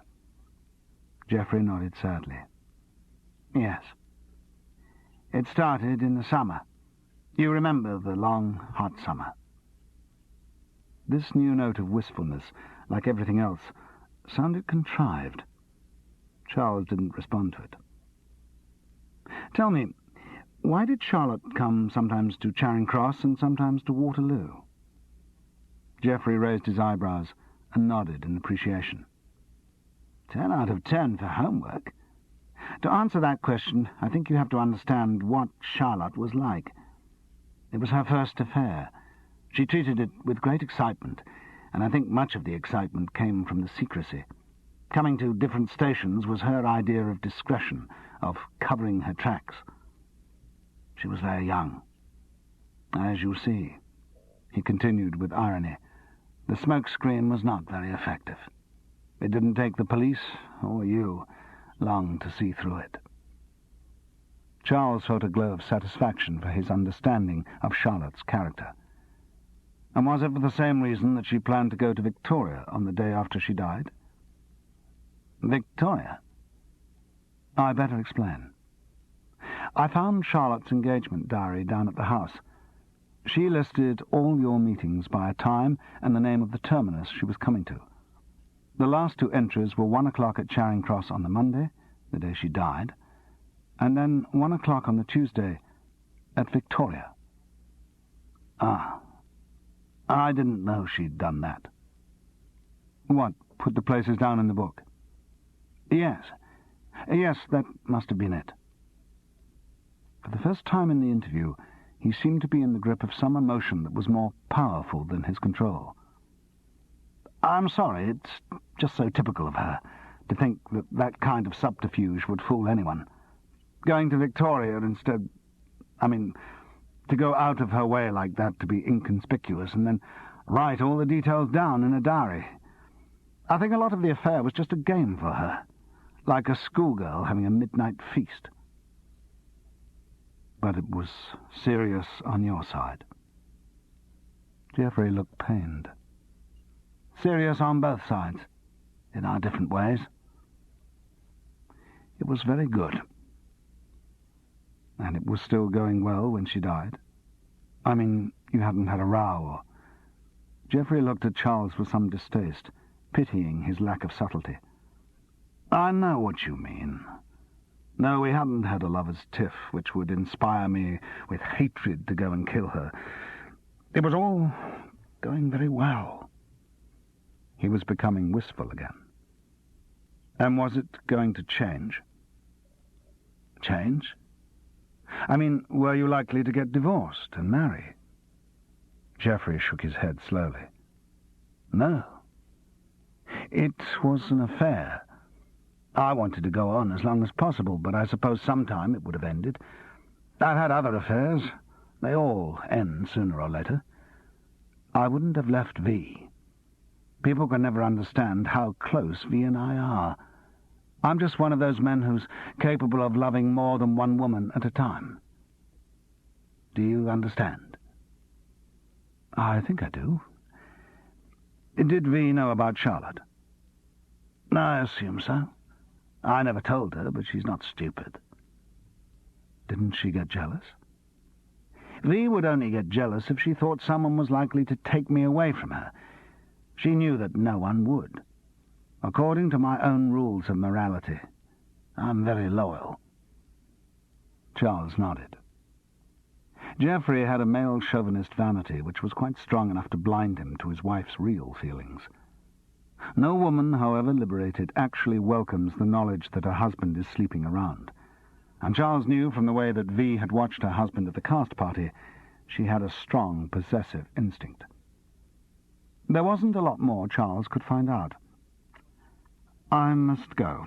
I mustn't keep you from your work any longer. Geoffrey laughed cynically and flapped his copy of The Winter's Tale. Ah, my work. Geoffrey Winter Associates hasn't had a decent-sized job now for 4 months. Where are the associates? Disassociated. Or should it be dissociated? I never know. All gone their separate ways, anyway. Even the secretary's gone. So you just come up here and do nothing all day? Sometimes things come up, odd little jobs, through friends in various government departments. That's the answer these days. Work in the public sector. No room for men on their own. I keep applying for jobs in local government and things, but as yet, no luck. So I stay on here and wait. May as well, until the lease is up. When's that? A couple of months. And then what? Geoffrey Winter's shrug started expansive, as if it encompassed every possibility in the known world, but shrank down to nothing. "So what do you live on?" "Credit." He laughed unconcernedly. "And the confidence that something will turn up." An Amateur Corpse, Cassette 4. Charles went back to Hereford Road, feeling excited. He'd been glad to hear Geoffrey's watertight alibi because that removed him from the running, and enabled Charles to follow the suspicions which were hardening in his mind. It wasn't Geoffrey he suspected. It was his wife. He could not forget the tensed-up energy he had felt in V's body as they danced together. She was a woman capable of anything. The chain of motivation was simple. V's jealousy of Charlotte had started when she was beaten for the role of Nina, which she had regarded as hers by right. It had been compounded by the discovery of her husband's affair with the upstart. That, however, she could have borne.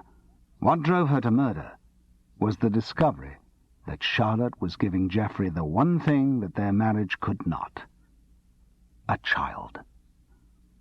The opportunity for committing the crime was equally easily explained. Geoffrey had been at such pains to establish his own alibi that he hadn't thought about his wife's. While he was upstairs ranting through Leontes, she was assumed to be downstairs watching I, Claudius. So far as Geoffrey was concerned, that was what she was doing. He could presumably hear the television from upstairs. But a television set conducts a one-way conversation, regardless of whether or not there's anyone watching. V, knowing that Geoffrey would get carried away by his performance, had every opportunity to leave the house after the show had started. There was plenty of time for her to have gone up to the Meccans. Charlotte would have recognized her and let her in. A brief exchange. Then V had taken Charlotte by surprise and strangled her. Put the body in the coal shed to delay its discovery, and a brisk walk home to be back in time for the end of I, Claudius. It was all conjecture, but it fitted. And what was more, Charles thought he could prove it. The proof lay on the table of his bed-sitter. For reasons, mainly of masochism, to see how much work other actors were getting, Charles always had the Radio Times delivered. Since he had no television and rarely listened to the radio, it was frequently thrown away unread. But on this occasion he felt sure it was going to be useful. It was the Wednesday that interested him. He thought back to the Wednesday night when he had rung the Winters to get Robert Chubb's number. He remembered the time, 25 to 11, because he'd looked at his watch after speaking to Kate Venables. And when he had spoken to Geoffrey Winter, there had been a break in their conversation while V was given advice on how to adjust the television for a good picture on BBC Two. Charles almost shouted out loud when the Radio Times confirmed his suspicions. At 10 o'clock, until 10:50 on BBC Two on Wednesday night, there had been a repeat of the Monday's episode of I, Claudius. Geoffrey Winter would not have been watching it because he'd missed so many of the earlier episodes. So why should his wife watch the same program for a second time in 3 days? Unless, of course, she hadn't been there to see it the first time.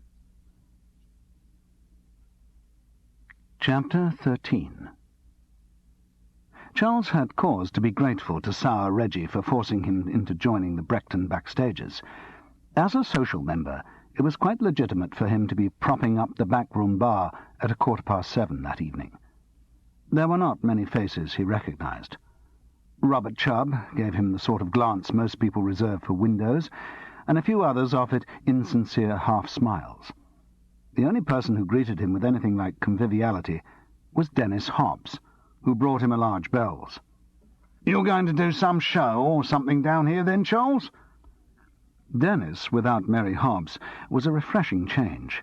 He remained hearty, but he didn't seem to have the same obligation to be raucously jovial which he had demonstrated on their previous meeting. Charles denied that he was likely to break into amateur dramatics. "Just a handy bar," he explained, hoping that Dennis wouldn't ask why it was handy for someone who lived 15 miles away. But Dennis was a man without suspicion. He leaned forward to Charles and confided. "Exactly the same reason I joined. I mean, you can't turn up a chance of a bar on your doorstep, can you? So you don't act? Dennis erupted with laughter. Me? Bloody hell, I could no sooner act than have a baby.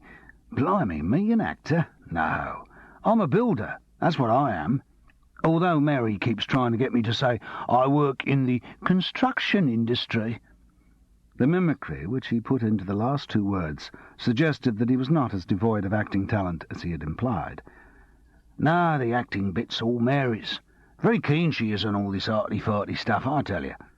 He confided like a schoolboy with a dirty story. I've been more bored in that theatre next door than a puff in a brothel. Still, Mary enjoys it. Keeps her out of my hair and keeps her off the streets, eh? He laughed again robustly. I'm only here for the beer, and I like to look at the scenery. The young female scenery, that is. He winked. They were silent for a few moments. It wasn't an uncomfortable silence, just a pause of drinking companionship. Then, idly, to make conversation, Charles asked whether there had been any further developments on the burglary. No, not a thing. The police seem to think their best hope is to catch the villains when they try to get rid of the stuff. Apart from that, apparently, there's not much chance. I mean, they've been all through the house, and they haven't got any fingerprints or anything to go on. They left it very tidy. Oh, yes. Everything put back, all the doors closed. Very neat job. Nasty thing to happen, though. Yes. Still, we were insured, so it could have been worse. Mary was a bit cut up about what was taken. Sentimental value and all that. But I went out and bought her a load more gear, and that seems to have calmed her down a bit.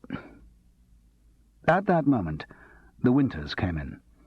Perhaps it was what Geoffrey had said in the morning, but they did look very together to Charles, as if they did share the complete relationship which he had described. Dennis Hobbs seemed to be slightly uneasy at their appearance, as if he suddenly had to be on his best behaviour. Mary continually told him what a privilege it was to know such artistic luminaries as the Winters. Geoffrey did a slight take, but greeted Charles cordially, as if by mutual agreement they did not mention their earlier encounter. Charles offered them drinks, heartily. "What's there to be? I'm just taking advantage of my new membership." Geoffrey wasn't fooled by that, but he made no comment. Charles wondered if the architect knew that he wanted to talk to V. It was possible. Certainly Geoffrey seemed to be keeping his wife at his side to inhibit private conversations. A new thought struck Charles. Maybe Geoffrey had discovered his wife's crime and was set to defend her against investigation. That could make things difficult. Geoffrey's was a formidable mind to have in opposition. But the architect's protection couldn't last long. The Winter's Tale rehearsal started at 7:30, and he gets furious if you're late, so I'd better go. Will you be going straight back home, V? The question was delivered with studied casualness, but Charles could sense the tension beneath it. V, either deliberately or not, didn't take the hint. "No, not straight away. I'll just buy Charles a drink. See you later. Hope it goes well." "Fine." Geoffrey went through to the rehearsal room with a cheery wave. Or was it his impression of a cheery wave? Charles was getting paranoid about Geoffrey Winter's sincerity, or lack of it. He asked for bells, and V brought him a large one. Dennis and a lot of the others round the bar had left, and so whether Geoffrey wanted it or not, Charles and V were alone together. She commented on her husband's departure.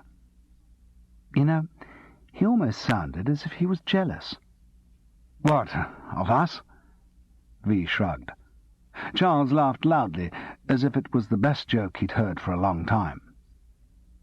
Interesting. Straight away she put their meeting into a sexual context, just as she had done at the cast party. Once again, he wasn't interested. And once again, he felt she wasn't really interested either. He decided that he would have to be a bit more subtle in questioning V than he had been with her husband. Better start at an uncontroversial level. "What are they rehearsing tonight?" "Blocking the first 2 acts, so I'm not wanted." "Oh, I didn't even realize you were in the production. What are you playing?" Perdita, since yesterday." She pronounced it with triumph. "You mean it was going to be Charlotte?" "Yes. Of course, it's a terrible way to get apart, but it's an ill wind." Her regret was merely formal. At least she wasn't disguising her satisfaction at Charlotte's removal from the scene. She was now back in her position as undisputed queen of the Juve leads in the Brechton backstages. Charles would have thought she was a bit long in the tooth to be the prettiest low-born lass that ever ran on the greensward, and a symbol of youthful beauty and regeneration. But now she was the best that Brechton had to offer. If she had killed Charlotte, then the returns were immediate. Charles knew he had to play her gently. She was highly strung, and information would have to be wheedled out of her. He hoped Geoffrey had been discreet and not mentioned their meeting earlier in the day. He didn't want her to be on her guard. Starting with flattery seemed the best approach with someone as self-absorbed as she was. He asked her about her acting career at Brechton, regretting that he'd never had the pleasure of seeing her in a production. She needed no second invitation. He had in his time met a good few professional actors and actresses who assumed that everyone shared their own consuming interest in their theatrical doings, but never one as voluble as V. Winter. Perhaps living with another king-size ego who also liked to talk about his acting, she didn't often get the chance to let rip in this way. He got it all. The early aptitude for mimicry noted by loving parents, the success in elocution exams, the outstanding ability remarked upon by an English teacher, commendations at local festivals, the agonizing decision of the late teens as to whether to try for drama school and take it up professionally, then parental pressure, and the final regrettable resolution to deprive the greater public of her talents. At this point a pause was left for Charles to murmur some suitable insincerity about tragic waste. "And then, of course, I married, and decided that it would be wrong for me to do something that would take me away from Geoffrey for long periods of time. He's a complex character and can be a full-time job. I often think it's as well that we don't have children, because he needs so much of my attention that they might not get a look in." In this speech, Charles could hear two threads of oft-repeated self-justification. First, the very common suburban housewife's explanation of why she never did anything more with her life, how the cares of marriage cut off in its bloom a career of unbelievable promise.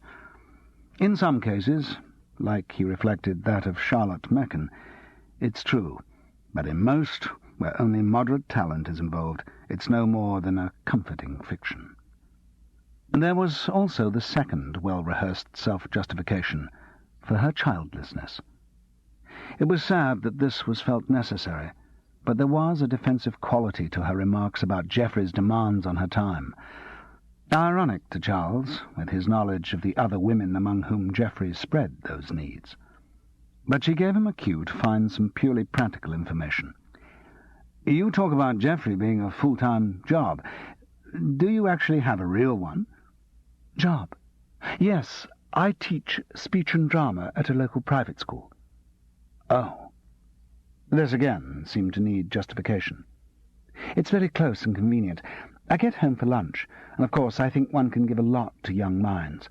If you've got an enthusiasm for the theatre, it does communicate and stimulate their interest." "Oh, certainly. And also the little extra money comes in handy." Knowing what he did about Geoffrey's business affairs, Charles felt sure it did. He would imagine they must have been living more or less exclusively on V's income for some time. Perhaps Geoffrey even conducted his affair with Charlotte on a grant from his wife. But this digression on V's work did not divert her long from the main subject of her dramatic triumphs.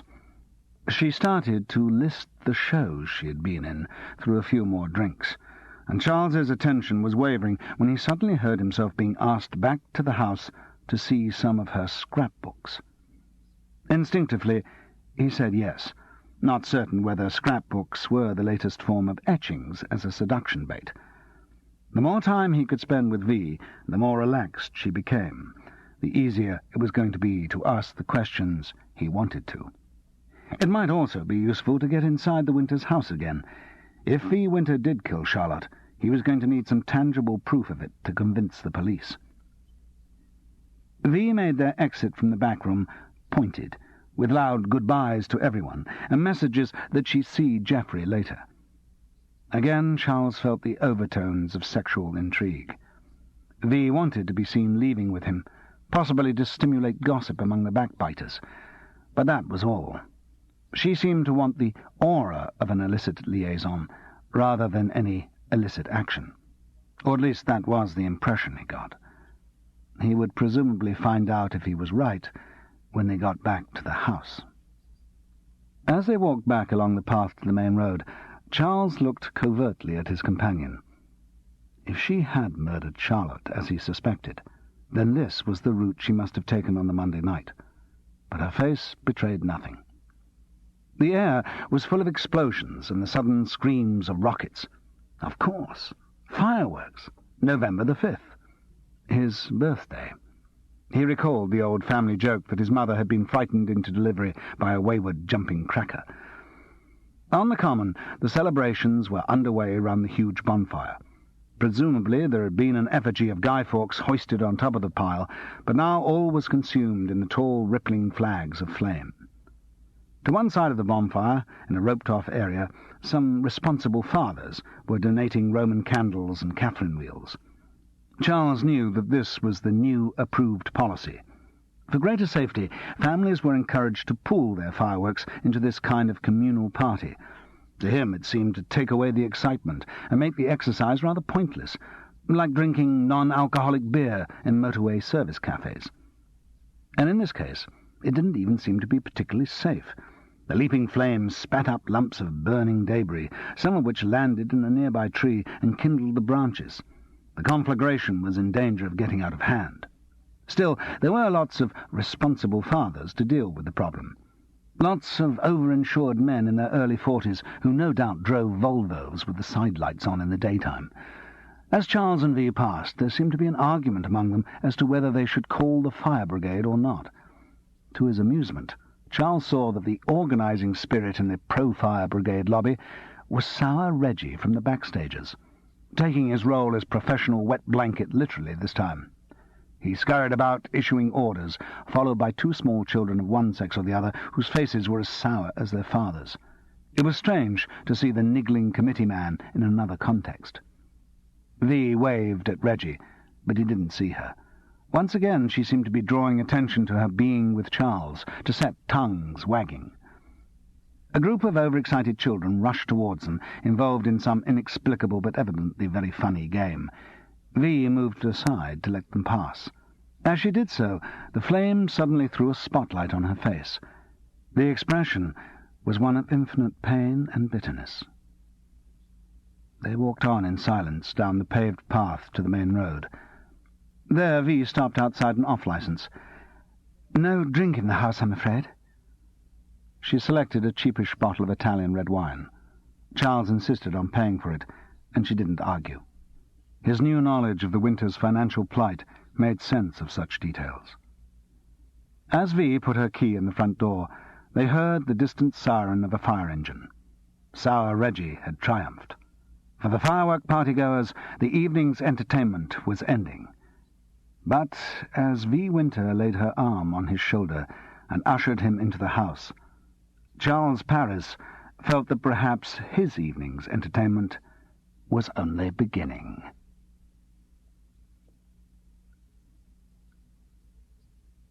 Chapter 14. Charles sipped his wine and tried not to look too downcast when V came in loaded with her theatrical memorabilia. Scrapbooks, programs, a box of photographs, and, most daunting of all, the cassette recorder that he had seen Geoffrey using. Oh dear, it looked as if he was going to get an action replay of her entire dramatic career. He settled down to be bored out of his mind. V, he knew, was inflicting this on him because he was a professional actor. She wanted his commendation. She wanted him to say how impoverished the British theatre had been by her decision to turn her back on it. Maybe she even wanted to gain his praise so that she would compare favourably with those whom he had condemned at the critic circle. He found her exhibitionism sad. The fact that she needed this bolstering, it showed that Geoffrey had too simple an interpretation of his wife's character. Her insecurity spoke in every nervous action. To think that she would not be jealous of another woman was totally wrong. The overtones of sexuality which she gave to the proceedings also revealed her insecurity.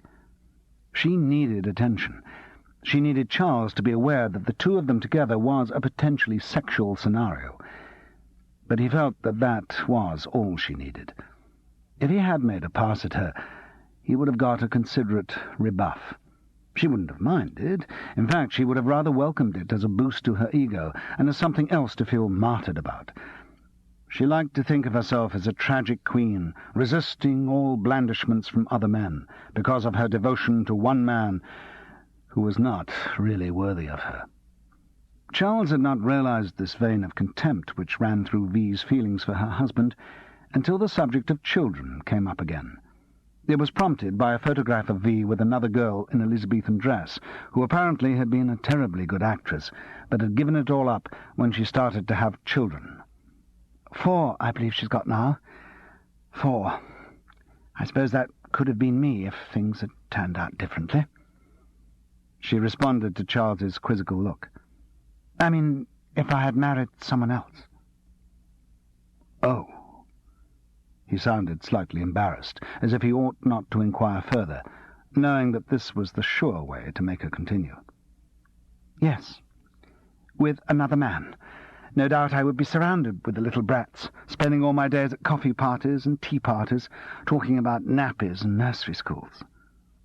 The edge she put into the words showed how much she was an outsider in the great incubator of Brechton. All the thoughts he had had about Charlotte being ostracized by her childlessness applied even more strongly to V. He continued his embarrassed act. Well, I understood that nowadays there were things that could be done about infertility and, clinics and so on. V smiled a martyred smile. Maybe, but I don't think you'd ever get Geoffrey along to one of those. He couldn't admit to himself that, male pride and virility, or I'm sure you know all about that. Again the remark was sexually loaded. Not quite a come-on, but a reminder that they were a man and woman alone, together. Charles thought quickly as he worked through the file of meaningless photographs. V's conviction that Geoffrey was to blame for their lack of family was obviously one of the supports of their marriage. She believed it because it gave her superiority over him. She could watch with indulgence his philandering with other women, knowing his secret, and she was not afraid to divulge it. Charlotte's pregnancy must have threatened the entire fabric of that illusion, and Charlotte had had to be removed, so that V could remain protected in her cocoon of fiction. He knew he was right. All he needed was proof. It was time he got down to the details of his investigation. In broaching the subject, he was helped by the photographs. There was a picture of V surrounded by adolescent youths in togas with laundry marks. Portia in Julius Caesar at school, she supplied. Ah, real I, Claudius stuff, he commented, grateful for the cue. She laughed. Have you been watching it, V? He asked casually. Oh, yes, seen every one. That was the big advantage of not doing the Seagull. Meant I could make it a regular date. Every Wednesday? No, I watch it on Mondays. Charles took a risk. What he had to say next was going to sound more like interrogation than casual conversation. He hoped she wouldn't notice. That's strange. I rang Geoffrey on Wednesday, and I could have sworn he said you were watching it then. He played it very light, but still threw her. She looked at him, flustered and bewildered. Oh, yes, I did watch it on Wednesday this week. He didn't volunteer any comment, just left her to explain. She did a good performance as someone sorting through her memory. Oh, of course. My mother rang on Monday just after it had started. She always natters on so. The show was practically over by the time I got off the phone. Charles joked as if the information meant nothing to him. I think everyone's mother's like that. But he felt sure she was lying. Yes, mine always rings at inconvenient times. Still, I suppose I shouldn't grumble, if the odd phone call keeps her happy. Better than continually traipsing up to Lytham St. Anne's to see her. That was very helpful. He knew V's maiden name was Le Carpentier.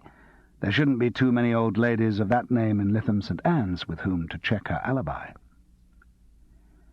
Eventually, and it seemed to take forever, they came to the end of the photographs. "Fascinating," Charles lied. V looked disappointed, as if she'd expected more. What did she want him to do, for God's sake? Say that she was the greatest actress to tread the boards on the evidence of a load of amateur snapshots? But it seemed there was more evidence about to be offered. V was now turning her attention to the cassette player and the black plastic-covered box of cassettes. "Actually," she said with elaborate casualness, "I've got recordings here for some of the stuff I've done." "Oh, really?" Charles gave the last drag of his supply of simulated interest. "What, recorded off stage?" "Some of them. Some of them I've just done at home, really just for my own benefit, so that I can get a kind of objective view of what I'm doing." "I see. I thought you might like to hear one or two little bits. It'll give you some idea of how I do act." Charles quarried a smile from his petrifying features. "Great." She fiddled with the machine. "Geoffrey lets you borrow his recorder, then?" "It's not his, it's mine. He occasionally borrows it when he's learning lines." "And to dub off his music?" "What? Oh, good God, no. He's far too much of a purist for that. Only happy when music is being perfectly reproduced on all that hi-fi stuff he's got upstairs. He always says I'm a bit of a Philistine about it. I mean, I've got some music cassettes, popular stuff, which I play around the house, but he gets very sniffy about them. This recorder's only mono for a start, and he says you're missing 90% of the enjoyment if you don't hear music in stereo." "So he would never use it for music?" "Not a chance. Look, there's a bit here that's an extract from a production of The Country Wife that we did. I played Mrs. Pinchwife. Got very good press. I think this speech is quite amusing. Would you like to hear it?" The affirmative smile was another triumph of engineering. Just before she switched it on, they both heard a strange wail from outside, a sound like a child in pain. V rose, and Charles looked at her with some alarm. "I must go into the kitchen to let him in," said V. "Who's he?" "Vanya." "Vanya?" "The cat." As soon as she was out of the door, he leapt to the cassette box. Her recorded voice wound on, but he didn't listen. His mind was too full. When he had first gone up to the study, Geoffrey Winter had been copying Wagner's Liebestod from his expensive stereo onto this cheap mono-cassette machine. Geoffrey had given some specious line about it being handier, which had seemed reasonable at the time, but which now seemed extremely suspicious. If you don't want a cassette copy of a piece of music, then why copy it? Only one answer sprang to mind.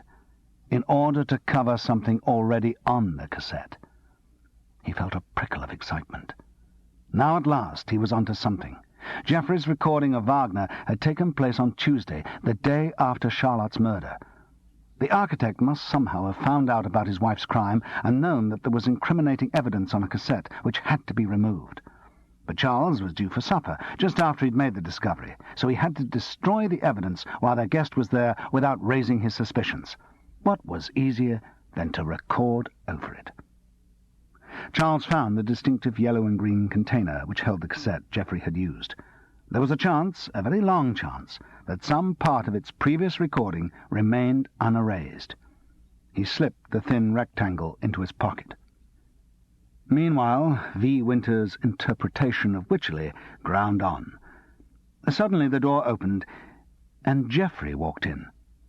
"Hello, V. The surprise was so great that even his well-controlled emotions were caught off their guard. In the flash of time before he recovered himself, Geoffrey's face bared his thoughts. He found another man alone in his house with his wife, and he was extremely suspicious.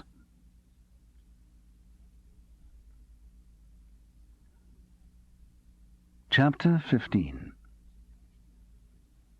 Gerald Venables was much more friendly when Charles rang him the next morning, Maybe he was less tired and the arrival of the weekend had cheered him. Or maybe the fact that it was the weekend meant he could relax his professional guard. Outside the office, he could see Hugo's predicament as a case to be investigated, rather than as an inconvenient and time-consuming legal challenge. Whatever the cause, he agreed that they should meet, and invited Charles down to Dulwich for lunch. As he signed off on the phone, he said, "So long, Buster.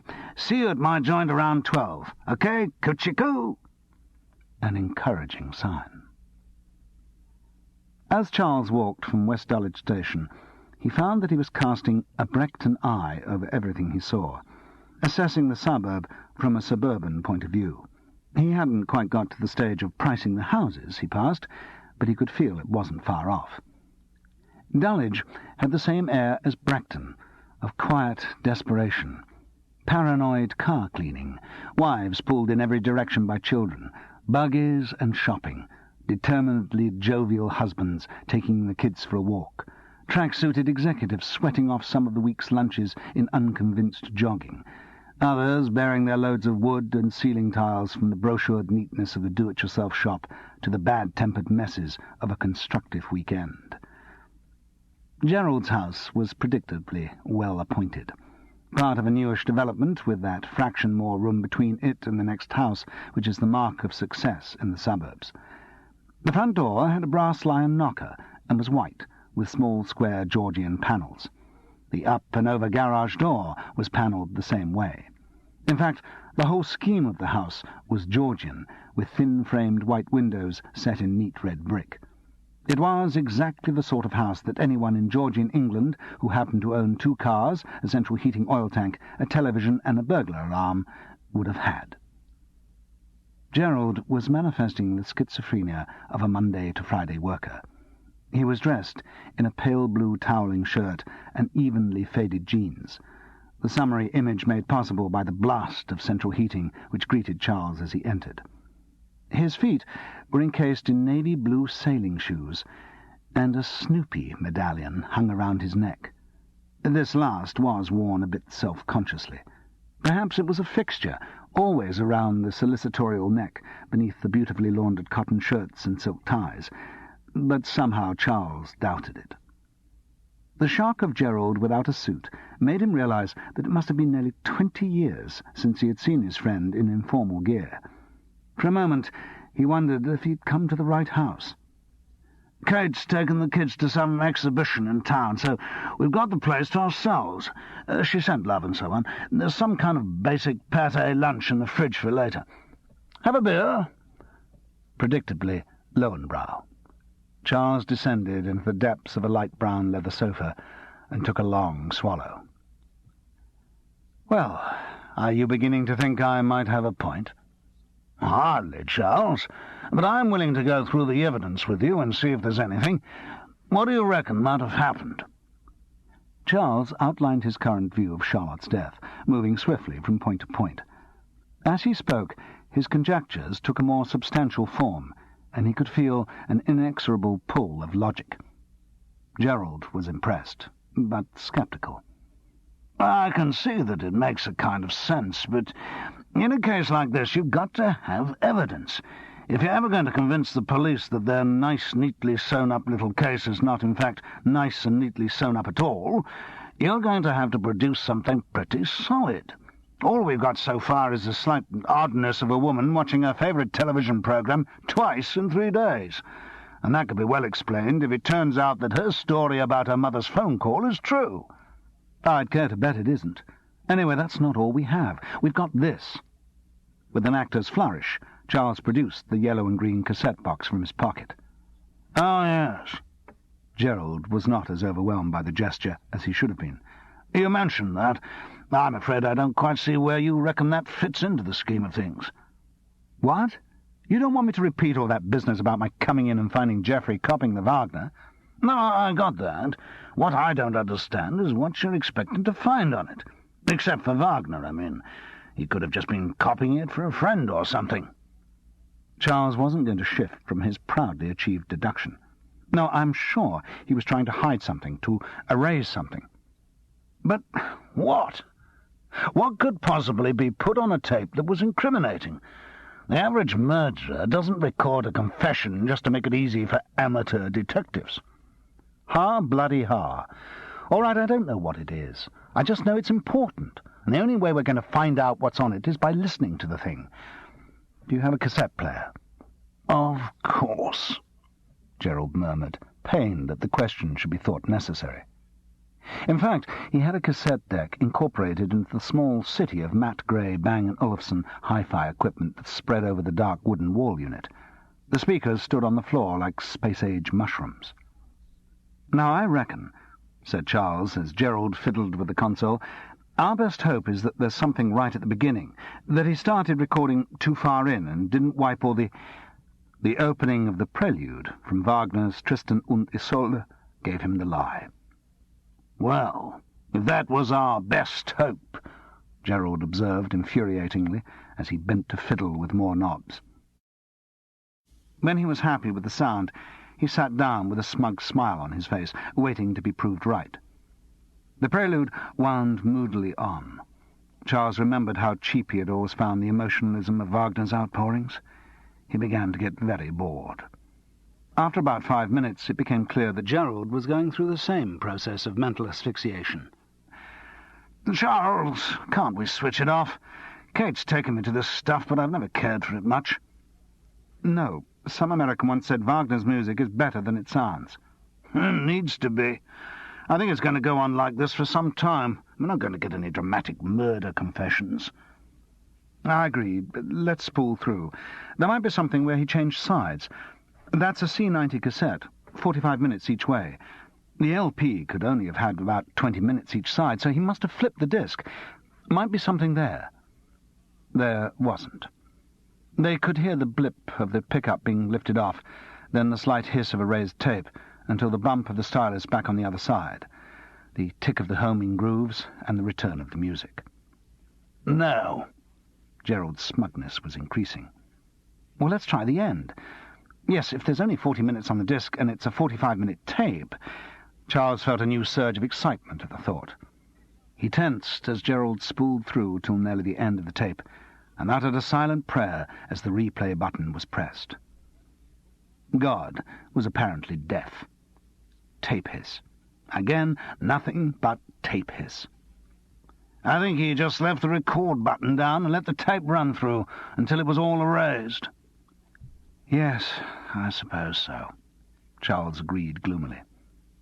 Then, with sudden memory, "No, but he didn't. I was there. I remember quite distinctly.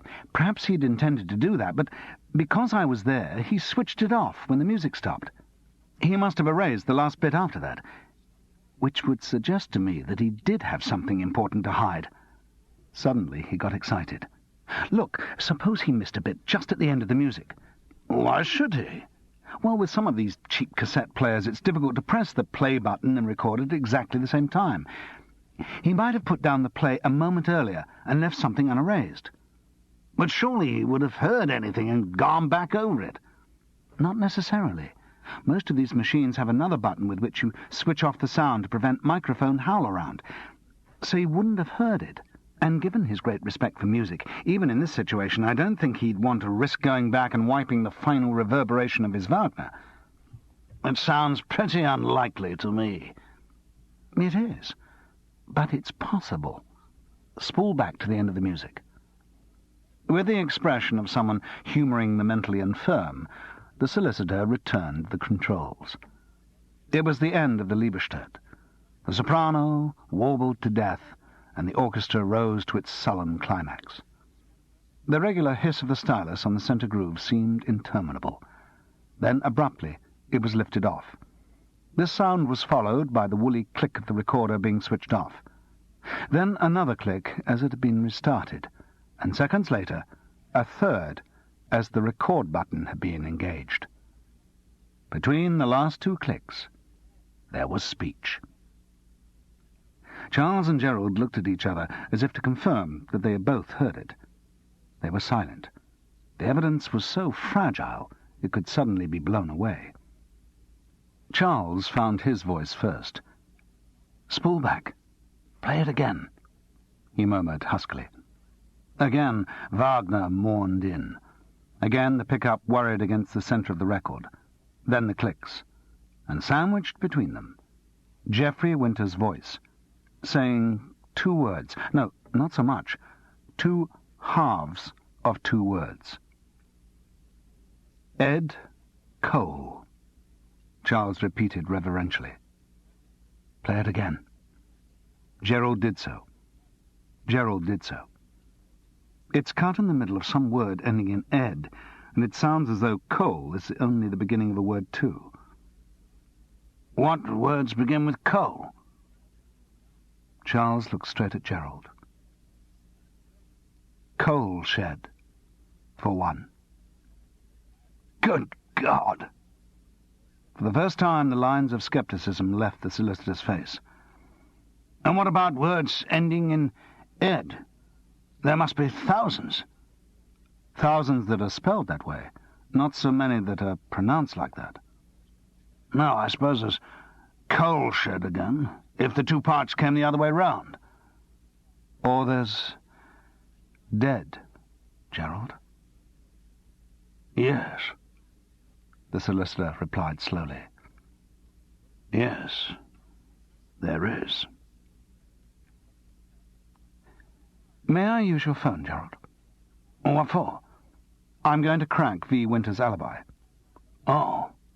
Well, don't sound so grumpy about it. Cheapest time to phone your friends, after 6 and at weekends. I'll pay for the call if you like. No, it's not that.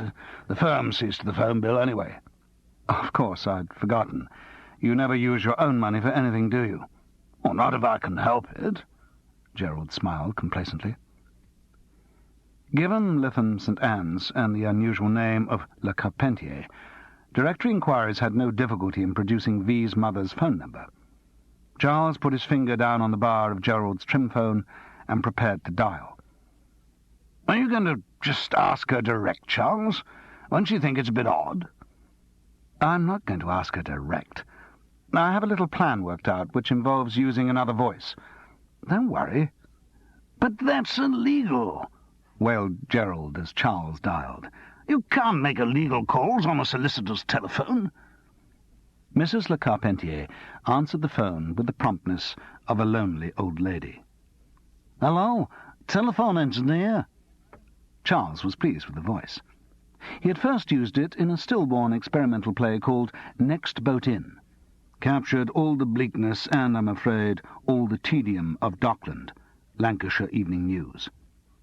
He thought it was a nice touch to be Liverpudlian for Lytham St. Anne's. Oh, what can I do for you? I hope there's nothing wrong with the phone. I'm an old lady living on my own, and... The telephone engineer cut in reassuringly over Mrs. Le Carpentier's genteel tones. No, nothing to worry about. Just checking something. We had a complaint.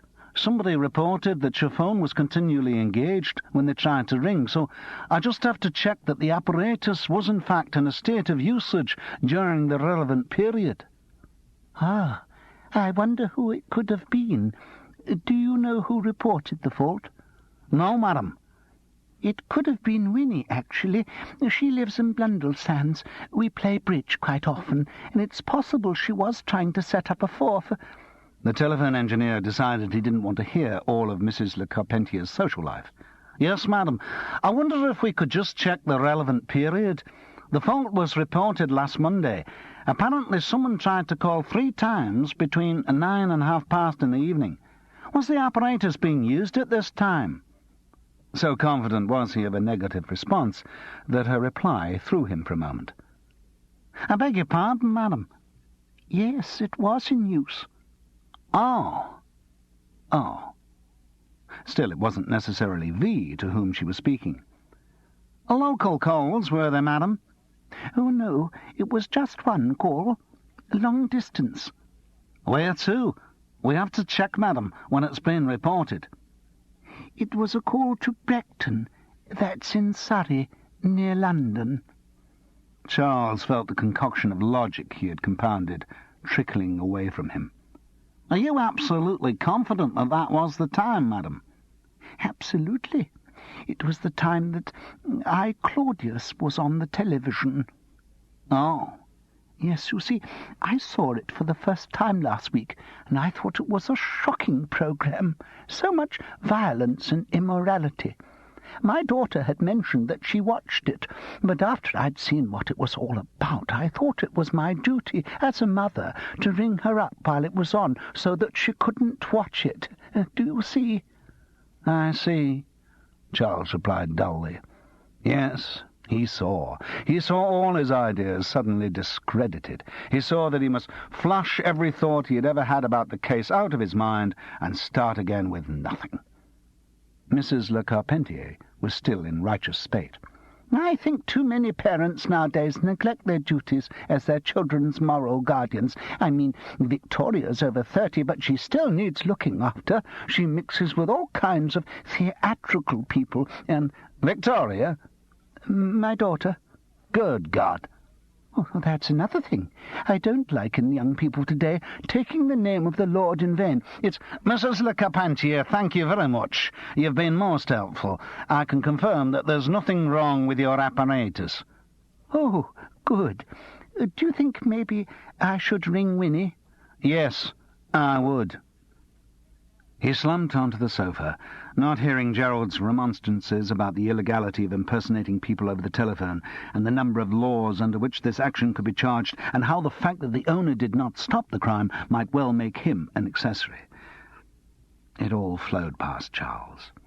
The void which had been left in his mind by the confirmation of V's alibi had only been there for a few seconds before new thoughts started to flood in.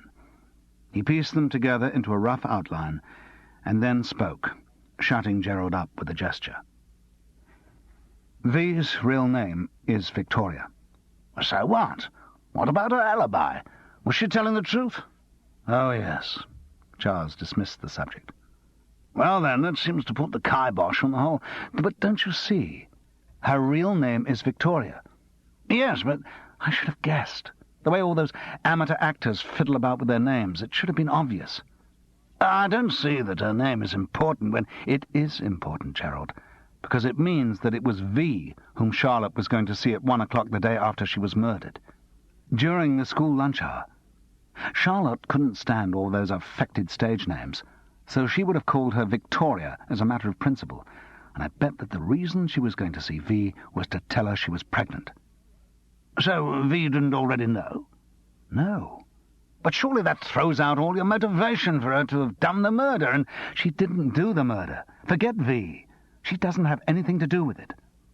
Then who did kill Charlotte? Geoffrey Winter. But Geoffrey didn't have any motivation to kill her. He had a very good affair going. Everything was okay. Except that Charlotte was pregnant. We don't even know that. I'll bet the police post-mortem showed that she was. Go on, you can ask them when you're next speaking. All right, let's put that on one side for the moment and proceed with your wild theorizing. The lines of skepticism were once again playing around Gerald's mouth. Geoffrey and V. Winter are a very close couple. In spite of his philandering, he is, as he told me, very loyal to her. Now, all marriages are built up on certain myths, and the myth which sustains V is that her childlessness is Geoffrey's fault. His infertility gives her power. She can tolerate his affairs, secure in the knowledge that he will come back to her every time. But if it were suddenly proved that in fact he could father a child, everything on which she based their years together would be taken away from her. I think under those circumstances, someone as highly strung as she is could just crack up completely. Geoffrey knew how much it would mean to her, so when Charlotte told him she was pregnant, he had to keep that knowledge from his wife. No doubt his first reaction was to try to get her to have an abortion. But Charlotte, nice little Catholic girl that she was, would never have consented to that. Equally, being a conventional girl, she would want to have the whole thing out in the open. She'd want to talk to his wife, maybe even see if V would be prepared to give Geoffrey up. So she rang V up and fixed to meet her on the Tuesday during her lunch hour. On the Monday, she went up to Villiers Street for her assignation with Geoffrey, and she told him what she intended to do. He couldn't allow the confrontation of the two women to take place. He decided that Charlotte must never go and see V. So he killed her. Charles leaned back with some satisfaction. The new theory felt much more solid than the old one. It left less details unaccounted for. Gerald said exactly what Charles knew he would. I'm impressed by the psychological reasoning, Charles, but there is one small snag. Geoffrey Winter had an alibi for the only time he could have murdered Charlotte. He was at home, rehearsing his line so loudly that his next-door neighbour complained to the police. Now, how do you get round that one? Gerald couldn't have set it up more perfectly for him if he tried. This is how he did it. Charles picked the cassette box up off the table. So easy. He even told me he used the cassette recorder for learning his lines. All he had to do was to record a full 45 minutes of the Winter's Tale onto this cassette, put it on, slip out of the French windows of his study, go and commit the murder, come back, change from recording to his own voice, and ensure that he started ranting loudly enough to annoy his neighbour with whom his relationship was already dodgy. After previous disagreements about noise, he felt fairly confident that she would call the police, thus putting the final seal on his watertight alibi. Gerald was drawn to this solution, but he was not wholly won over. It seems that one has to take some enormous imaginative leaps to work that out. I'd rather have a bit more evidence. We've got the cassette, and I've suddenly realized what it means. The words. It's Leontes. It's what? Leontes in The Winter's Tale. One of the most famous lines in the play. When he speaks of Hermione's eyes, he says, "Stars, stars, and all eyes else dead coals." That's the bit we've got on the tape. Gerald was silent. Then slowly, unwillingly, he admitted, "Do you know, you could be right." "Of course I'm right," said Charles. "Now, where's that lunch you were talking about?" Chapter 16. Charles didn't want to hurry things. He was now confident that he knew how Charlotte had been killed, and he could afford to take time to check it. There was no point in confronting Geoffrey Winter or going to the police with an incompletely researched solution. He left Gerald late on the Saturday afternoon. Gerald wanted to watch Doctor Who, and Charles didn't really much. They agreed that Charles should make various further investigations and then report back. Gerald was now more or less convinced by the new solution, but his legal caution remained.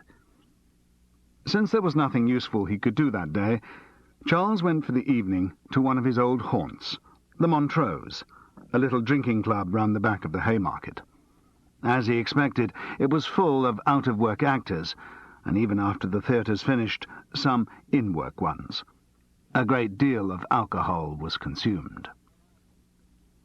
He woke feeling pretty ropey on the Sunday morning, and did the tube and train journey to Bracton on automatic pilot. It was only when he emerged into the stark November sunlight outside the suburban station that consciousness began to return. Blearily he reminded himself of the plan he had vaguely formed the day before. He had come down to Bracton to check the timing of the crime, to retrace the steps that Geoffrey Winter had taken on the Monday night, and see if it was feasible for him to have killed Charlotte in the 45 minutes the tape allowed. Charles was early. Since he didn't want to run the risk of meeting any of the principals in the crime, he had decided to conduct his exploration after 2:30, when they would all be emoting over the Winter's Tale up at the back stages. He arrived just after 12, which was a remarkably convenient time for him to go into a pub and kill time and his hangover at one blow. There was a dingy little railway tavern adjacent to the station, which was ideal for his purposes. The railway line was at some distance from the posher residential side of Bracton, and he was in no danger of meeting any of the backstagers down there. When he entered the pub, it was clear that the clientele came from the other side of the railway, an expression of subtle snobbery that he had heard more than once from the theatrical circle. On the other side of the railway there was a council estate, yet another socio-geological stratum in the complex structure of Brecton. At the bottom was the bedrock of the other side of the railway line, then the unstable mixture of rising lower middle and impoverished upper middle class, the other side of the main road, where Geoffrey and V lived. Then the rich clay of the newer detached executive houses like the Meccans, and finally the lush topsoil of extreme affluence, which manifested itself in mock Tudor piles like the Hobbses. Across the strata ran the faults and fissures of class and educational snobbery as well, so that a full understanding of the society would be a lifetime study. Charles ordered a pint, which made his brain blossom out of its desiccation like a Japanese flower dropped in water. Being a Sunday, there was nothing to eat in the pub, except for a few cheese biscuits and cocktail onions on the bar, but Charles was quite happy to resign himself to a liquid lunch. As he sat and drank, his mind returned to Charlotte's murder, not in a depressed or panicky way, but with a kind of intellectual calm. He felt as he had sometimes done when writing a play, the comforting assurance that he'd sorted out a satisfactory plot outline and only needed to fill in the details. And little details were slotting into his scenario of the death of Charlotte Meccon. One was disturbing. He was beginning to think that Geoffrey might be onto his suspicions. First, the interrogation in his office must have put him on his guard, if Charles's phone call on the evening of Hugo's arrest hadn't already done so. But there was something else. On the Friday night, when Geoffrey had discovered Charles in his sitting room, he had looked extremely suspicious. At the time, Charles had assumed that the suspicion had a sexual basis. But as he thought back over the circumstances, he found another interpretation. When Geoffrey arrived, the cassette player was running, reproducing V's performance of Wycherley's Mrs. Pinchwife. Geoffrey had entered speaking to V as if he expected her to be in the room. Maybe the suspicion arose when he saw that he had been fooled by the sound of the cassette player, that in fact he had been caught by his own deception. If that were the case, then he might have thought that Charles was further advanced in his investigations than he was, and that playing the tape of V had been a deliberate set-up to see how the supposed murderer would react. It was quite a thought. Geoffrey was a cold-blooded killer, and if he could dispose of his mistress without a qualm, he would have little hesitation in getting rid of anyone else who stood in his way. Charles would have to tread warily. Because if Geoffrey Winter did try to kill him, he would do the job well. He was a meticulous planner. Charles thought of the set model for the Caucasian chalk circle in Geoffrey's study. Every move carefully considered. Little plastic people being manipulated, disposed and disposed of, according to the director's will. The thought of danger cast a chill over the conviviality of the pub and the glow of the fourth pint.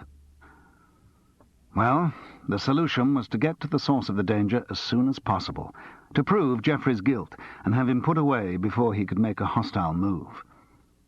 The pub was closing. Charles went to the gents with the uncomfortable feeling that the amount he had consumed and the cold weather were going to make him want to go again before too long. It was after 2:30 when he reached the Winters Road. He walked along it at an even pace, apparently giving their house no deeper scrutiny than the others. Somehow he felt that the watchers of Brecton were still alert behind their net curtains on Sunday afternoons. The Winters themselves had resisted the suburban uniform of net curtains, so from a casual glance he could feel pretty confident that they were out. But he didn't start his timed walk from then.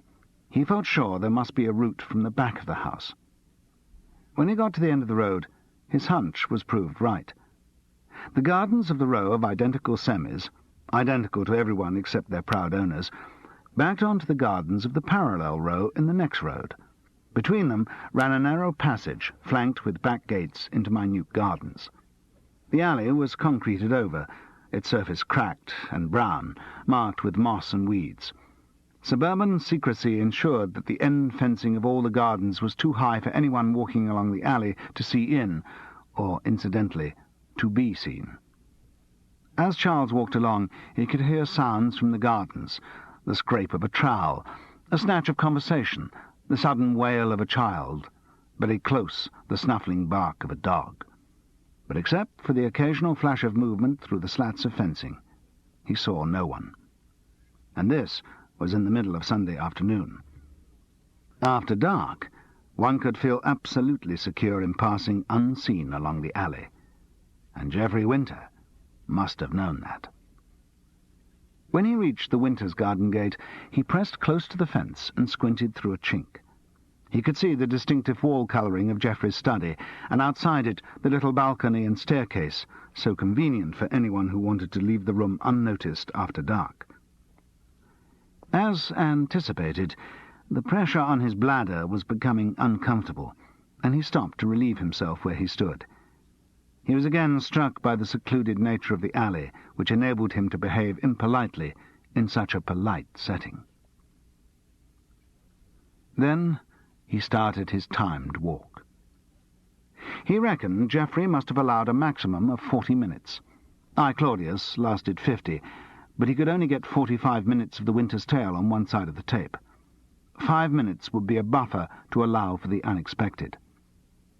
Charles set off at a brisk walk. If Geoffrey had run, the timing would have been different, but Charles thought that was unlikely. A man running after dark attracts attention, while a man walking passes unnoticed. The alley behind the houses came out onto the main road, exactly opposite the footpath up to the common. There was a no cycling notice at the entrance. The path was paved until it opened out onto the common. It was the first time Charles had seen this open expanse in daylight. In the centre were a couple of football pitches, which were reasonably well maintained, but the fringes of the common were ill-tended and untidy, and had been used as a dumping ground by the nice people of Brechton. Superannuated fridges and rusty buckets looked almost dignified beside the more modern detritus of garish plastic and shredded polythene. It was an eyesore, the sort of mess about which aggrieved ratepayers no doubt wrote righteous letters to the local paper. To Charles it seemed a necessary part of the suburban scene, the secret vice which made the outward rectitude supportable. The half-burnt crater of the bonfire, doused by the fire brigade at Sour Reg's behest, gave the dumping ground an even untidier and more melancholy appearance. The bonfire had been built where the footpath divided into two. The right-hand fork went up towards the backstager's clubrooms and the Hobbs's house.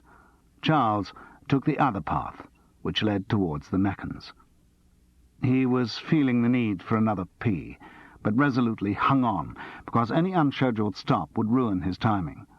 He'd wished he'd got a stopwatch, so that he could suspend time long enough to make himself comfortable. But he hadn't. Even on a Sunday afternoon, there were not many people up on the common.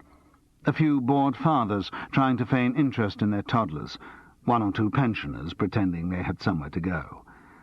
Bragton boasted other more attractive parklands, equipped with such delights as swings and duck ponds, and most of the inhabitants went there for their exercise. It had rained during the week, but the path had dried out and was firm underfoot as Charles continued his brisk stroll.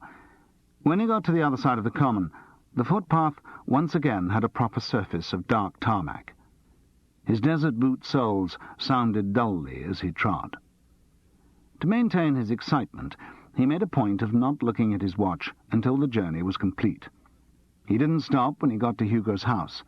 His memories of the net curtain snooper made him unwilling to draw attention to himself.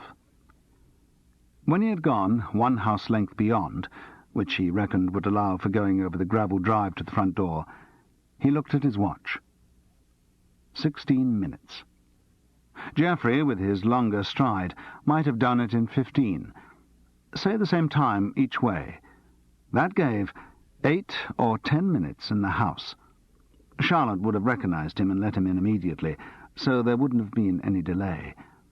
And 8 or 10 minutes was plenty of time for a determined man to strangle a woman. If, of course, the murder weapon was to hand. On that kind of schedule, Geoffrey couldn't afford time to look for a scarf. He must have known where it was, or... No, there was something missing there. Charles tried to focus his mind on the problem. He summoned up the image of Charlotte in the coal shed, surprised untidily by the torch beam. He remembered her face. The red hair that framed it had looked unnatural, as if it were dyed against the horrible greyness of her flesh. And that thin, knotted Indian print scarf which couldn't hide the trickle of dried blood and the purply-brown bruises on her neck. Bruises, almost like love bites. He remembered what he had thought at the time. How she had looked so young, embarrassingly unsophisticated, like a teenager with a scarf inadequately hiding the evidence of a heavy petting session. Good God, maybe that's what it had been. After all, she had seen Geoffrey at lunchtime. By then he must have planned the murder. It would be typical of the man's mind if he had deliberately marked her neck. Knowing that, respectable married woman that she was, she would be bound to put on a scarf to cover the bruising. Then Geoffrey could go round in the evening, confident that the murder weapon would be to hand. Under those circumstances, he didn't have to leave long for the strangling. Charles shivered as he thought of the cold-bloodedness with which the crime had been planned. He felt like an athlete in training for a major event. Everything was moving towards a confrontation with Geoffrey Winter. It was going to be risky to confront the villain with what he had deduced, but he couldn't see any way round it. The evidence he had was minimal, and certainly not enough to persuade the police to change their tack. So his only hope was to elicit some admission of guilt from Geoffrey. The fear of the man was building inside Charles. He felt increasingly certain that Geoffrey had read his suspicions, and he wanted to keep the advantage by going to see his adversary rather than waiting for his adversary to search him out. Within the next 24 hours, Charles knew something conclusive was going to happen. He went back to Hereford Road on the Sunday evening and rang Sally Radford. He had the sensation of a condemned man deserving a final treat. But he didn't get his treat. Sally was glad to hear from him, but sorry, she'd got a friend coming round that evening. Yes, maybe another time. It shouldn't have hurt him. They agreed no strings, but it did cause a pang. The idea of a completely casual encounter with no obligations had always appealed to him, but now it had happened. He was full of the need to establish continuity, to keep it going, to make something of it. When he'd rung off from Sally, he contemplated ringing Frances, but procrastinated once again. He wrote off the idea of female company for the evening and went back to the Montrose.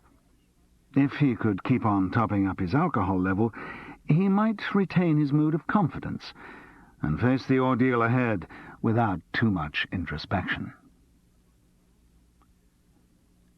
Chapter 17. In spite of the knowledge of inevitable confrontation, Charles still had a career to pursue. Whatever the outcome of his meeting with Geoffrey Winter, he was still meant to be recording the second batch of bland radio commercials on the Tuesday morning. The events of the week had pushed that from his mind. It was only when he thought about it on the Monday morning that he realized he'd better check the details. After all, it was Hugo Mecken's campaign, and Hugo wouldn't be able to conduct it from the remand wing of Brixton Prison. He rang through to Mills Brown Massini and asked for Ian Compton. It turned out to be the right choice. Ian told him with no little complacency that he had taken over the Bland account. Charles wondered how much more of Hugo's authority the young wheeler-dealer had managed to annex since the creative director had been off the scene. "I was just ringing to check that tomorrow's still on as per arrangement. 11 o'clock at the same studio for the rest of the radios." "Yes, I should think that'll stand, though there's a slight question mark over it. May need some time for reworking of the copy. I'm having a meeting with Farrow this afternoon. Won't really know for sure till after that. Can I ring you in the morning?" "Not quite sure of my movements." "You should be. Gotta always be on call in the voiceover business." Charles ignored the young man's patronizing tone. "I'll ring you, either at the office in the morning, or have you a home number where I can get you this evening?" "Won't be in. Got a film dubbing session at Spectrum Studios." "For the Bland campaign?" Charles pricked up his ears. Was Ian Compton getting some other voice-over work done on Bland behind his back? No, it's a private film production I'm working on. Doing a session with Dickon, just dubbing the voice. Oh, I see. It was hard to know whether to believe it or not. Ian Compton wouldn't hesitate to lie if it served his ends. On the other hand, he did work on a lot of other projects apart from Bland. How is Dickon? Oh, he's in a pretty lousy mood at the moment. What, not getting work? You must be joking. That cookie is one of the busiest voices in the business. Clears 20 grand a year easy. No, he seems very cut up about Hugo's wife. I think he had quite a thing for her. She was a very nice lady. So I hear. Seems everyone thought so except Hugo. Ian didn't attempt to disguise the note of triumph in his voice. He was giving a reminder that Hugo Mechen was no longer a challenge to the bright young whiz-kid of Mills Brown Bassini. Charles decided that the confrontation should take place in Geoffrey's office. It would be quiet, no danger of interruptions. He told Gerald what he was going to do. Gerald disapproved, but Charles wanted someone to know in case he didn't return from the interview. It was about 11:15 on the Monday morning when he entered the building in Villiers Street. He mounted the stairs, with one part of his mind immobilized by fright, and the other irreverently providing soundtrack music and offering Sidney Carton's dramatic lines for use when mounting scaffolds to the sneers of unruly mobs. All of which build-up was somewhat wasted when he found the door of Geoffrey Winter Associates firmly locked. An Amateur Corpse, Cassette 5. There was no light on inside. His mind, still running on romantic rails, summoned up the image of Geoffrey Winter sprawled over his desk, the smoking revolver clutched in his hand, his brains spattered on the wall behind. The villain who knew he had been found out and who had done the decent thing. Wisely recognizing that this image was a little fanciful, he started knocking on the door to attract attention. A light tap produced nothing from inside, so he tried a more robust blow, and then heavy hammering. The last did raise a reaction, but it came from the floor below. An aggrieved young man with elastic bands holding up his shirt sleeves came and complained. So far as he knew, Mr. Winter wasn't in. He hadn't heard him coming up the stairs that morning, and surely the fact that there had been no reply to that bloody awful din you're making indicated that there was nobody in the office. Charles apologized and left the building. But he was too keyed up to drop it there. He had sealed himself to a meeting with Geoffrey Winter that day, and somehow he had to arrange it. He went into Charing Cross Station and rang the Winters' number from a call box.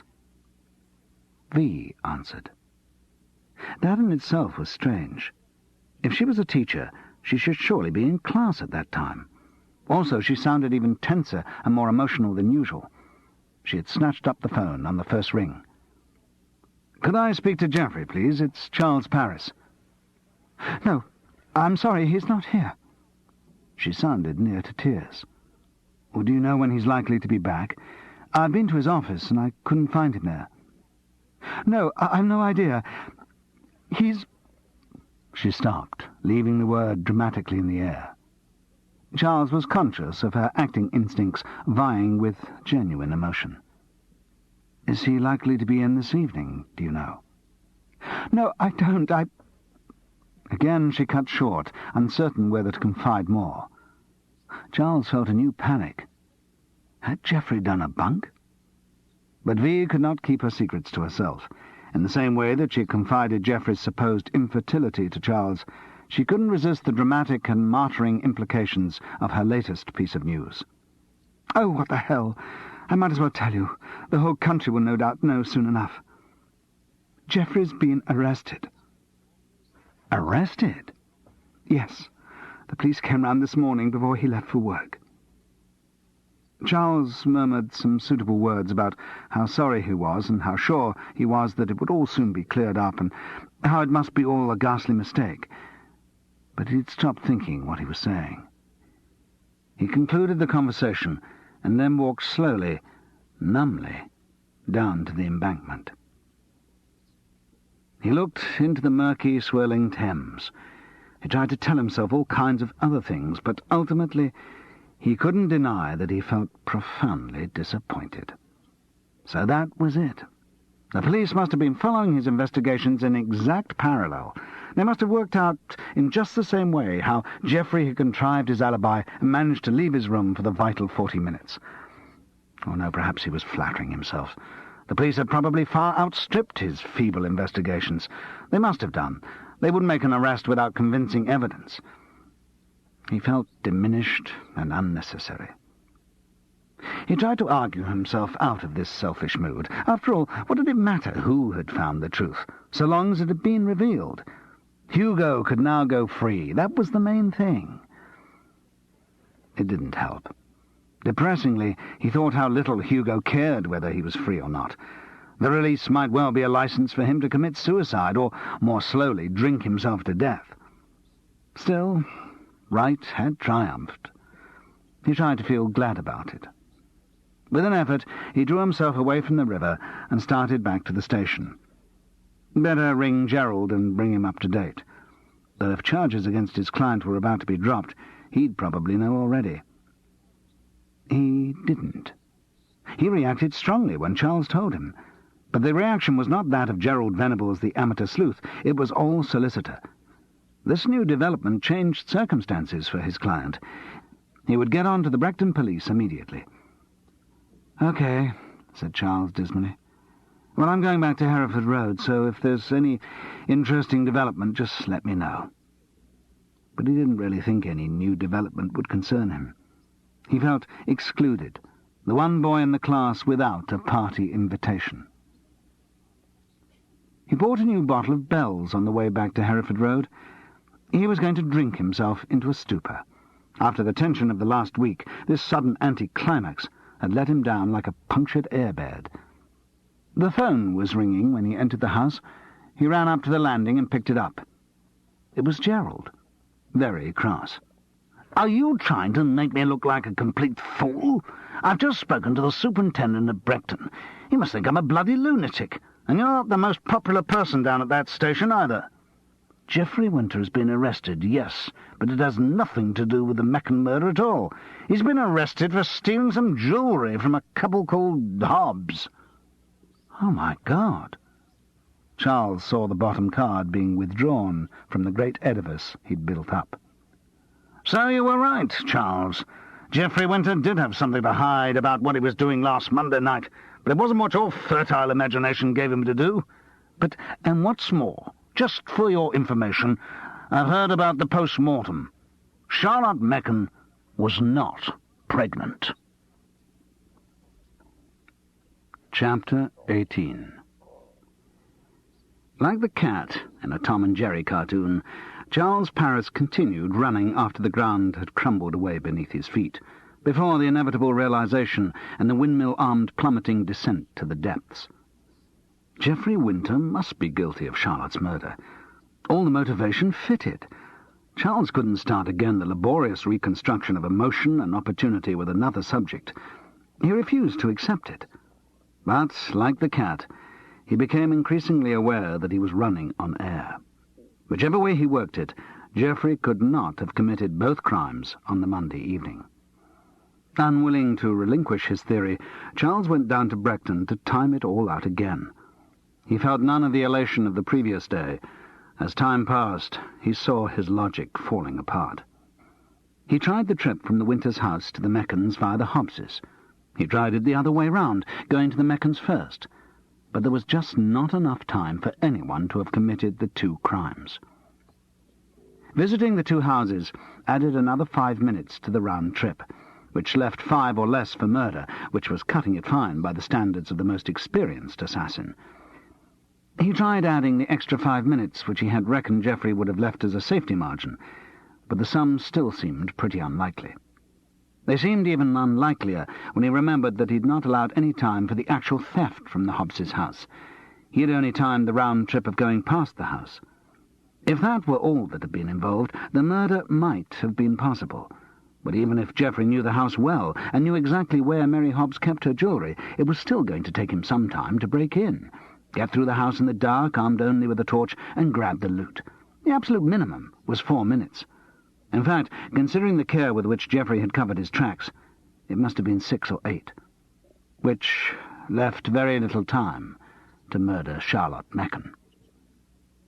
Charles sat down on a bench on the Commons as it started to get dark. He was furious. There was no way it would work. It wasn't just the timing. If Charlotte hadn't been pregnant, then none of his complex sequence of motivation worked either. Depression took over. So everything was as obvious as it seemed. Hugo Mechen had killed his wife, and Geoffrey Winter, in desperate financial straits because of his failing architect's business, had stolen some jewellery from the richest people he knew. The fact that the two incidents had taken place on the same evening had been mere coincidence. The new turn of events changed his opinion of Geoffrey. While he had thought of the architect as Charlotte's murderer, he had had a kind of respect for him, for the cold-blooded intellect that could plan such a crime. But now he knew that all that planning had been for a petty theft, a mean robbery from some supposed friends. And Geoffrey's was not a great intellect. He had shown remarkable ineptitude in the execution of his crime, however clever the original conception of the cassette alibi. For a start, there'd been his confused exit from the Hobbses' house when he saw Robert Chubb pass. Leaving his torch behind on the windowsill was the real mark of the amateur. The way he'd been caught had been equally incompetent. Charles had heard it all from Gerald. The thief had gone along the jewellers' stands in the Portobello Road on the Saturday morning trying to sell his loot. One of the dealers had bought some and then, becoming suspicious, alerted the police. From a description and from some remarks Geoffrey had carelessly let slip to the stallholder, they had little difficulty in tracking the culprit down. So Geoffrey was relegated to the status of a shabby sneak thief, and Charles had either to concede that Hugo had killed Charlotte or start investigating somebody else. The only two people left who seemed to have had any emotional relationship with Charlotte were Clive Steele and Dickon Hudson. Clive was supposed to have been in Melton Mowbray auditing at the time of the murder, and no doubt Dickon would have some equally solid alibi. Still, wearily Charles supposed he must try to get interested again and check their movements. But the spark had gone. Any further investigation was going to be just a chore. Since he was down in Bracton, he might as well start with Clive Steele at the backstages. The back room opened at 6. Just sit a little longer on the Commons to kill time. "Evening, sir. Bit dark to be out here, wouldn't you think?" He looked up to see the outline of the same policeman who'd found him inside the Mechens' house the previous week. Yes, I suppose it is dark." While he'd been wrapped up in his thoughts, it had changed from dusk to blackness. "You intending to sit there all night?" "No, I wasn't. I was just going." The policeman held his ground and watched Charles out of sight along the footpath towards the backstages. He obviously thought he was watching a potential rapist, or at the very least, a flasher. Charles decided that, considering how low his stock stood with the Bracton police, any alternative murder solution he took to them was going to have to be backed up by absolutely incontrovertible evidence. There was no sign of Clive Steele in the back room, nor of anyone else Charles knew, until Dennis Hobbs came in at about 6:30. He was his usual boisterous self, though there was a slight strain beneath the bonhomie. He had come in for a quick one on his way home from work. Charles wondered if he needed his regular drink to fortify him to face the redoubtable Mary. They got talking naturally, and Charles bought drinks. Dennis had a pint, Charles a large Bell's. After some social chit-chat, Charles said, "So, you've got your man." Dennis recoiled. "What do you mean?" "Your burglar." The builder's eyes narrowed. "What do you know about it?" "I know who's been arrested." Dennis Hobbs looked at him steadily for a moment, and then downed the remaining half of his beer. "We can't talk here. Come round to my place for a drink." Inside, the Hobbses' house was, decoratively, exactly what the mock Tudor exterior with its brash stone lions would lead one to expect. The tone was set before you entered. A china plaque by the doorbell showed a little girl in a crinoline and a boy in a tasselled cap leaning forward to kiss over the legend, "Dennis and Mary live here." It must have been Mary's taste. The same eyes which had chosen her turquoise trouser suit and rainbow-coloured lame slippers had certainly picked the jungle wallpaper, and the raspberry ripple carpet, and the green leather three-piece suite, and the miniature cluster of swords and axes tastefully set behind a red shield on the wall, and the 3-foot-high china pony pulling a barrel, and the wrought-iron drinks trolley with the frosted glass top and gold wheels. Dennis was content to let her make decisions about such things. After all, she was the artistic one. It was to the drinks trolley Dennis went first. He poured a pink gin for his wife, a scotch for Charles, and got out a can of beer for himself. When he'd poured it into his glass, he crushed the can in his huge paw. The metal flattened like tinfoil. Mary's greeting to Charles was distinctly frosty. She had not forgotten his reservations about her Madame Acardina. But Dennis cut through the atmosphere by saying, "He knows." "What?" "About the burglary." "Oh." Mary looked downcast, as if rehearsing for a tragedy. "How did you find out?" asked Dennis. "I spoke to V on the phone this morning. She told me." "Damn. I hope she's not telling everyone." "Why? What does it matter? Presumably everyone will know when it comes up in court." "If it does come up in court, I'm trying to see that it doesn't." "I wouldn't have thought you stood much chance. I mean, if the police picked him up, they're going to bring charges." "I don't know. I'm going to ask them not to proceed. I'm going to stand bail for him and try to keep it as quiet as possible." "But why? I mean, there's no question as to whether he did it or not." "No, he's admitted it." "Then why shouldn't he pay the price of his actions?" "Well, he's—" Dennis was having difficulty in framing his thoughts, or his wife's thoughts, into words. "He's a friend." Mary took over. "It's terribly embarrassing. I mean, he's been in and out of our house so often. This place becomes a sort of backstager's annex when the back room closes, particularly when we've got a show on. Geoffrey's a very close friend." "Well, I can see it's embarrassing, but the fact remains that he has stolen your property." "Yes, but people are so materialistic, Mr. Parrish. What's a bit of jewellery?" Mary sat surrounded by the fruits of middle-class affluence as she posed this ingenuous query. "The thing is," Dennis contributed, "we didn't realise the financial state he was in. We could have helped, lent him some money or something, not driven him to this." "Hardly driven. He did it of his own free will, presumably to get himself out of a spot." Charles was bewildered by their reactions. Instead of being affronted and disgusted by Geoffrey's betrayal of their friendship, they were trying to justify his actions. Mary gave Charles the patronising smile of sainthood. "It may be difficult for you to understand, but we feel an enormous loyalty to Geoffrey. He's a wonderfully talented person, and we just didn't understand the terrible time he's been going through. To steal from us was a terrible lapse, which I'm sure he's regretted bitterly, but it's only an expression of the dark side of his impulsive artistic temperament." Now Charles had heard it all. That old fallacy about artists being answerable to a different code of morality from the rest of society. It was a view he had never subscribed to in the cases of the extremely talented writers and actors of his acquaintance who had tried it on, but for it to be used in the context of a moderately talented amateur was ridiculous. Dennis Hobbs nodded as his wife continued to expound her views.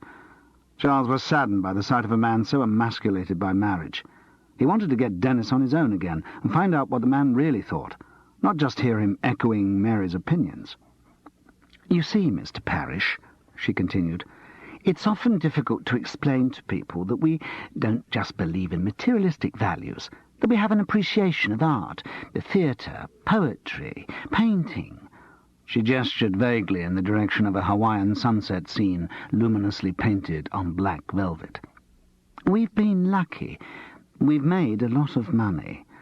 Charles thought it was magnanimous of her to include Dennis in this statement. She spoke of money as if it were an unfortunate skin condition. He was surprised Denis didn't get up and knock her block off, but her husband's brainwashing had been completed too long ago for him to even notice the slight. "So what we feel is, Mr. Parrish, that it's our duty, being of limited artistic talent ourselves—" She simpered in expectation of some complimentary remonstrance, but then remembered Charles's expressed view of her acting abilities and moved hurriedly on. "To share some of our good fortune with more artistic people. That's why we make this room a second back room and provide lots of drinks and things." She couldn't resist quantifying their altruistic generosity. "So that we can do our bit for the spread of cultural ideas, stimulate lively conversation, discussion of the arts, and so forth." Charles began to understand her cockeyed reasoning. Mary Hobbs saw herself as the leader of an artistic salon, the Madame de Stael of Brechton. Geoffrey Winter's crime was just the errant behaviour of one of the young geniuses she was nurturing. In fact, it was a challenge to her values, an opportunity for her to show how far above material considerations she was.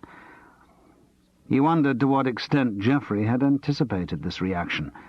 If he had known that the theft, if it ever came out, rather than ruining him socially, might increase his stock among the backstagers and build up his mildly roué image as a man above conventional morality, then it was not such a risk as it might have appeared. "Oh, dear." Mary Hobbs gave a tragedienne sigh. "I wonder if the police will be persuaded to drop the charges against him." This abstraction seemed to be directed at Denis. "I don't know, dear. I doubt it. But perhaps Willie will be able to get him off lightly. Our solicitor's looking after Geoffrey," he explained for Charles' benefit. Good God!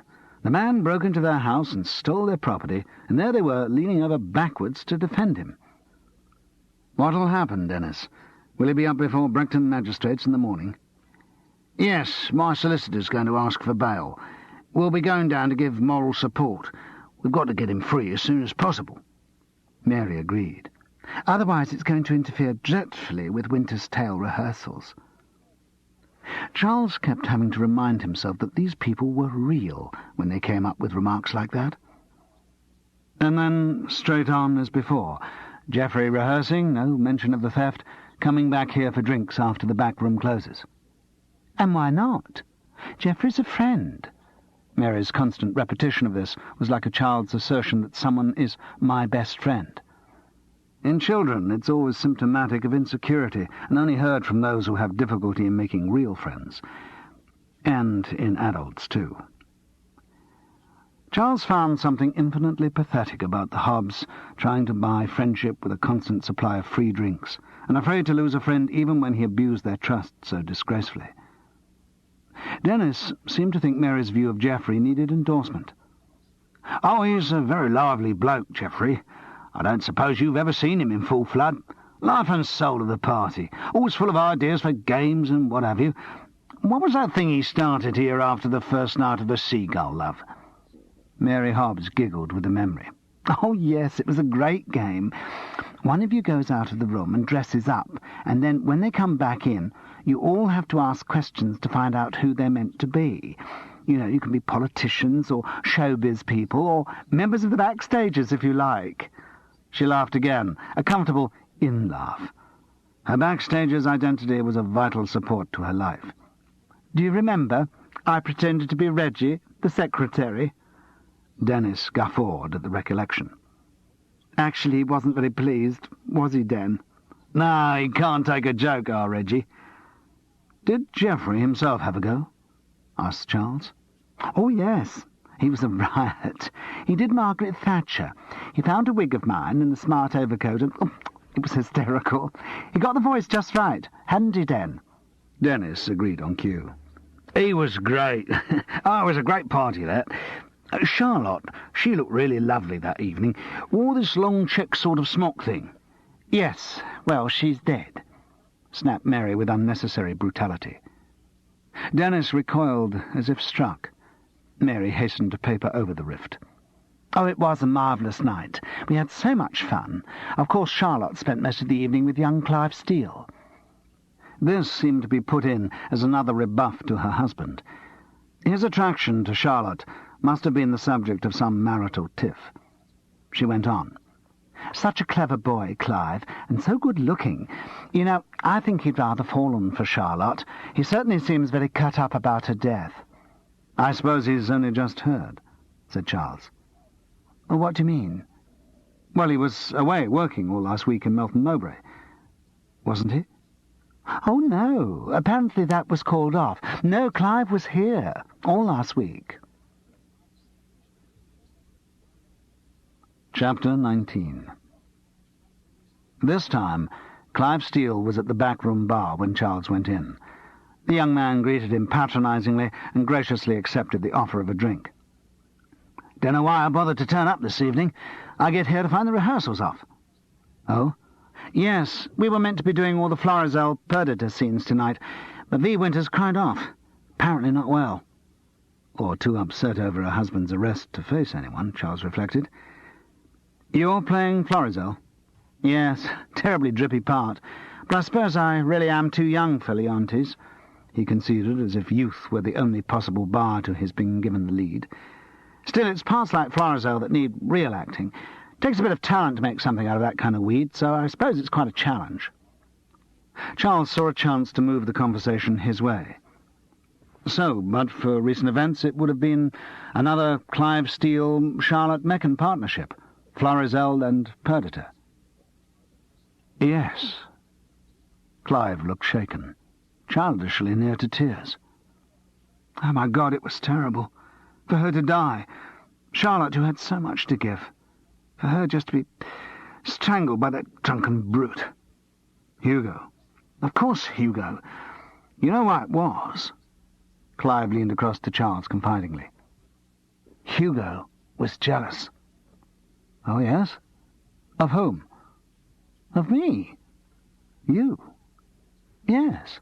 It's no secret that Charlotte and I got pretty close over the Seagull. There was a very strong mutual attraction. I think Hugo must have realized and killed her in a fit of jealousy." Charles was almost amused by the young man's arrogant assurance. "Are you saying you were having an affair with Charlotte?" "Shh!" Clive hissed loudly and waved his hand in a rubbing-out movement. "Don't say a word about it here." His dramatic behaviour must have drawn the attention of everyone in the bar. Fortunately, for a moment, there was no one there. "Well, were you?" "Not exactly. I mean, nothing had actually happened. You know, she had a few scruples, and I didn't want to rush things, but it was inevitable the way it would go. Only a matter of time." This seemed very much at odds with the state of the relationship which Charles had gathered from the conversation he overheard in the car park. He had surmised from that Clive had misinterpreted Charlotte's natural niceness as a come-on, and that she was disillusioning him in no uncertain terms. But Clive seemed to have forgotten that encounter, and retained his belief in his irresistible magnetism for her. Maybe, now she was dead, he found that a reassuring fiction to cling to. It flattered his ego and gave him an opportunity to feel tragic. He was certainly putting on a performance of feeling tragic. And now she's dead. It's awful. She was so young, so ripe for loving. I think love is for the young and beautiful. This was clearly a category in which he would include himself. I mean, it was disgusting, the idea of Charlotte being groped by an old man. Someone like Hugo. Charles didn't rise to the implied insult. He was a great believer in letting people ramble on when they were in a spate. It was a much easier method than interrogation, and often quite as informative. "Or Dennis Hobbs," Clive continued. "Dennis? Did he grope Charlotte?" Well, he was always putting his arm around her, casually, like it didn't mean anything, but I got the feeling he was enjoying handling the goods. There was one night, I remember, Wednesday before last it was, first night of the Seagull. We all went round to the Hobbses' place. I think Dennis must have been a bit pissed, but he certainly seemed to be after Charlotte." "Oh?" "We'd all decided we wanted to play silly games, and Dennis kept saying we ought to play Postman's Knock, which I should think is about his level, because that meant kissing people, and he made us sort of grab at Charlotte to demonstrate." "But you didn't play Postman's Knock?" Charles fed gently. No, we played a much better game that Jeff Winter knew. Dressing up sort of thing. But Dennis didn't give up. I went upstairs with Jeff to sort out some dressing up clothes, and then I came down while he was changing. Actually, he got himself up as Margaret Thatcher. He was bloody marvellous. Anyway, when I got down, there was Dennis with his arm round Charlotte. He was pretending it was all casual again, and she was sort of joking, but I don't think she really liked it, and I'm damn sure Mary Hobbs didn't like it. She came out into the hall at that moment, and you should have seen the look she gave Dennis. When did you last see Charlotte? After the cast party. That was the last time. You didn't talk to her again or anything? Well, actually, I did. I rang her on the Monday afternoon. The day she died? Yes. Clive seemed poised to launch into another self-dramatising lament, but fortunately didn't. I was trying to fix to meet her that evening. The fact is, we hadn't parted on the best of terms after the cast party. And now the truth, thought Charles. Silly thing, really, Clive continued. She was talking about leaving Hugo for me, and I was saying no, it was too soon, we should let things ride for a bit. You know, the sort of disagreement you get between two people in love. Charles couldn't believe it. Clive's self-esteem was so great that he actually seemed to have convinced himself that he was talking the truth. Charles was glad that he had heard the real encounter between the two. Otherwise he might have found himself taking Clive seriously. The young man rambled on mournfully. So I wanted to meet for a drink, to chat, and sort it all out. But she said she couldn't, so I got a bit pissed off and went to the flicks with an old girlfriend. Did Charlotte say why she couldn't meet you? She said someone was coming round. She didn't say who. Some friend from drama school. Charles took a taxi from Waterloo to Spectrum Studios in Wardour Street. He told the uninterested commissionaire that he wanted to see Dickon Hudson and was directed to the dubbing theatre. The red light outside was off to indicate that they weren't recording at that moment, so he went on through the double door. It was a large room, walls covered with newish upholstered soundproofing. At one end was a screen above a television which displayed a film footage count. On a dais at the other end was the dubbing mixer's control panel. On a low chair in front of this, Ian Compton lolled. He looked quizzically as Charles entered. Some explanation of his presence was called for. Charles hadn't really thought of one, and busked. I was in the area, and I thought I'd just drop in to find out about tomorrow's session. Save the phone call. Ian Compton looked sceptical, and Charles realised it did sound pretty daft, but no comment was made. No, in fact tomorrow's off, Charles. Farrow's not happy with the radio copy, and I'm afraid it's all got to be rewritten. It'll take a few days. I should think we'll be in touch by the end of the week. Fine. And don't worry, you were booked for the session, so you'll get paid. Oh, thanks. Charles' instinct was to say, don't bother about that, but he bit it back. He must develop more commercial sense. Ian Compton looked at him with an expression that signified the conversation was over.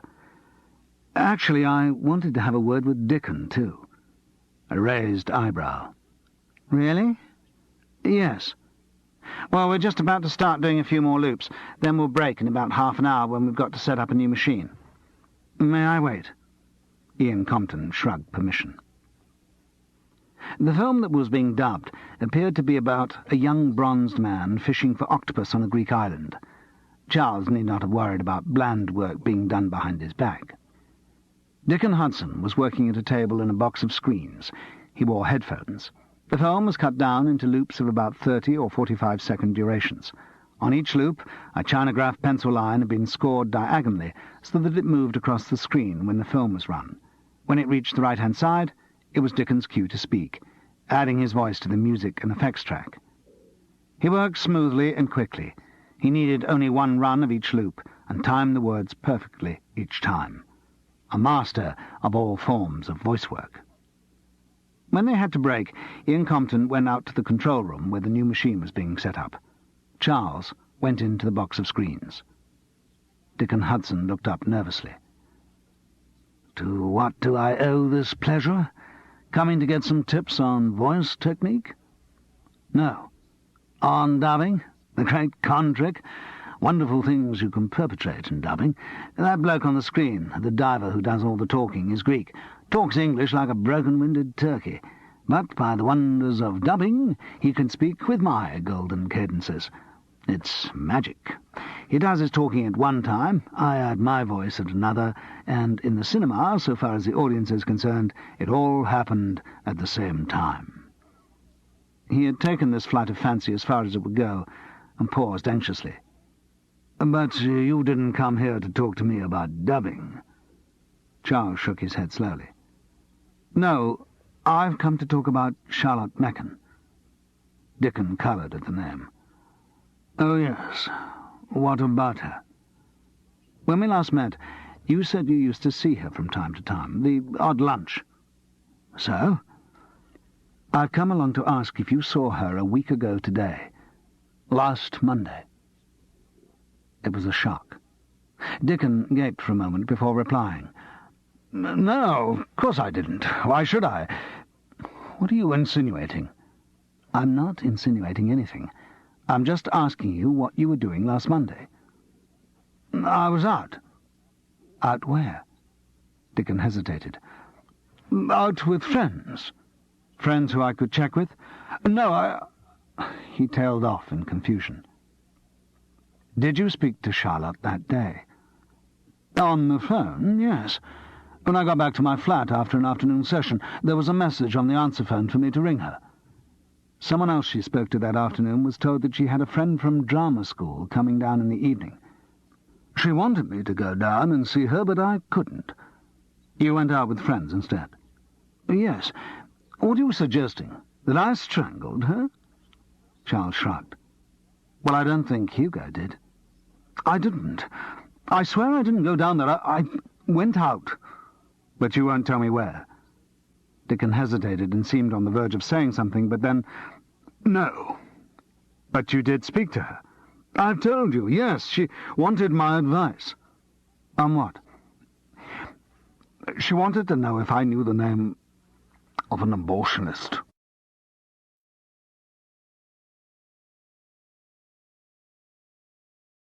This time it was Charles who was put off his stroke for a moment. "But she wasn't pregnant. The police post-mortem showed that." "Well, she thought she was, and she said she'd decided she couldn't keep the baby." "Why not?" "I don't know. Presumably because Hugo didn't want children." "You think it was Hugo's?" "Why not?" "Not yours." "What?" His surprise seemed genuine. "Good God, no. I never scored with Charlotte, I'm afraid, though I tried a few times." "Then why did she ask you about the abortionist?" "I don't know. I suppose I was the only person she knew who might have that sort of information. I've been around with quite a few women, you know," he added with a touch of self-assertive bravado. It had the ring of truth. If Charlotte had wanted to get rid of a baby, in her naivety she wouldn't have known where to begin. She could only ask a friend. Why not Sally Radford? Perhaps Charlotte knew of the girl's emotional reaction to her own abortion and didn't want to upset her by asking. As to the pregnancy, that must have been a phantom, some freak of Charlotte's cycle, probably a side effect of going on the pill. But if what Dickon had said was true, why was he being so evasive about the night of the murder? "I'd like to believe you, Dickon, but I'd feel happier with an alibi I could check. Where were you at the time Charlotte was strangled?" I won't tell you." "You tell him." A new voice came into the room, harsh and electronic. It was Ian Compton on the talkback from the control room. He must have had Dickon's microphone up and been listening to their conversation for some time. Dickon turned towards his friend behind the glass screen and shouted, "No!" "All right, then. I'll tell him." "No!" Dickon Hudson rose and ran out of the screens towards the glass, as if he could somehow smother Ian's speech. But the talkback talked on inexorably. "Dickon was with me. We went together to a club called The Cottage, which, as you may know, is a resort of homosexuals, or gays, as we prefer to call them. We went there because we are both gay." "No," muttered Dickon, tears pouring down his face. For some reason, Charles, as you see, Dickon doesn't like to admit this fact in public. God knows why. He's only discovered his real nature recently and still tries to put up a straight front. That's why he lunches all these pretty little actresses like Charlotte Mecken, to maintain the image of the great stud, which is in fact far from the truth. Dickon Hudson found his voice again. "Shut up," he said feebly. Charles decided it was time for him to go. He didn't want to get into a marital squabble, and he didn't think much more useful information was likely to be forthcoming. "I'm sorry to have caused a scene. Thank you for telling me all you have. It's going to help me clear Hugo." "Clear Hugo?" Dickon repeated in amazement. "You can't still think that I—" "No, not you." But something that Dickon had said had released a block in Charles's mind, and he was now certain who had killed Charlotte and how. The next day he was going to confront that person.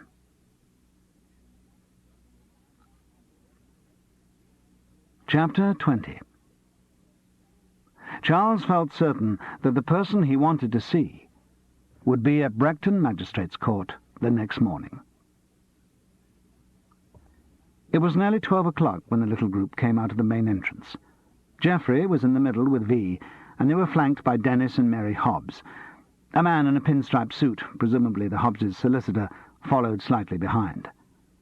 The atmosphere was more celebration of the return of a conquering hero than the release on bail of a man accused of petty theft from a friend. Charles went forward to meet them. "I'm terribly sorry, Jeff. V inadvertently told me what had happened." "That's all right. Thanks for coming." Geoffrey wore a mask of relaxed affability. "I suppose everyone will know soon." "Yes, but it'll blow over pretty quickly," asserted Dennis Hobbs. "Don't you reckon, Willie?" "We live in hope," the solicitor replied smugly. Charles wondered whether smugness was something that all solicitors have to take on when they're articled in a sort of primitive ceremony, like a circumcision rite. "Anyway, don't let's talk about it," said Dennis. "Charles, we're all going out to lunch. How'd you like to join us? We're going to put all this behind us and think of the future. I hadn't realised how badly things were going with poor Jeff, but I think over lunch we might have a bit of a discussion about one or two openings there might be for architects in my business." He looked to Mary for approval. She smiled, and he glowed visibly. So that was it. Not only was Geoffrey going to be forgiven for his crime, he was also going to get a new job to sort out his financial problems. Mary Hobbs loved being in the Lady Bountiful position, using her husband's money and influence to share a little of the reflection of Geoffrey's talent, and to gain power over him. Charles declined the lunch invitation with thanks, but said he'd walk along with them a little way. He fell into step beside his quarry. "I wonder if we could have a chat at some point. Something I'd like to discuss." "Certainly. How about this afternoon? I'll be at home when we get back from this lunch." "Okay, fine. About 3? Charles nodded. It had all been very casual, but they both knew it was a confrontation.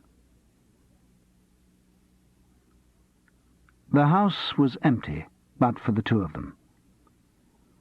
"Well, Charles, what can I do for you?" No point in beating around the bush with social pleasantries. It had to be direct. "I know how you did it." "Did what?" "Killed Charlotte." "Ah." Charles had to admire the other's control. Even total innocence should have given more reaction. "So that's what it is it? All right. Intrigue me. Tell me how I did it." "It was a very carefully worked-out plan. A work of genius, one might say." "I'm touched by the compliment, but I think it may be misapplied. Incidentally, before you tell me how I committed this crime, would you be so good as to tell me why I did it?" "You did it, Geoffrey, because Charlotte told you she was pregnant. And as a good Catholic, she said she wouldn't have an abortion. So you had to get rid of her out of loyalty to V. She was coming to see V the day after she died. She fixed it by phone. You couldn't risk V finding out about the pregnancy. It would have destroyed your marriage." Geoffrey left a pause before he responded. Maybe it was in reaction to what he'd heard, but when he came back, his voice was as firm as ever. "I see. So that's why I did it. Now perhaps you'll continue with telling me how I did it." "Right. Last Monday night, after we parted at the main road, you went home. Vi wanted to watch I, Claudius, as you knew she would. As soon as it had started, you put on a previously prepared cassette of yourself doing the lines for The Winter's Tale, then left this room by the balcony. You walked briskly along the path at the back, over the main road, and, look, I hate to break in on this magnificent piece of deduction, but I would just like to congratulate you and say you're absolutely right, except in one detail. I did all this, but the crime which I committed in the time thus gained was not Charlotte's murder, but the theft from Dennis and Mary, for which I appeared in court this morning. If you'll wait a moment, Geoffrey, I was coming to that. This is where your plan was so clever, because it involved a double alibi. If anyone worked out the cassette dodge, then you had a second line of defense, that during the relevant time you were doing the robbery. On Friday you thought I was onto the cassette. In fact, you flattered me. I hadn't quite got there by then. But that was sufficient to frighten you into implementing your second plan, getting rid of the stolen jewellery in such an amateur manner that you knew it was only a matter of time before the police arrested you. I see. Geoffrey's voice was heavy with irony. So, according to the Charles Paris theory, in the time I had at my disposal, I stole the jewellery and strangled Charlotte in 2 different houses half a mile apart. You obviously have a very high opinion of the speed at which I work. No, I haven't finished the Charles Paris theory. What I'm saying is that you didn't do the robbery. Oh, I see.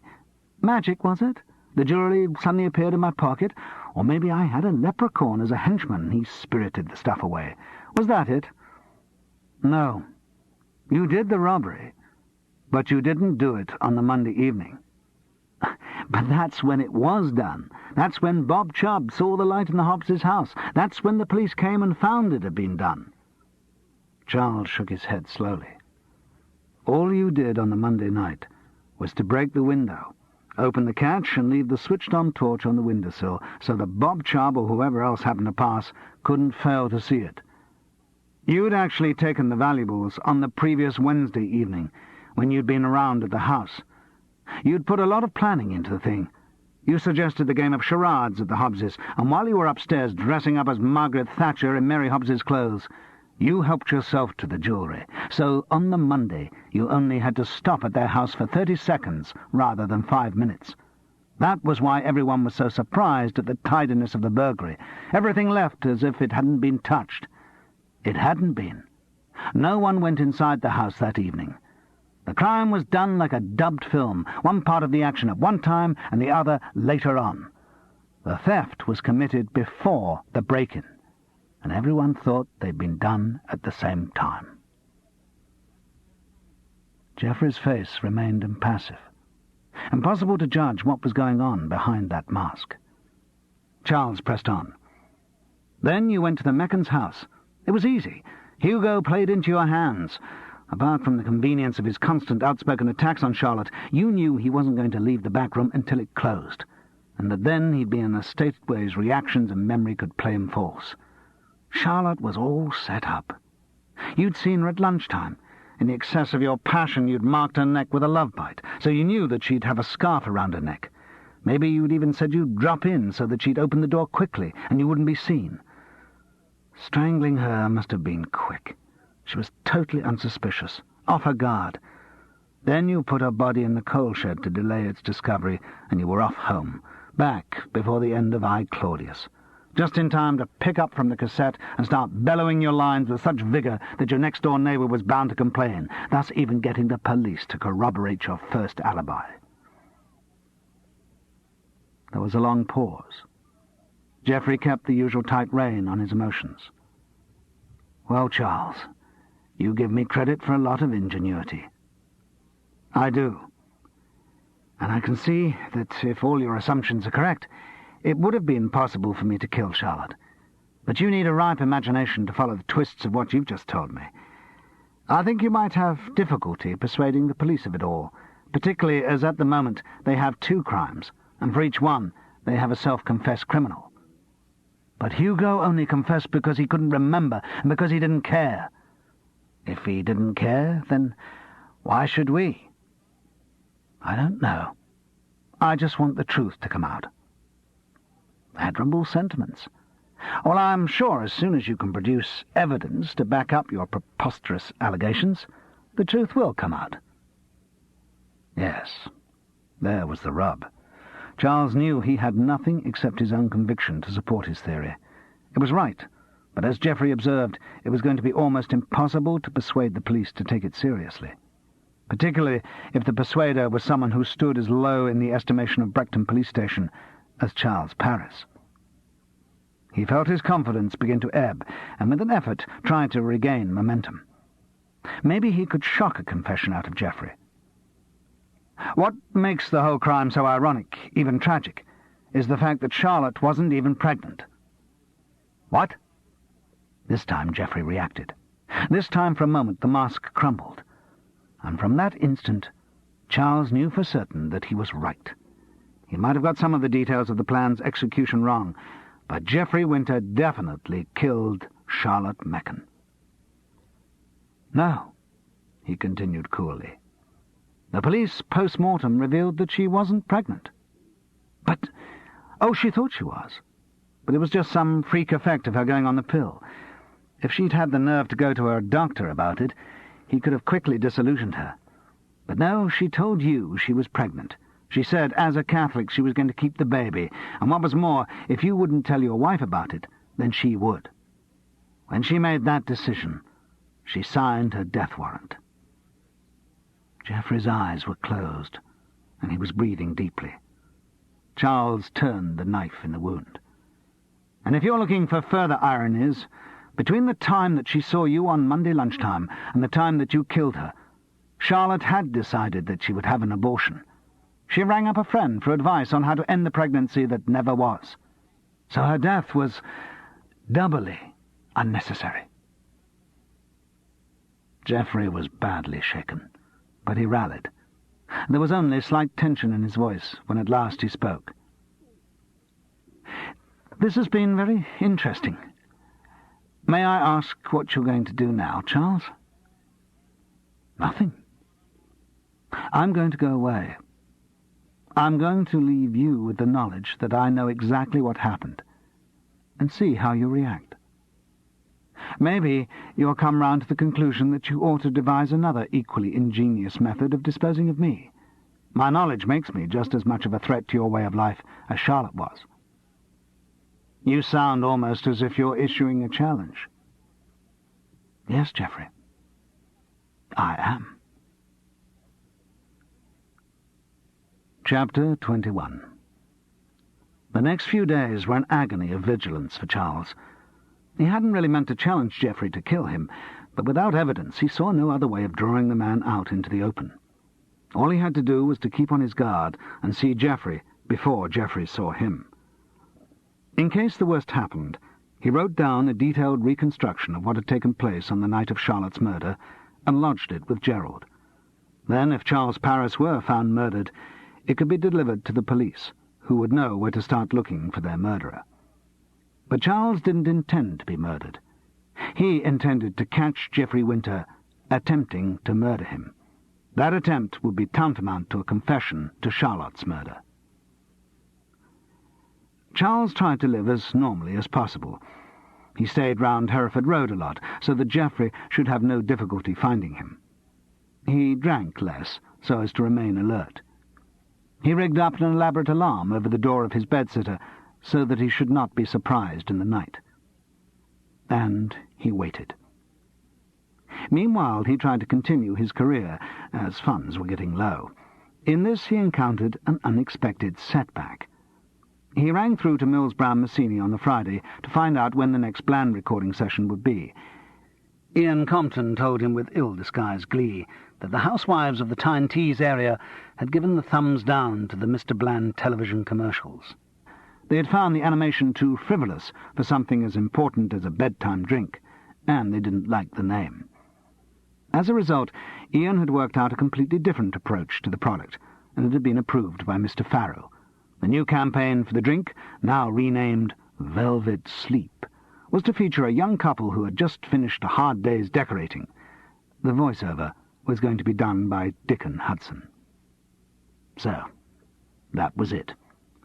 Charles was paid off for the Tuesday's cancelled recording session, and suddenly the heady vistas of infinitely repeated commercials bringing in infinite repeat fees shrank down to a few solitary session payments. Needless to say, there had been no long-term contract signed. The dazzling prospects had existed only in conversations between Charles and Hugo. With his sponsor still remanded in custody, Charles was suddenly out of the voiceover world. He never heard the result of the no-fuzz test. He rang Maurice Skellen and said he would audition for the Cardiff Company. He had to live on something. He also kept thinking he should ring Francis, but he didn't get round to it. On the Saturday morning, he received a letter. Dear Mr. Parrish, thank you so much for letting us see your play, How's Your Father, which we read with some amusement. We regret that we do not feel it to be suitable for our World Premiers Festival, as we feel it is too slight and commercial a piece for production in what has increasingly become one of the main outlets for modern experimental theatre in this country. We've also been fortunate enough to receive a new play by George Walsh. It's called Amniotic Amnesia, and concerns the thoughts of a group of fetuses awaiting a fertility drug-induced multiple birth. It raises many interesting questions of philosophy and ecology, and is much more the sort of work we feel the backstagers should be doing. We'll hope to see you down here for our next production, The Winter's Tale by William Shakespeare. Yours sincerely, Robert Chubb, World Premiers Festival Subcommittee. P.S. Your script is being returned under separate cover. It was over a week before the truth sank in. That Geoffrey was not going to be drawn. That so long as he didn't rise to Charles's challenge, he was safe. He knew that there was no evidence, and he didn't intend to supply any. Charles felt ridiculous when this dawned on him. He had nothing. He should have realized. Geoffrey Winter had killed Charlotte Mechen, but it could never be proved. Charles was furious. Having got so near to be thwarted at the end. Hugo would be sentenced to life imprisonment and maybe come out after 8 years to drink himself to death. Geoffrey would get a fine or a short sentence, or maybe, if Willie, the Hobbses' solicitor, were really good, a suspended sentence for the crime he had to commit as a cover-up. Then he'd take up a job with Dennis Hobbs in the construction industry and continue to play all the leads at the Brechton backstages. And Mary Hobbs would have the satisfaction of feeling that she had done something direct and positive for the artistic life of the community. And memories would heal over, and the case would trickle away. He couldn't stand the thought. He resolved to get back to Brechton for one last try. There must be something he had missed. It was Monday, exactly 2 weeks from the night that Charlotte had died. Monday, November 15th. It had been a bright autumn day, but was dark by the time Charles arrived once again at Brechton Station. Nearly 7 o'clock. Instinctively, he walked towards the Winters' house.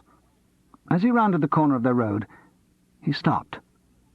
Geoffrey and V were walking ahead of him towards the main road. Of course. Rehearsal. Up to the back room for a quick one, and then ready to give artistically at 7:30. Leontes and Perdita, played by Geoffrey Winter and V. Le Carpentier, the stars of the Brechton backstages. Oh yes, he knocks around a bit with other women, but they're really close. No children. No, but they're very close. He tailed them at about 50 yards distance, but they didn't look round. It was uncannily silent. Geoffrey, like Charles, must be wearing his favourite desert boots, and V's shoes also must have had soft soles, for there was no sound of footfalls on the pavement of the footpath. Just the occasional chuckle from up ahead. Geoffrey sounded more relaxed alone with his wife than Charles had ever heard him in company. Oh yes, he needed V. When Charlotte threatened their relationship, she had to go. Charles followed them all the way, keeping the same distance behind. It was sickening.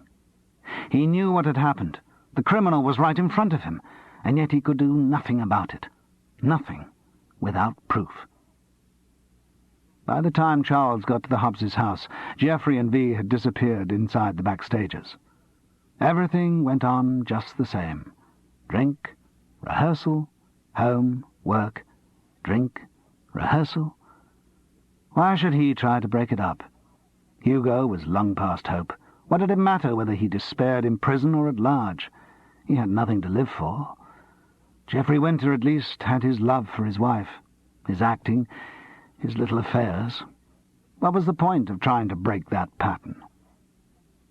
Charles decided he would go back to the station, get the train back up to town, and forget the case had ever happened. A feeling, almost of nostalgia for the time he had spent retracing Geoffrey's movements, made him take the long way round past the Meccans' house. It stood dark and unfriendly. Presumably, after Hugo's trial, it would go on the market. Someone would buy it. There would be stories of what had happened there. If the buyer were imaginative, Charlotte's ghost might even be seen. If not, it would all be forgotten. Sooner or later, all would be forgotten. As he stood there, he was seized by an impulse to do it once again. One more retracing, and that was it. This time, just as Geoffrey must have done it, 2 weeks before. He slipped across the gravel drive to the side gate. He no longer cared about the net curtain snoopers. Let them report him if they wanted to. He was about to leave Brechton for the last time. The side gate was not locked. He lifted the latch and let himself into the back garden. He had a small pencil torch in his pocket, and he shone it on the ground before his feet as he walked towards the coal shed. It was a shock not to find Charlotte's body still there. That embarrassingly sprawled figure had so etched itself on his subconscious that he felt cheated when there was only coal in his torch beam. He stood there for a moment, looking round. Nothing. Not the perfect crime, but a crime that was by now undetectable. Maybe at the time, maybe if Geoffrey had been the first suspect, there might have been something which would have given him away. Maybe the blood from the abrasion on Charlotte's neck had been on his hands as he walked home. But if so, that blood had been long washed away, long dispersed and unidentifiable. Now there was nothing, not a chance of anything. Charles's footsteps crunched in the coal dust as he sighed and left the coal shed. Back across the drive, along the road and down the tarmac footpath to the common. There was no one about, of course, no one to see him, just as there had been no one to see Geoffrey Winter a fortnight before. He walked doggedly along the hard mud path, skirting the football fields towards the path to the main road. He passed the untidy bit, the dumping ground, still dominated by the washed-out crater of the Guy Fawkes bonfire. He reached the paved path and walked a couple of paces. Then he stopped. He felt a little tremor of excitement. Twisting one foot round on the paving, he heard the crunch of coal dust. Good God, it stayed on. He'd have thought it would have been wiped off by the walk across the common, but no, the little grains of coal embedded themselves into the rubber sole of the desert boot and took a lot of shifting. And if he'd noticed the difference in sound when he came onto the paving, so would someone else have done 2 weeks before. Could Geoffrey have taken the risk of carrying that incriminating dust into his own house? No, surely he would have tried to remove the evidence. Charles looked at his own sole with the pencil torch. Little chips of coal glinted in the beam. He tried to scrape them off. Some came, some stayed. He could have got them all out, but it would have taken time, and time was the one commodity which Geoffrey hadn't had. His tape gave him a maximum of 45 minutes. And on the morning Charles had visited him in his office, Geoffrey had been wearing new shoes. Charles looked round. There was only one obvious place to dispose of a pair of shoes. You could throw them into the bushes, but there they'd be retrieved by the first nosy dog who came along. But in the bonfire, After all, so long as suspicion were held off for 4 days, the evidence would be burnt publicly and no one any the wiser. And as soon as Geoffrey heard about Hugo's arrest, he could relax. He had only to wait till November the 5th to be absolutely secure. But Sour Reggie had reckoned the fire was out of control, and it had been doused by the fire brigade. There was still that soggy mess of ash. If Geoffrey had shoved the shoes into the middle at the bottom to be inconspicuous, there was a long chance that they might still be there. Charles scrabbled through the damp debris of ash, half-burnt sticks and charred rubbish by the light of his torch.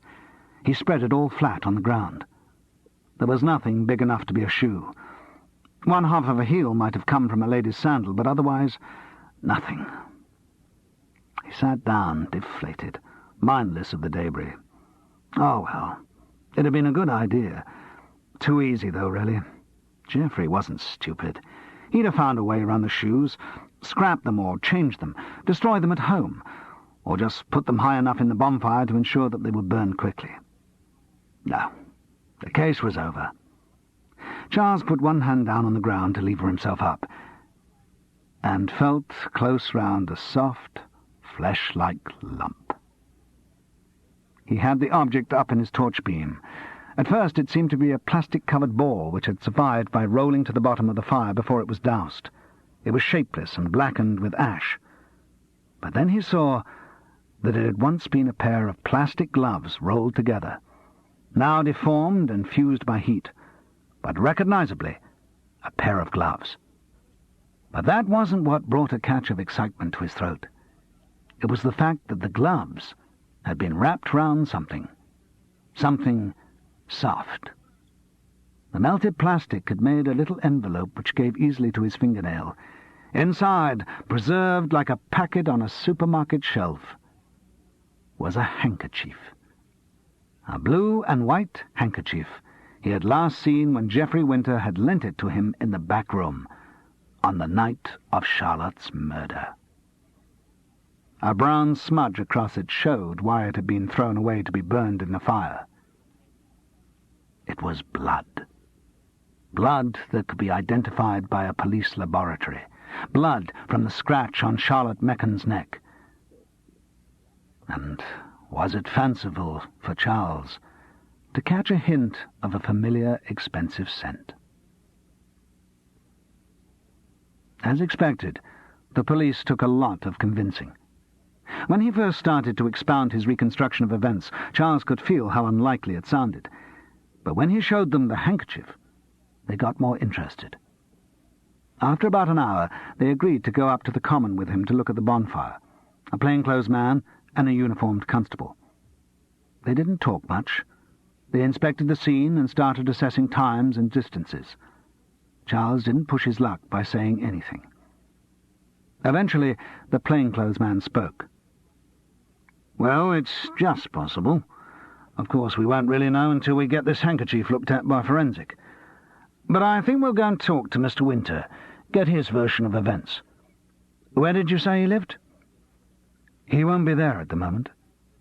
He's rehearsing a show for the Brechton backstagers." The rehearsal was in full swing when they arrived. The cast were doing the awakening of the statue of Hermione.